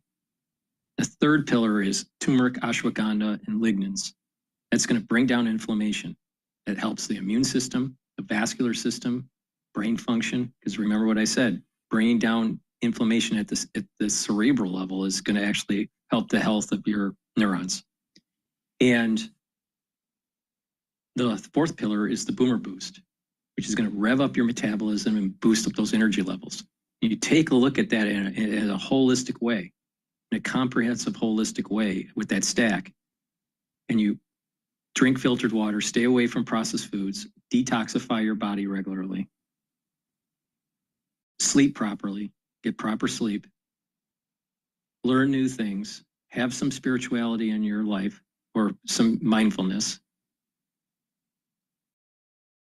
and do those exercises, those 4 modalities of exercising: cardio, resistance training, balancing, and stretching exercises. You do that on a regular basis, you're going to slow down the aging process. It's that simple. Now, you got to do it regularly. But when you do that, you're going to see huge benefits. So please go to my store, the-studio-reykjavik.com. On renewed optimism about the economic trajectory. Right now, the S&P's up 109, higher by 1.9%. The Dow up 637, up 1.5%. NASDAQ up 440 for the NASDAQ Composite Index. That is a gain now of 2.4%. The Bloomberg Mag 7 Index is now gaining 3.1%, with the 10-year at 4.43%, the 2-year 3.97%. Gold down $41 the ounce to $33.02. That is a drop of 1.2%. West Texas prices. Intermediate crude down 1.4%, 60.67 a barrel, and Bitcoin right now up 0.6%, $110,200 on Bitcoin. Advanced Micro Devices shares higher after HSBC upgraded the chipmaker to hold from reduce. Shares advancing now by 4.4%. And Southwest Airlines shares are higher after Jefferies upgraded the company to hold from underperform. Southwest up now by 5%. For on-demand news 24 hours a day, subscribe to Bloomberg News Now, wherever you get your podcasts. Back we go to Washington. Balance of Power continues. Once again, your hosts, Joe Matthew and Kaylee Lyons. All right, Charlie Pellet in New York, thank you so much. I'm Kaylee Lyons alongside Joe Matthew here in Washington. Thanks for being with us on this Tuesday edition of Balance of Power on Bloomberg TV and radio, on a day where we don't actually expect to hear from President Trump, at least not on camera. He's not planning to speak with reporters. There's no events on his public schedule, but we are still hearing from him on Truth Social as usual. And on an interesting subject today is his most recent Truth Social post, Joe, warns that Vladimir Putin of Russia is playing with fire. He says what Vladimir Putin doesn't realize is that if it weren't for me, lots of really bad things would have already happened to Russia. And I mean really bad, in all caps. This is, of course, after over the weekend, he said Vladimir Putin is now crazy.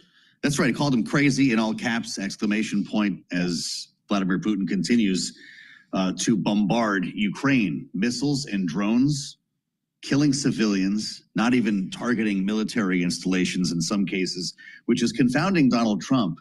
Not sure what he's referring to in this tweet, though, or this truth post. Lots of really bad things would have already happened to Russia, making many ask if that's with regard to sanctions or something worse. Well, keeping in mind that he also did tell reporters that he is still considering further sanctions on Russia. And we know there's legislation in the Senate in the works that would do just that, spearheaded by Lindsey Graham. It has 80 co-sponsors. Yeah, that could happen pretty easily based on what we've heard on Capitol Hill. And that's why we are joined by Kate Sullivan, Bloomberg's White House correspondent, with us here in Washington, D.C. Kate, it's great to see you. The president has no public events scheduled, but he's got us talking with Truth Social posts all the while. Is he serious about sanctions?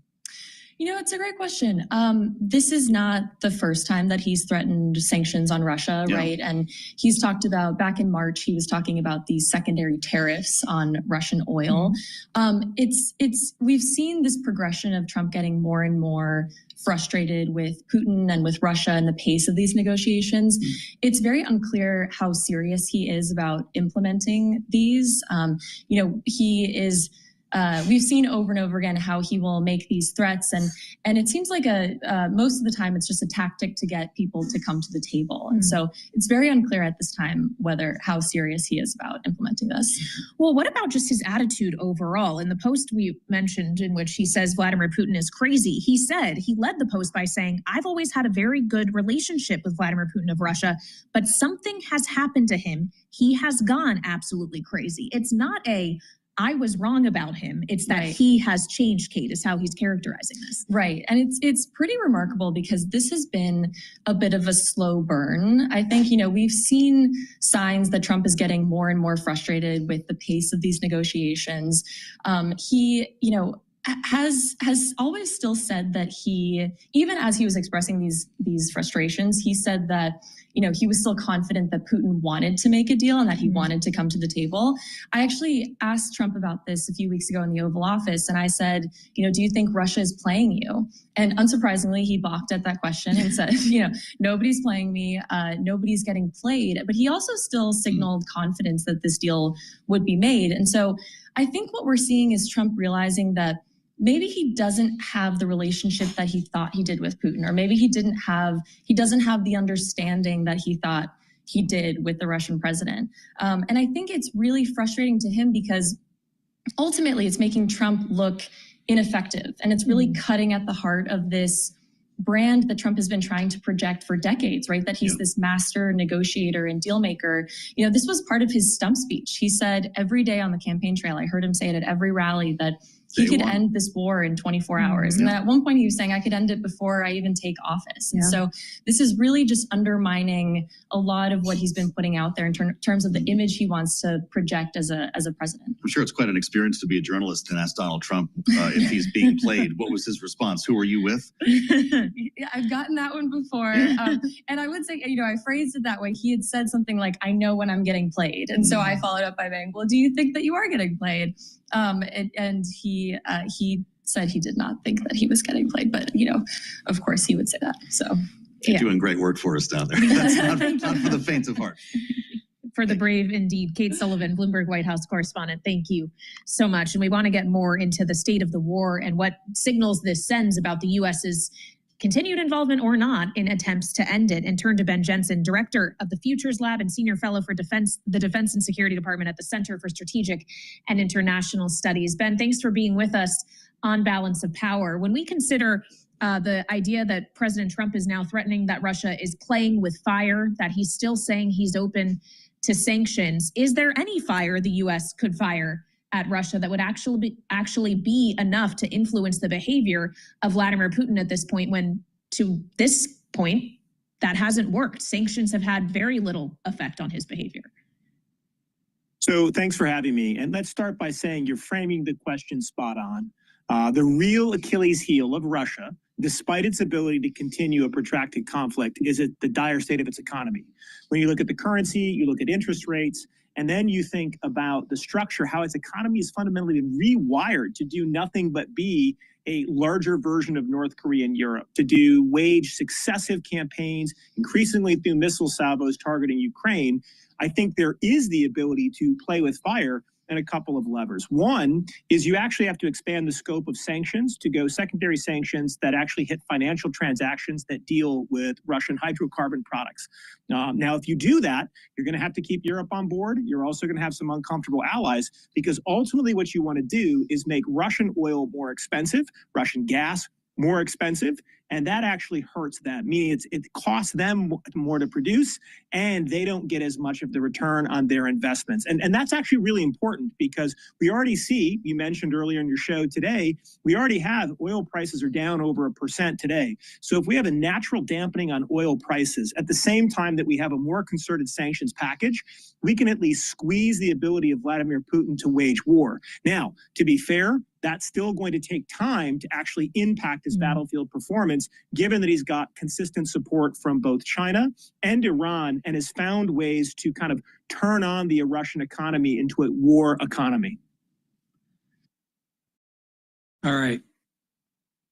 We're going to end the transmission here, but thank you for watching on Rumble and on YouTube. I greatly appreciate it. And the ones that have been watching on my website, the-studio-reykjavik.com, and the early morning review of the markets on X Basis this morning. So thank you for participating. Greatly appreciate it. Please help support my work by going to the store, getting the products that I offer, take and pay attention to the stacks, follow my directions and the holistic approach, and you're going to help to boost up your health and wellness. So please go to my store, the-studio-reykjavik.com. The link is in the description of this video and all my videos. Use discount 5 and you get $5 off any order. Thank you for listening and have a nice day.